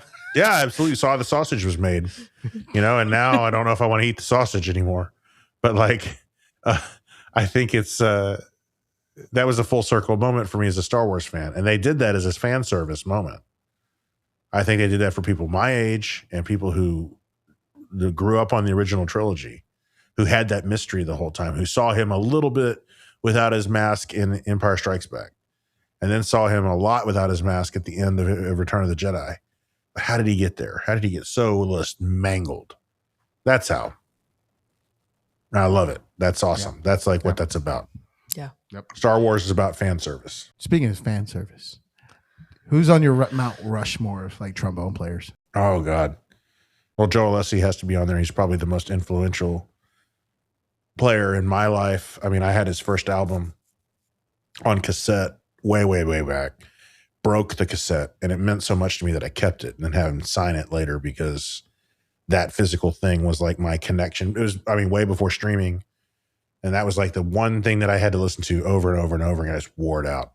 So Joe Alessi is on that for sure. Irby Green, he's long gone now, jazz artist from, I think he was recording in the 50s. He's as great as he was and as acknowledged as he was and is, I think he's still underrated. Marshall Jilks is another jazz player out of New York, and he also has a big band in Germany. He's a modern day Irby Green in terms of being able to get around the horn. And then the fourth one, it's kind of a revolving door. There's a lot of great players, and I'm humble brag, I'm friends with quite a few of them, and I would hate to leave anybody out. So I'll say that the fourth one, for diplomatic reasons, is a rotating door. But those 3 probably are the ones that just take my breath away the most. I never get tired of listening to them. That's probably the best answer I can give. That's a good answer. There's one trombone player that I do have to give some respect to, because I know that some kids it's been almost like revitalized a little bit because of him. Oh, no. Go ahead. What do you think I'm going to say? No, I don't know. Go ahead. Is actually Trombone Shorty. Oh, yeah. Okay. Troy's great. Yeah. Troy. Sorry, Troy. What's his name? He came up kind of not the hard way in New Orleans, but like the traditional way. He learned by ear. He learned by spending time with those older musicians that like pass stuff down to him. Like he's like a big time entertainer, but his roots are about as gritty New Orleans jazz as they come. And the dude has strength. I mean, he is a powerful musician, and he is not afraid to be his own voice. And I love that about him. Like, there's no sense of like, is this marketable? Is this going to sell albums? I don't know how much he cares about that. I think he cares about connecting with his audience. And if you're authentic with your audience, you're always going to have an audience. Yeah. I just know, like, in the time frame of like and I hate to say that musicians can be a little uppity about They themselves. can, though, Yeah. sure. I don't, he's one of the ones that I like as not someone who is a like trombone like connoisseur. He's one that makes it seem very accessible. Accessible and fun. Yeah. Yeah. And that, I mean, ultimately, isn't that why we all play instruments? I would hope so. Yeah. It's fun. Yeah. But, you know, you see him get up on a stage, he's having a good old time. Well, and he plays trumpet as well as he plays trombone. I don't know if I want anybody to watch him play because there's some stuff with the way he does it. I don't know if I'd want my sixth graders emulating all of that. But the spirit and energy in an audio recording, yeah. I mean, that's like, that is unbridled energy. I love it. It's just like Leo P. The saxophone kids love watching Leo P. because he just dances around and. Is this a guy named Leo that's just peeing everywhere? Leo? No, that's his name. Okay. I'll send him to you. You've probably seen him before. Yeah, I'm sure I have. He like runs around with the Barry sax. And yeah, he's a subway artist. Oh, yeah. Okay. Yeah. That's cool. Yeah. Kids love that guy. But yeah, he does all that kind of He stuff. does. He does all sorts of stuff. So Bruce, 10 years from now, okay, what would you like your current students to be saying about you and how they remember you and their interactions and their development of music? I would hope that they would say that he cared about me as a person first, and that he always had my best interest in heart. And if it stops there, then I'm okay with that. There might have been a time in my life when it would have been like, I want them to say that I'm the greatest musical influence of their life, or that I needed that for my ego to feel better. But now I'm at a place where I just want to know that I was a positive cog in that wheel, right? Or cog in that machine. I want to know that like I made a positive impact. I believed in them when maybe they didn't believe in themselves, and I was able to help them access a new level that they maybe couldn't reach on their own. That's what I'd like to be remembered for. That's what I'd like former students to say. Now, beyond that, like I'd also like them to say that like he revolutionized the way that I think about playing the instrument or teaching the instrument. Like he made me think about it in a different way and helped me see that there's multiple ways to get to the end result. I don't ever want to be known as the guy that says that it has to be this thing, this way, this brand of horn, this book. If you don't like the book, I have 5 other books we can use to get to the same place. It's just, we're going to start with this one. I want you to do it for a little bit to know if you don't like it. Then we can always try something else. So I guess flexibility and like flexibility of approach and belief in the student. Good. That's good stuff. I mean, like, is there, like, knowing what you know now, is there anything that you wish you knew before you decided to go, like, I'm going to be a professor of trombone? I would have taken piano more seriously because I have friends that do this that can play piano for all of their students, and I wish I could do that. Just selfishly wish I had more ability here, but I have enough ability. I had enough ability to pass my proficiencies, and at the time thought I never want to touch one of these again. Now I can play single-handed if I'm playing a simple passage with them on the mouthpiece or whatever. I would have taken stuff like that seriously or more seriously. And I probably would have like spent some time learning more about human behavior and development and how the brain learns and how to connect with people. Not like being like an armchair like therapist, but just understanding like human motivation and why people do what they do, and being able to recognize certain patterns and what they mean. And frankly, now, like, I would love to know more about like autism spectrum disorder and how to reach a generation of kids where that's being diagnosed more than it ever has before. I think it's been existed for a long, long time. And you've got generations of people who just thought they were dumb, and they learn differently. And it can be, the phrase is a little overworked now, but like, it can be a superpower if you're in the right field, man. Like, if you have the ability to focus like that, and you're in a field where you focusing on something that you enjoy and you're really good at it, I want to know better how to reach those kids. I want to know like what phrases I should use and what things I should avoid, because I can't be old school with all those kids and make it work. Like, old school doesn't work if a student has that sort of mind. I need to learn how to approach them differently. So probably more than anything, I probably thought early on that like I needed to like solidify my approach to everything so that like I never had a wrong answer. I could always have the answer. And now I'm learning that the best thing about being a responsible teacher is to say, I don't know, but I know where to look to find the answer. I know where to dig in, and I know my limitations, and I know who I can ask who might know. You know, like looking back at my like college career, I wish there was a couple of one. I wish I would have taken a few things a little bit more seriously. Alexa's seen my GPA. I have. That's true. But like I mean, just like you, I wish I would have taken piano a lot more serious. Just because now I use a harmony director. Have you seen a harmony? I use a harmony all the time, and I went to a special training this past summer for it. Yeah. Who ran the training? Do you remember? Pote. Michael was just here, like doing honor band last month, and he actually used the harmony director that's been in my office for the last 2 years as his harmony director while he was here. He's incredible with it. Yeah, that dude's forgotten more about tuning than I've ever known in my life. Yeah, he's great. Yeah. So, you know, and that would have been very helpful for me. Like, now that I am using that piece of equipment a lot more, I wish I would have taken I wish, like you said, like a psychology class. And we take early childhood development, which is like great, but there's a certain finesse that you need as a music educator. Absolutely. You know, and I have to have this discussion with my kids all the time, or specifically my leadership kids, is that I go, look, the way I handle so-and-so is not the same way I'm going to handle so-and-so. It's not about not being fair. It's about reaching the kid. Yeah. Yeah. And I go, it's because like this kid, I have a certain relationship with, and I can do this.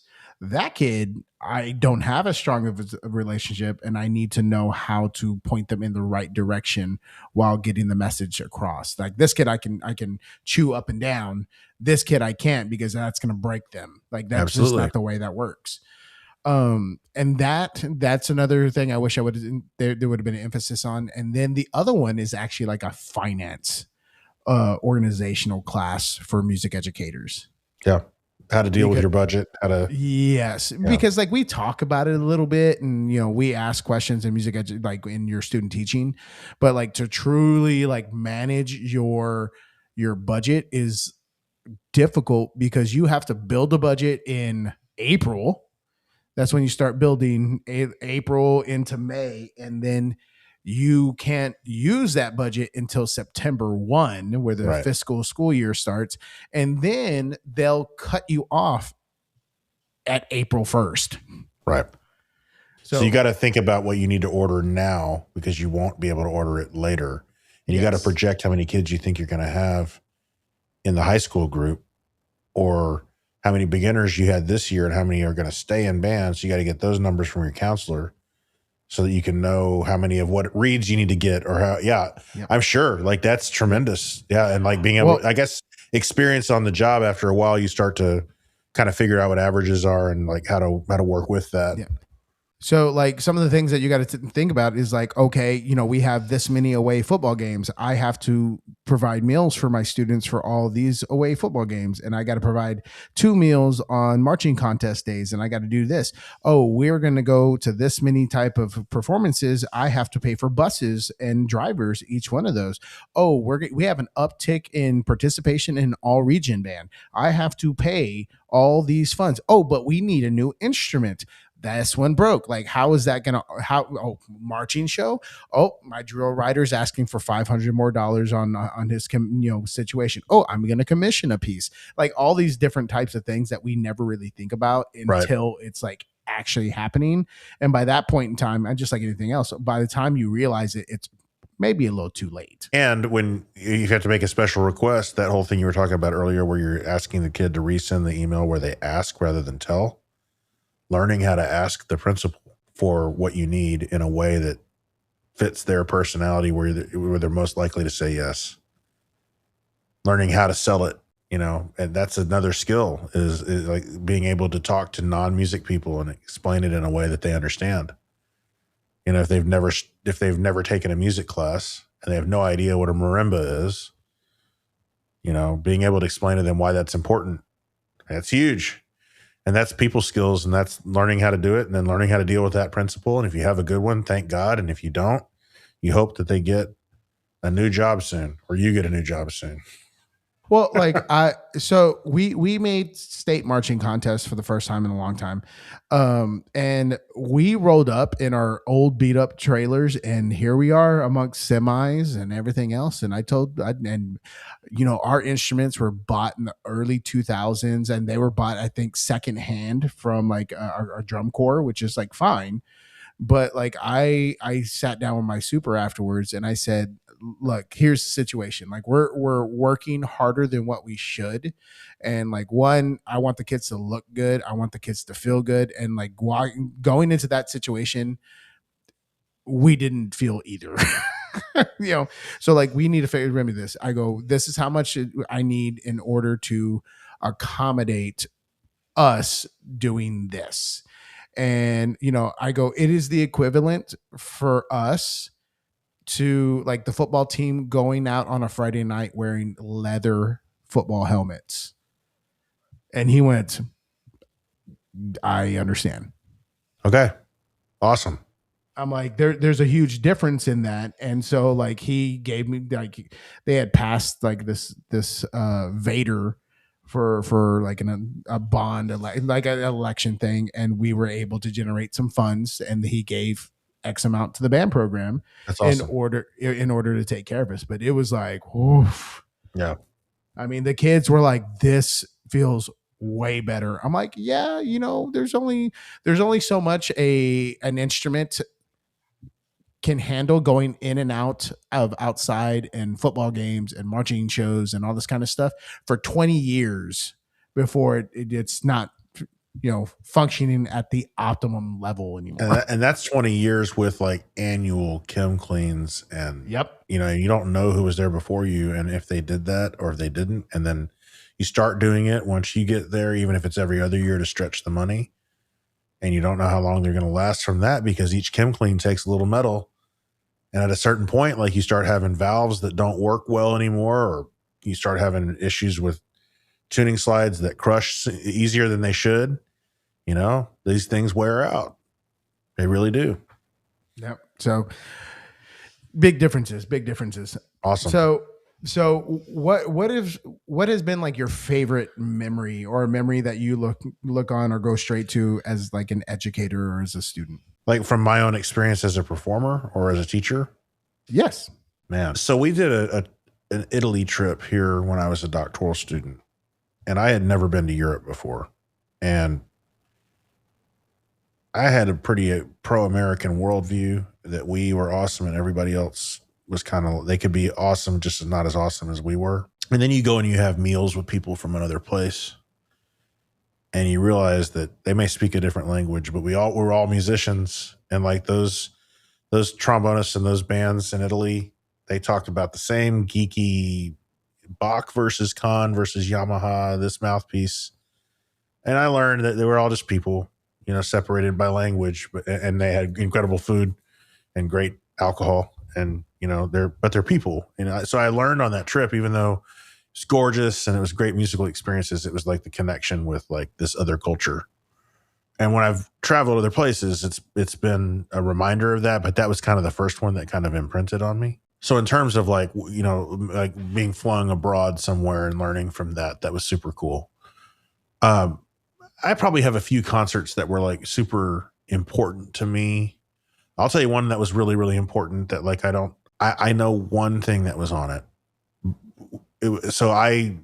Like I said earlier, like I did not plan to go to grad school. And when I landed at Baylor, it was because Brent really worked hard to make that happen. I felt like if it was going to happen, it was going to happen. And if it wasn't supposed to, it wasn't going to. So I wasn't going to like work extra hard to make it happen. And we did the ensemble auditions, the pool audition. And when that result came out, Stephen Hyde was like, we need to do Bolero now because we have someone that can do it.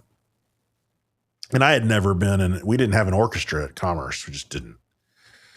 And I had played some stuff with Dallas Opera and had done some things with Richardson Symphony and some things in Dallas Fort Worth Metroplex and done some other gigs along the way. But to have a conductor say that and make a repertoire decision based on your playing in an audition 2 days before and change the script on what they were going to play. And then to sit down and do it and to get a smile from a guy that like didn't often have a lot of smiles for wind players. I love him to death, but he was pretty tough. That to me was like a validating moment that I was where I needed to be, doing what I needed to be doing, and was making a positive impact. And there have been moments like that since then, for sure. But it was like the first time, because like I said, I was kind of a wreck of an undergrad student. And I kind of wore myself to the bone at Baylor. I was there a lot of late nights practicing in that office and I felt like I was making up for lost time or trying to prove that I was not that screw up that like got lucky and got this spot. So I was going to make the most of it. And I demonstrated, I think, a lot of growth over those 2 years. But it started with that. It was like, this is the first moment where I'm being told that like your impact is immediately being felt here. So that's one that sort of sticks out for sure. Probably the one that like matters the most because it helped me know that I was not BSing myself into thinking that this was a thing that could happen. It was actually happening. Yeah. Well, and I think talking more to you, I think you and I suffer from the same type of situation where people are afraid to really get to know who we are because we seem like intimidating or imposing personalities or figures. I was charged with kind of being that guy when I was there. I mean, I was told that I was the eyes and ears in the ensembles when he couldn't be there, and crackheads if people aren't taking care of business. And if the guy that's basically signing my assistantship check every 2 weeks says to do that, then that's what I'm going to do.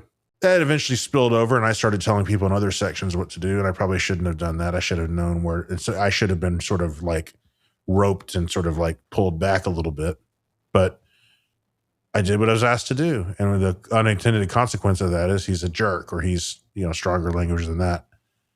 That's okay. But you have to have a place where you can afford to grow into those roles where it's safe to do that. And I knew where the limits really were, but I would push those limits. And you're right. Like it made it harder for people, I think, to get comfortable and to know the person behind. But those that did, I think, realized that like, a lot of their stuff was a smokescreen. It was just like the outward sort of manifestation of maybe insecurity. So you project something, strength. You're not going to get one over on me.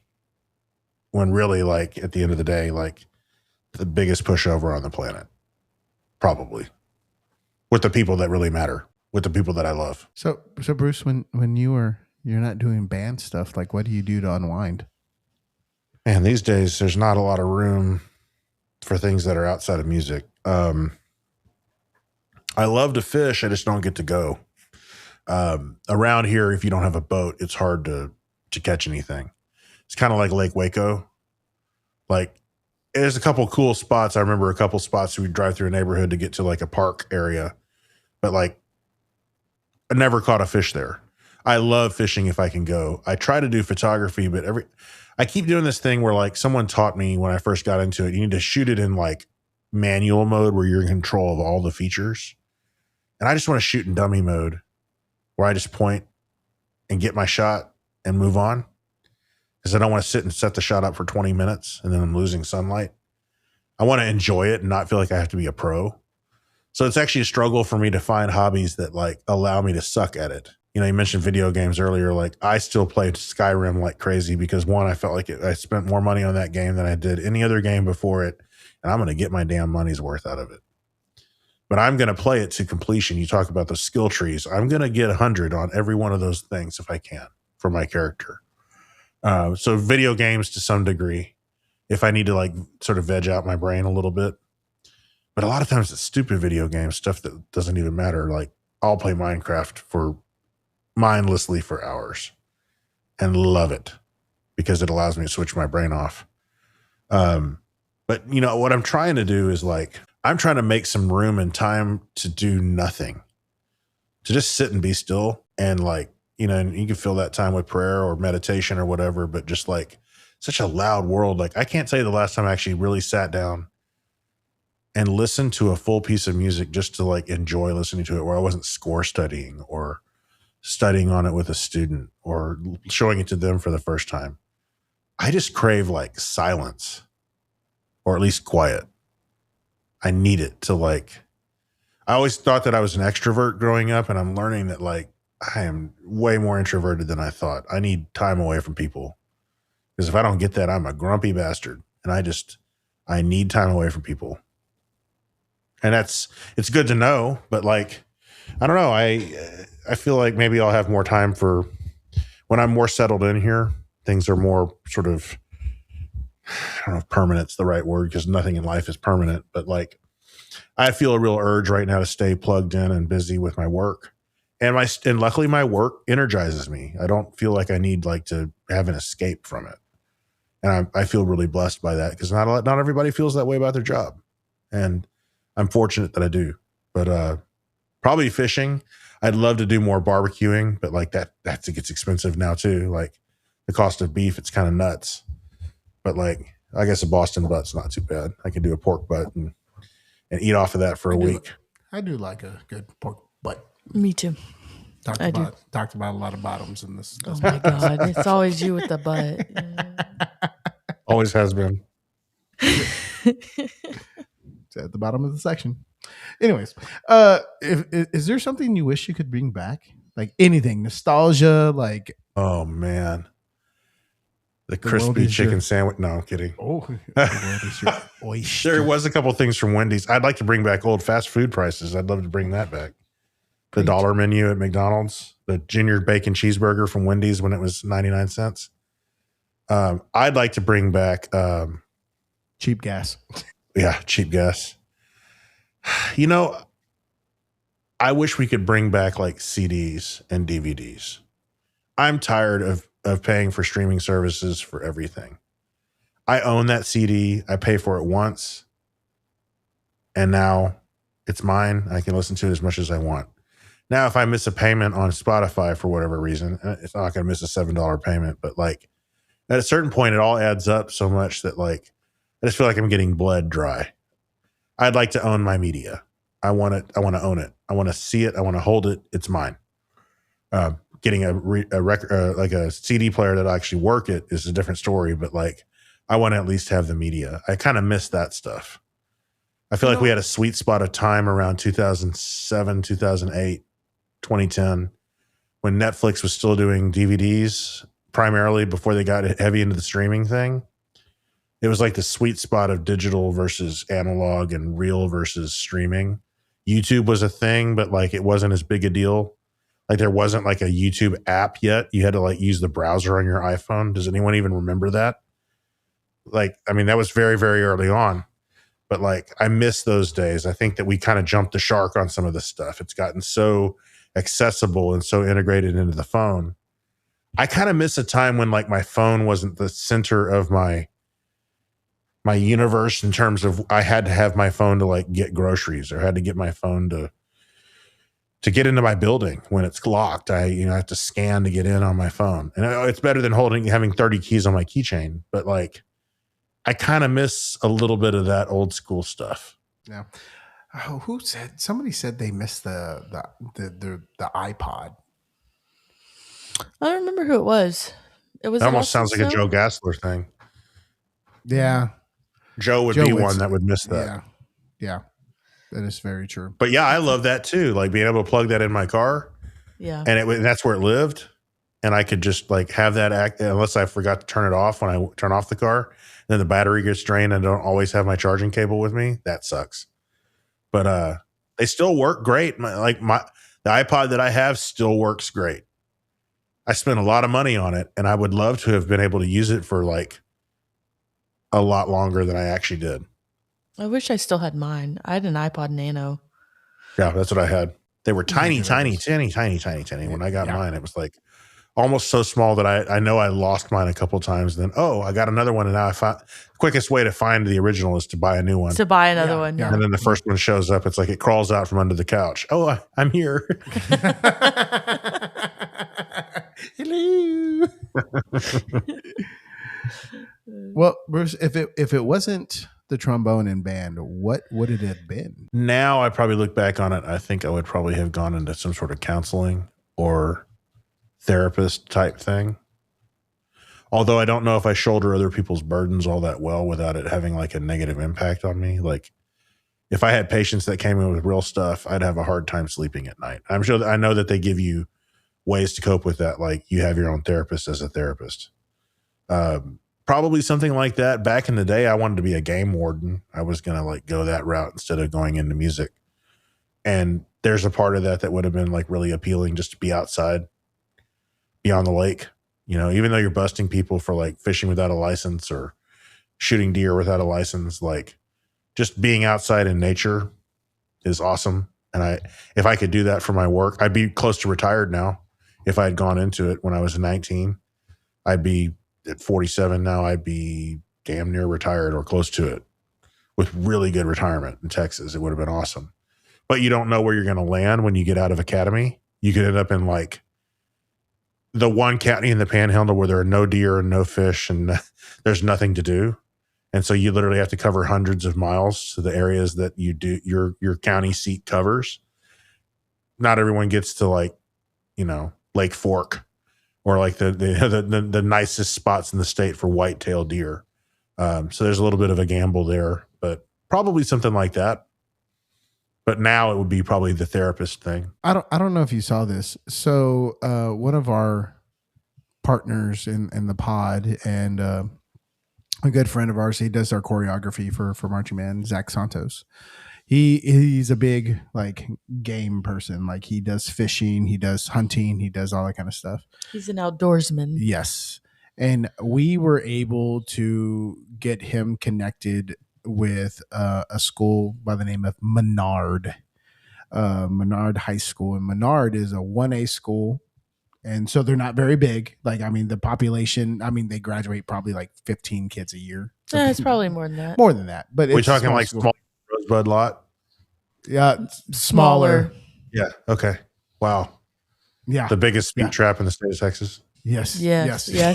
I've gotten 3 tickets there. Oh, Sounds my God. right. Yeah. I got profiled there once. You did.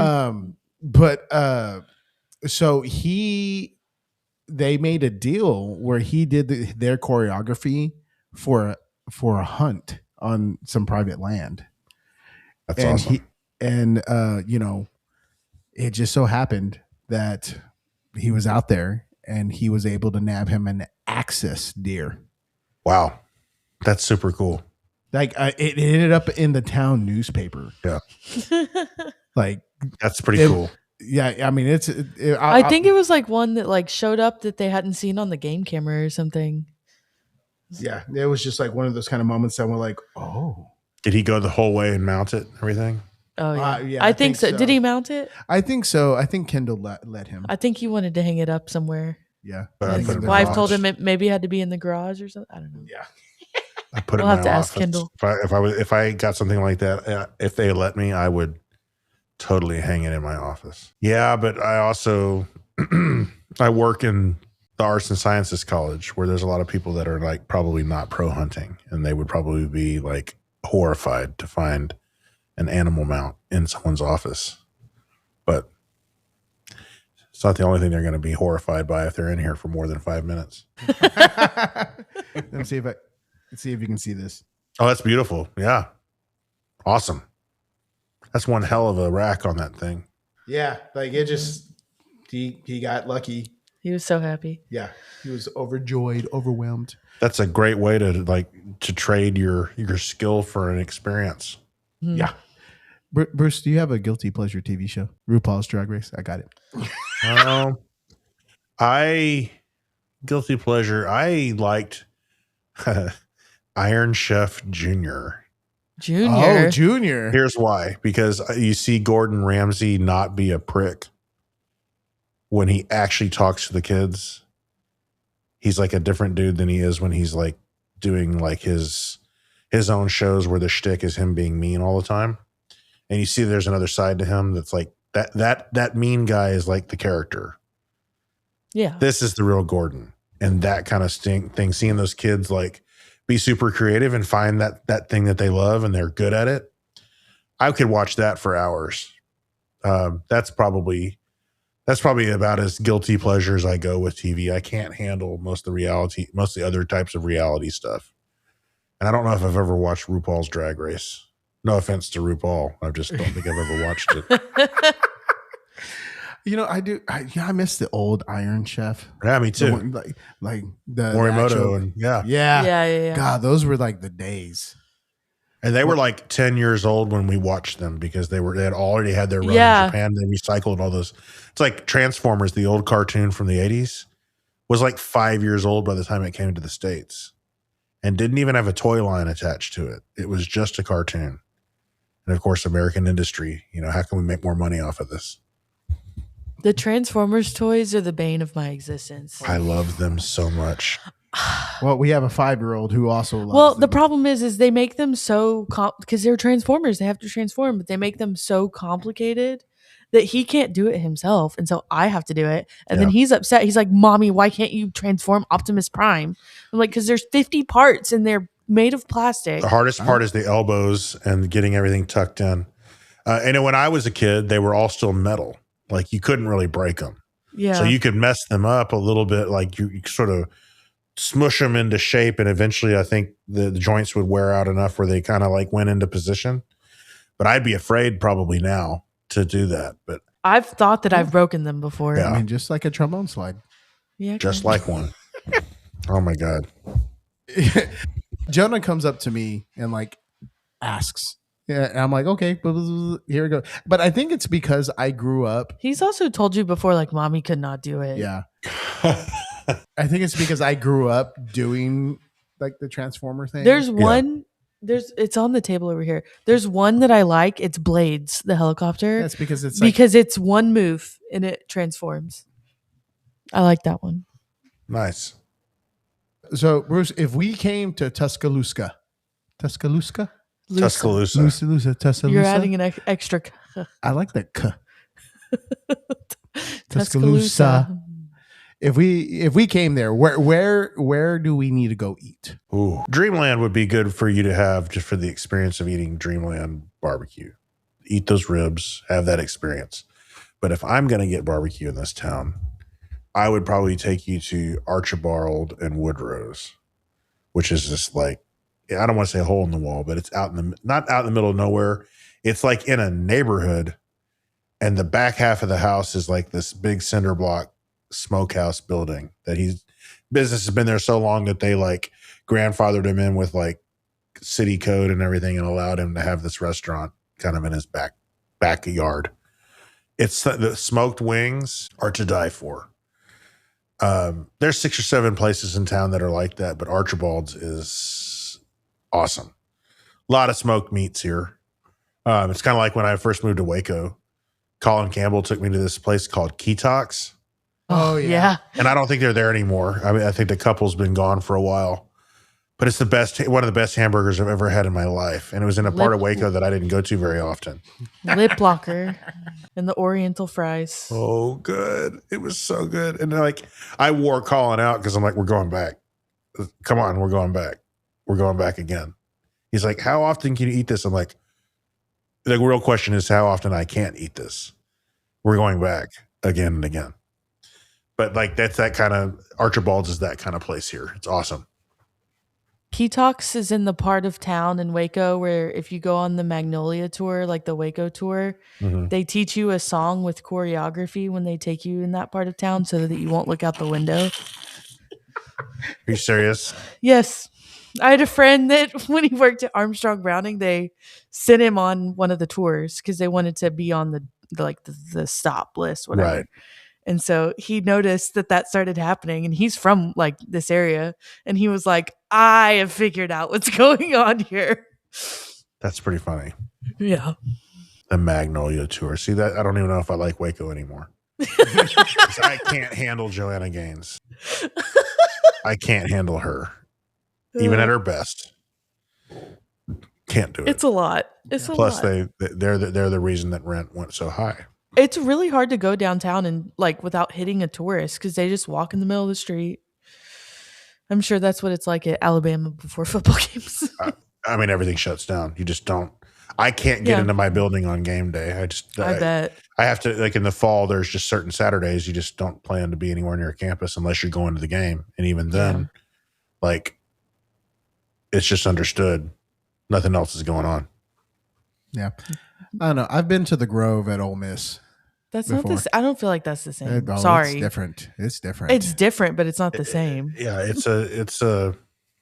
it's probably a great experience, but this is another level. He's been to Kyle Field and he's saying that. Yeah. Yeah. You've been to Kyle Field too. It trumps Kyle Field.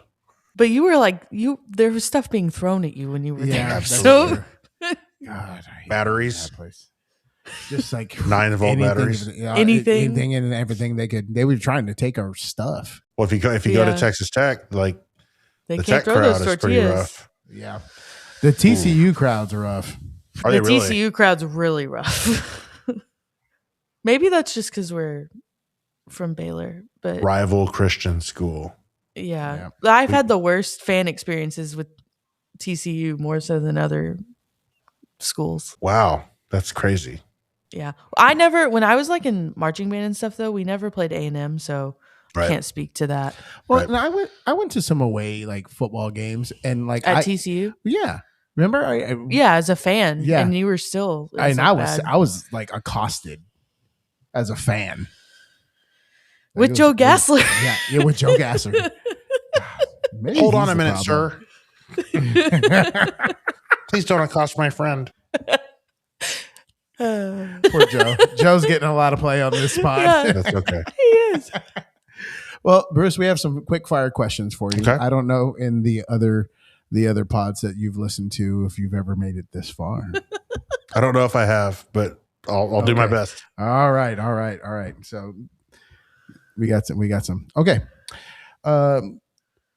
You get to choose the person of your choice. Taylor Swift, Miley Cyrus, Ariana Grande, or Sabrina Carpenter. That list has gotten long. Yeah. I added one. Probably Taylor Swift. You have a favorite rom-com? Love Actually. Good answer. Is pineapple acceptable on a pizza? Yes. Is a hot dog a sandwich? Yes. Toilet paper, over or under? Over.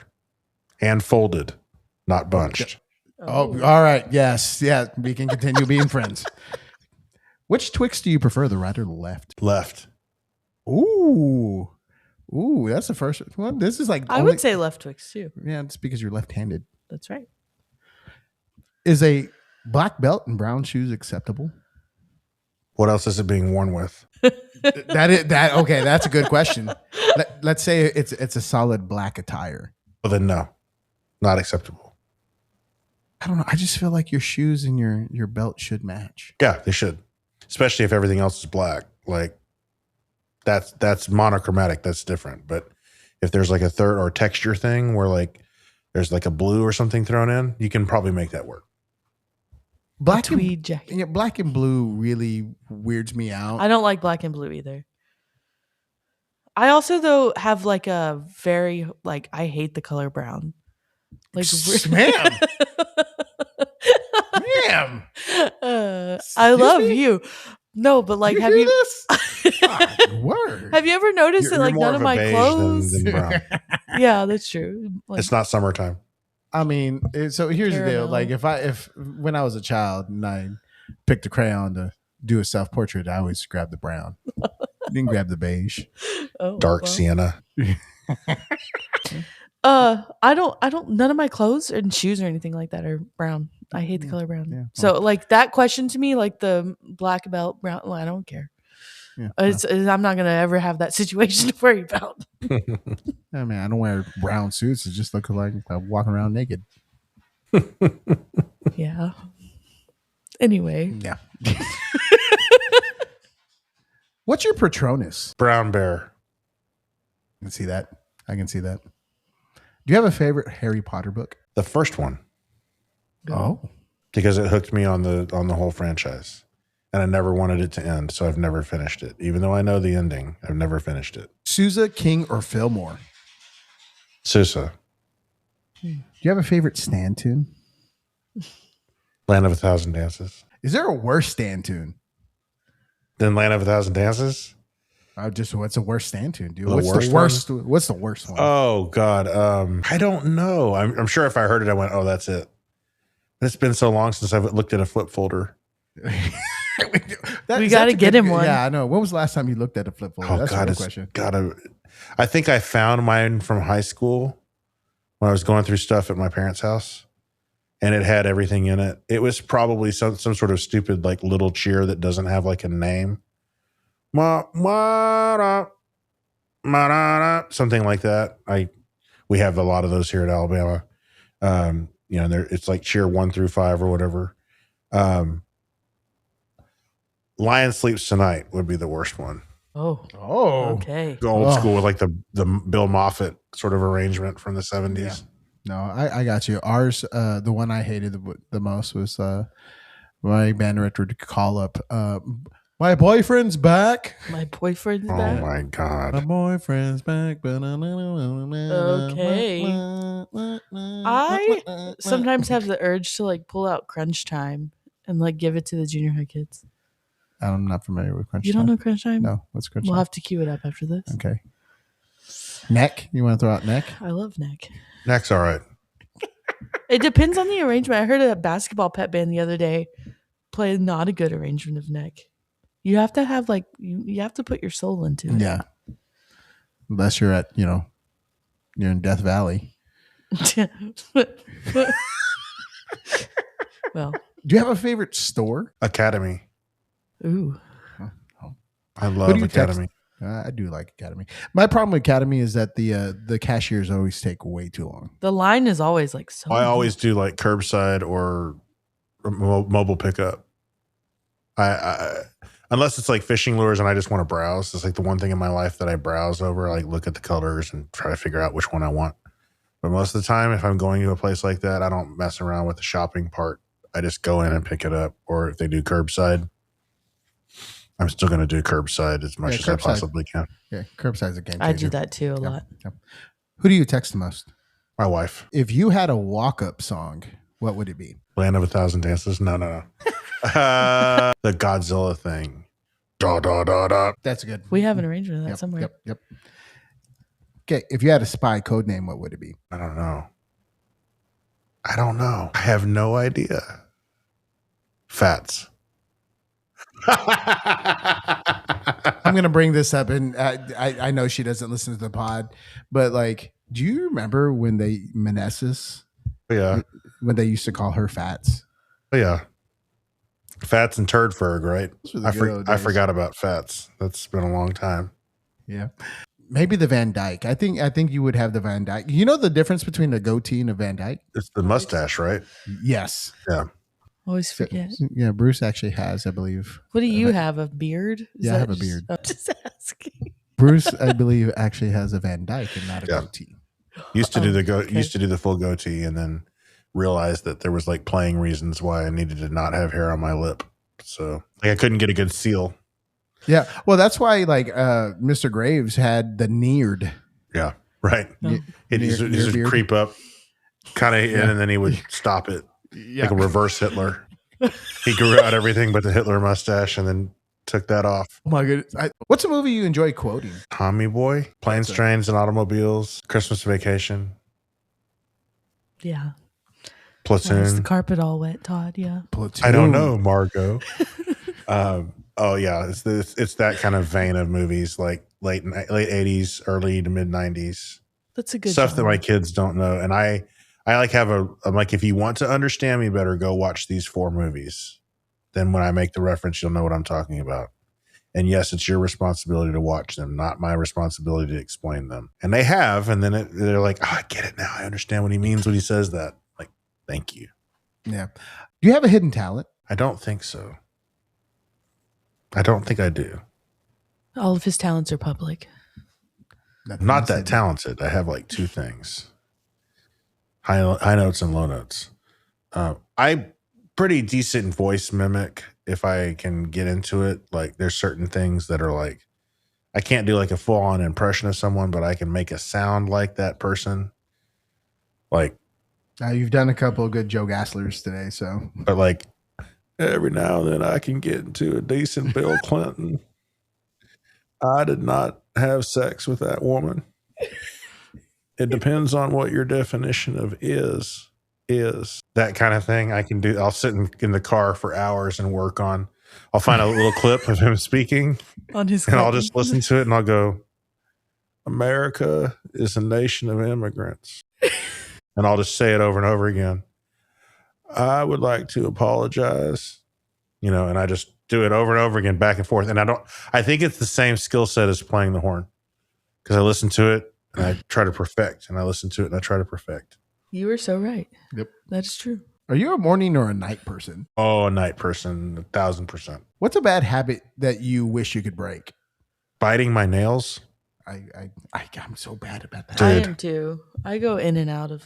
My grandmother paid me $100 to not bite my nails for a year, and it was like on January 1st, and then like January 1st of the next year when she gave me the money, that night I bit my nails again.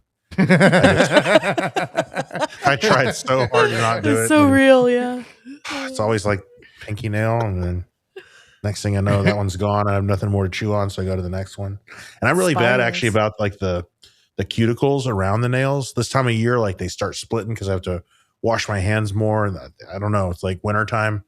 It really gets bad, and then it like gets better in the summer, but like constantly like biting the cuticles on there. It drives me crazy. Drives my wife crazy too. If you could have any superpower, what would it be? Not to bite his nails. To stop time or to slow time down. Not permanently, but just temporarily in certain situations. To move the person across the street before they get hit by the car, or maybe to speed things up, to change time. That's a good. That's a good one. That is a good power. I wouldn't want to know what people are thinking, because I think I'd have my No. heart broken over and over again. Mm-mm. No, people are. Mm-mm. I don't want that. I'll you deal with my blissful ignorance. Yeah. If you could invent a holiday, what would you celebrate? I think I would I'd find a way to turn a 5-day work week into a 4-day work week and make every Friday or every Monday a holiday. I don't know what I'd want to celebrate. I'm not sure. Because like we're going to have, there's Mother's Day and Father's Day, so we're going to have Kids Day. But I feel like every day is Kids Day, because you're like, you're relying on you for their needs. So they're celebrated all the time. Maybe an actual like official, like fully blown Grandparents' Day. Like where they're truly honored and loved and doted on, and not just a card and a little kiss on the cheek from their grandkids, but like a full blown day for them. Maybe that would be good. Or a full blown Teacher's Day. That would be awesome, with nothing but Starbucks gift cards. Oh, okay. Since you are from the home of Bluebell ice cream, right? What is the cookies and cream? Okay. Like nothing comes close. The cookie 2-step bullshit and the banana pudding and all the stuff that like The classic flavors will always win because they've been around longer. They're perfected. I grew up next door to the gentleman who provided Oreos to Bluebell for the first 25 years that they made cookies and cream. So get this. I think he's retired now from Nabisco, so I can tell the story. They didn't think that they could get like the factory rejects off the production line. He was a Nabisco rep where he went and like supplied and stocked the stores, like grocery stores in my hometown and like parts of Houston. He was selling retail packages of Oreos to Bluebell for years at commission price. And so at some point, someone at Bluebell went, don't you have like a quality control person? And don't they like pull the rejects off the line? What do you do with those rejects? Well, I don't know. And at that point, they started buying like the crumbled ones that were already going to get broken up and put in the ice cream anyway. He bought boats, land, cars. He's a great guy, an honest guy. No one had ever asked the question, and they wanted Oreos for their cookies and cream. And so for years, my neighbor Fred was the guy that sold their cookies to Bluebell. And that's the flavor. That's the jam. Homemade vanilla can kick rocks. It was invented. It was created as an accident. They burned the milk. And they went, well, milk's expensive. Let's make a batch of ice cream and see if it's any good. And the reason it has that kind of more caramel flavor to it, almost like a flan. It has more of that kind of quality to it, caramel quality. Is because it's scalded milk, and a happy accident turned into like the flavor that started it all. I have a lot of Bluebell trivia. I'm sure you do. Done the tour about 300 times. About to say, I like Cookie Two Step, It's all right. and I'll die on that hill. That's They cool. have a lot of weird flavors now too. They do, and they're just They have trying like the root beer float. There was It's another okay. one that Dr. came out Pepper. recently. I don't remember what it was. I was like, I don't know about all that. But pistachio is really good, but people don't talk about it much, but it's really good. My do like son pistachio. really likes pistachio ice cream because it's green. He doesn't gravitate towards mint chocolate chip. He gravitates towards pistachio. Actually, he had the mint chocolate. He likes chip. mint chocolate chip, but he always asks for pistachio. Yeah. Well, the dip cone the other day was a mint chocolate chip. He dip called the first time he had one of those. He said, "Can I have the pistachio one?" cone. Well, there you go. No, I didn't know that. Yep. If you could have any one animal, real or fictional, as a pet, which would it be? It would be is it a dragon that the kid flew on in a Never-Ending Story? Yes, It was a dragon, but it was like Yeah, it was like a dragon. furry dragon. It was like Yeah, it not was a- scaly. Yeah, What was his name? Atreyu was the name of the horse, right? That died in the mud. That was not Koflax, but oh my goodness, what is it? I don't know. Shadowfax. Atrax. Turn Atax. around. But I think Atreyu was that the kid's name or was that the dragon's name? That was the kid's name. Now you got to. I'm gonna like be up all. fact check you right now. Never ending. I'm surprised that you don't know this. I know. I'm like blanking on it. I feel horrible. You should. Treyu. Books. Falcor was Falcor. Falcor. What Falcor. a great name, Yes. Falcor. It's one of the best 80s movies ever. Did you watch Stranger Things? I tried. Everyone that told, because I love the 80s. That's why, because you Oh. brought up that stuff. That's why. All my friends that are from that age group that are a little bit older than me, they're like, you have to watch this. You'd love it. And I'm like, I can't get past like the 4th episode. I have tried. It's so slow. And I know they're like building the premise for everything. But like, I just can't. I don't know if I just can't take the time, and I'd rather watch like Never-Ending Story or Parks and Rec or The Office because I just want to laugh more than I want to like think. But like, I would love to like get into it, but I don't want to hop forward because I know I'll miss something. Like I missed Minor Scale Day in theory. Yeah. Like I want I want to make sure that I keep that I know everything from the story all the way through.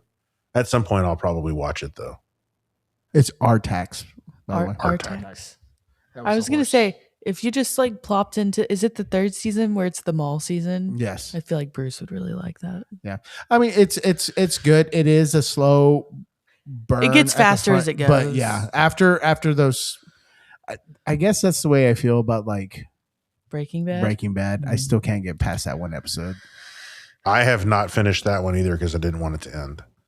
Jose just won't watch. I stopped after the old folks home where Salamanca. Oh, yeah. That's the last episode I've seen. And I was like a whole season after that. Yeah. Well, I know what happens in that episode. Yeah.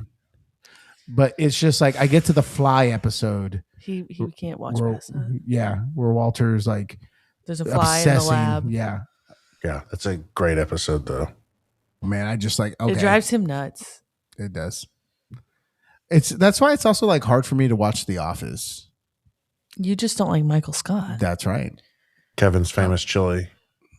That's funny. It's one of the greatest scenes in all of television. The secret is to undercook the onions. Everything is going to get to know each other in the pot. I love him. Some people say it's what I do best. It's so great.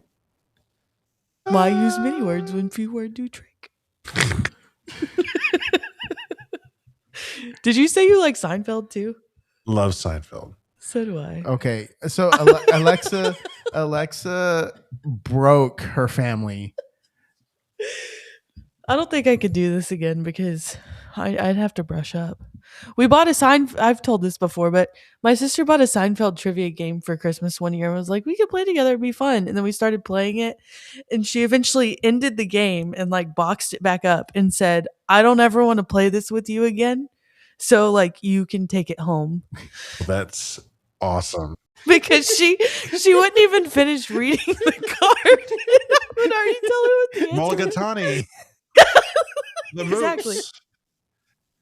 It's the Moors. I say that all the time. I tell her that all the time. The Moops. Oh, I'm sorry. It's Moops. So It's clearly a misprint. He said it in like such a Larry David way. I'm sorry. Oh no, Timmy. It's the Moops. I was in a hotel room the other day and the only channels on the TV were like local news and HBO, and the only HBO channel that was anything worth watching was just like only Curb Your Enthusiasm. I was talking to Jose on the phone and then like it was the theme song like all the time. He was like, I was like, what are you watching on repeat? It was just like hours of Curb Your Enthusiasm. That tuba is the most obnoxious tuba sound ever. I love it. Yeah. Oh, too much. If you could have dinner with any three people, dead or alive, who would they be? Winston Churchill, Lyndon Johnson. On the pot or off the pot? Sure. and probably my grandfather, who I never met. That sounds fun. Winston Churchill, because he endured a lot to get to the prime minister position, was ousted from Parliament so many times. Johnson, just because I want to experience that person in person, because he was just like a master manipulator. And my grandfather, because people tell me that I'm a lot like him, and I've heard all the stories, but would love to have that moment myself to sort of know what he was like. Pancakes or waffles? Pancakes. What came first, the chicken or the egg? Chicken. If you had a time machine, what historical event would you go to and why? Probably go to when Martin Luther nailed the 95 Theses on the door at the church to start the Reformation. I would want to see that great sort of split happen because it's always fascinated me. Here's another one. Same situation, but what moment in your life would you go back to relive? The easy answer would be I'd go back and like tell myself to get off the phone with the girl that I was breaking up with that kept me on the phone all night, that made me fall asleep behind the wheel on the car the next day when I had my wreck at Fort Hood. That would be the easy one. But I think I would go back to that first time that I decided to sleep through theory class in college. And they were talking about melodic mind. Right. But like the part, because like I remember the first time that I did it, it was, I had been embarrassed in that class the day before. The teacher was just like pretty cruel about the answer that they gave was something like, well, for someone that plays trombone that well, you ought to be able to answer this question. And I was thoroughly embarrassed. And so I just didn't want to go back to class, and that bed was warm and I didn't want to get up and go. And they talk about how you reward yourself the first time you get away with telling a lie. It's easier to lie again because you got away with it. And that's why a habitual liar becomes a habitual liar. I would probably sit down with that kid and say, hey, or the first time that like I did something really kind of stupid in undergrad that like I should have gotten busted for and should have had major consequences for. I would sit down with that kid before that and say, hey, dipshit, don't do what you're about to do. And here's why. Here's the long standing sort of like effects of that. It would be something like that. 17, 18, 19-year-old me who felt like he was bulletproof. That would be where I'd go back to. And those are the same type of conversations we have with kids, like all the time. Like, guys, don't quit, because once you start quitting things, it becomes a lot easier. Absolutely. To quit things. Absolutely, it does. Absolutely, that's hard. How would you describe your job to an alien who just landed? We organize sound. Mm-hmm. That's a good answer. Mm-hmm. What's a skill you want to learn this year that you've never done before? I want to get better at YouTube production. I can do it, but I'm slow. I can video edit, but I'm slow. I want to get faster at it and more confident in creating the style that like is mine and not be just completely utilitarian about it. I'd like there to be a little bit of a something on it, a little polish, but I'd like to be faster at it. That stuff is like, yeah, you don't foreign. do any of that stuff. Foreign to me. If you were guaranteed the answer to one question, what would it be? Guaranteed the answer to one. Oh man, I would like to think, does heaven exist? Or does God exist? But I'd be terrified to find that the answer is no, and then be like, just my entire moral compass would be wrecked. So I don't know if I would ask that. I think it'd be something more along the lines of this. If I can like make this big investment in this thing, is it going to hit? Am I going to be like a filthy rich millionaire over this thing? I would want to know something like that. So that like if I'm dumping money into something, I want to know that it's a sure thing, so that I could do that. And even if in the short term, while we're waiting for the return on it, I could deal with that if I knew that it was going to hit. So it wouldn't be an existential thing. It would be more like a quality of life thing in terms of money. Okay. So we're going to, Aladdin's rules on this. Okay. You have 3 wishes. Okay. You can't wish for bring somebody back from the dead. Can't wish for somebody to fall in love, et cetera, et cetera. What are your 3 wishes? Man, that's tough. Can't wish for more wishes, can you? Rule number 1. I'd wish for one more day with my dad. Absolutely can't. And I might burn the other 2 on 2 more days with him. But if I'm being honest, I would wish for my wife to outlive me, because I don't know if I could handle her going first. And the third one, I'd probably burn up with something stupid just for fun. Like wish for like not a asshole amount of money, as he would say, like just enough money to piss people off. Like I'd ask for $100,000 or something, and then I'd burn it up. I'd buy like 1 truck or a boat. Just something that'd be a little where it would not affect my bottom line at all, but I'd be able to have a little fun with it. Yeah, just a small flex.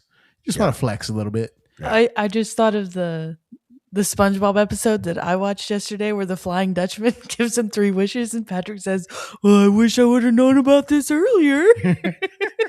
And he said, okay, you have 2 more wishes. I love that. Oh my goodness. You said that about your dad. Like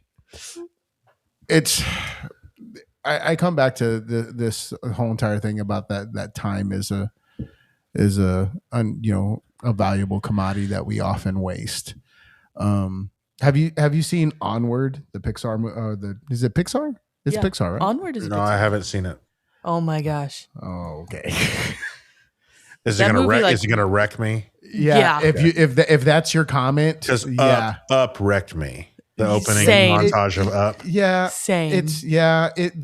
Onward is like Onward wrecked me in the theater. Yeah, it wrecked me. I mean, just because like if you're someone who is like very tight knit with your family and like you have a strong father figure, and you know that's something, and it's unfortunate that not everyone has those types of connections, but like the premise of the movie is that I'm gonna run it a little bit for you, that magic has stopped being used by these creatures. It's like a fantasy land fantasy setting. and the whole entire thing is that they can bring their dad back for one day. He finds a spell that he can bring his dad back. Wow. But it's two brothers, and the older brother remembers the dad, and the younger brother doesn't. Because he passed away when he was like a baby. Mm-hmm. Right. Wow. And it's like the whole movie is like a quest for that. Okay. That makes sense. Wow. I'll check it out. I will go check that out. Yeah. It's a good movie. It's very like emotional. Cool. But because every now and then you just need a good cry. Honestly. The first time I watched Up, I was like with friends in college, and I cried so hard that they were like, "Are you okay?" Like, Do I you will need be to okay. leave? I will be okay. It was bad. Like I get these moods where I'm like I'm weepy. Like I feel like you watched a weepy movie the other day. like I just feel like it's gonna happen. I don't remember what it was. I'm that way more since COVID than anything. I don't know, because I lost my dad during COVID. He didn't die from COVID, but just the circumstances around hospitals then were so stringent, and I was the last one that got to be in the room with him. And then I chose to go home because my mom had been like taking care of him for a while, and she needed somebody to not necessarily look after her, but to be there with her. I said, "Dad, I'm going to go home and take care of Mom. I'll come back." Didn't get to come back. But I wanted him to see that like I was looking out for her too, which is what he always wanted me to do. But like that whole time was just so screwy. But ever since COVID, and I don't know, it's not just the loss of him, it's just what all that represented and the preciousness of people, being around people, like the sort of facing the unknown with all that and wiping our groceries down and leaving other things in the garage for a day to like let all the particles fall off of them when we didn't know anything about what it was or wasn't. And my wife was doing contact tracing at the time. So she was talking to families that were dealing with this every day. And neither one of us got COVID for like the first year and a half that it was a thing. And then when I got it, it hit me hard. Like I still don't breathe quite as well as I did before. Like it's still like a lasting sort of, it's not much, but it's just enough. And us getting a little bit older probably doesn't help either. But ever since then, I've been more weepy than I probably ever was before. And I don't consider it a bad thing. I think it's just being more in touch with like the poignant stuff in life that matters and helps you realize that like it is precious and it is fleeting and we need to hold on to it for the time that we have it. Like for me, when I became a dad, like that's when, like that. Oh man, I'm sure that's when you got weepy. That's when I got extra weepy. Yeah, I've always been weepy, so it's not. This is true. And I think I've gotten more weepy. Yeah. I didn't know I could get more weepy. Yeah, you did. Good to get more weepy. Just FYI. Oh, I'm not offended. I'm very aware. All right, Bruce. I got one more question for you. Okay. This is the question that everyone listens to the podcast. If I pull up our analytics, everyone's already gone. Is there a Dairy Queen in your hometown? Oh yeah, there's two. There's two? That's how we knew that we had made it. Texas stop sign, baby. Yeah. Let's see. The steak fingers. Steak finger basket was the jam. And if you really knew the manager, you could get half steak fingers and half chicken fingers. They called it the Cheyenne, but it was a secret menu item. Wow. Cheyenne. Who's Cheyenne? It's spelled with a C. I love the gravy though. No, we had two of them. And at one point, I think they had three.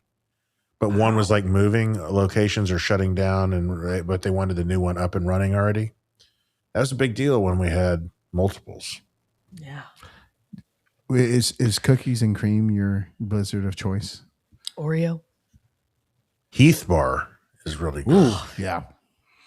But I like M&M. If I'm going to do it, I like the M&M blizzard. Although some people say that they get really hard when they get cold, and so it hurts the teeth.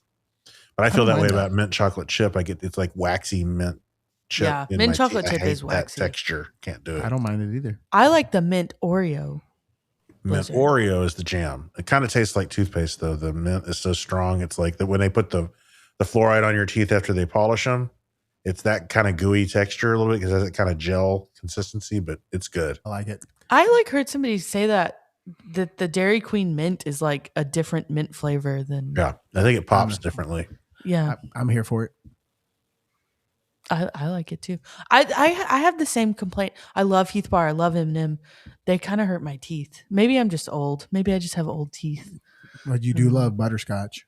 But are you a texture person in all foods though? Like, because I'm a texture freak. I'm like a sandwich. I want my chips on it because I need the crunch. I'm like a dog.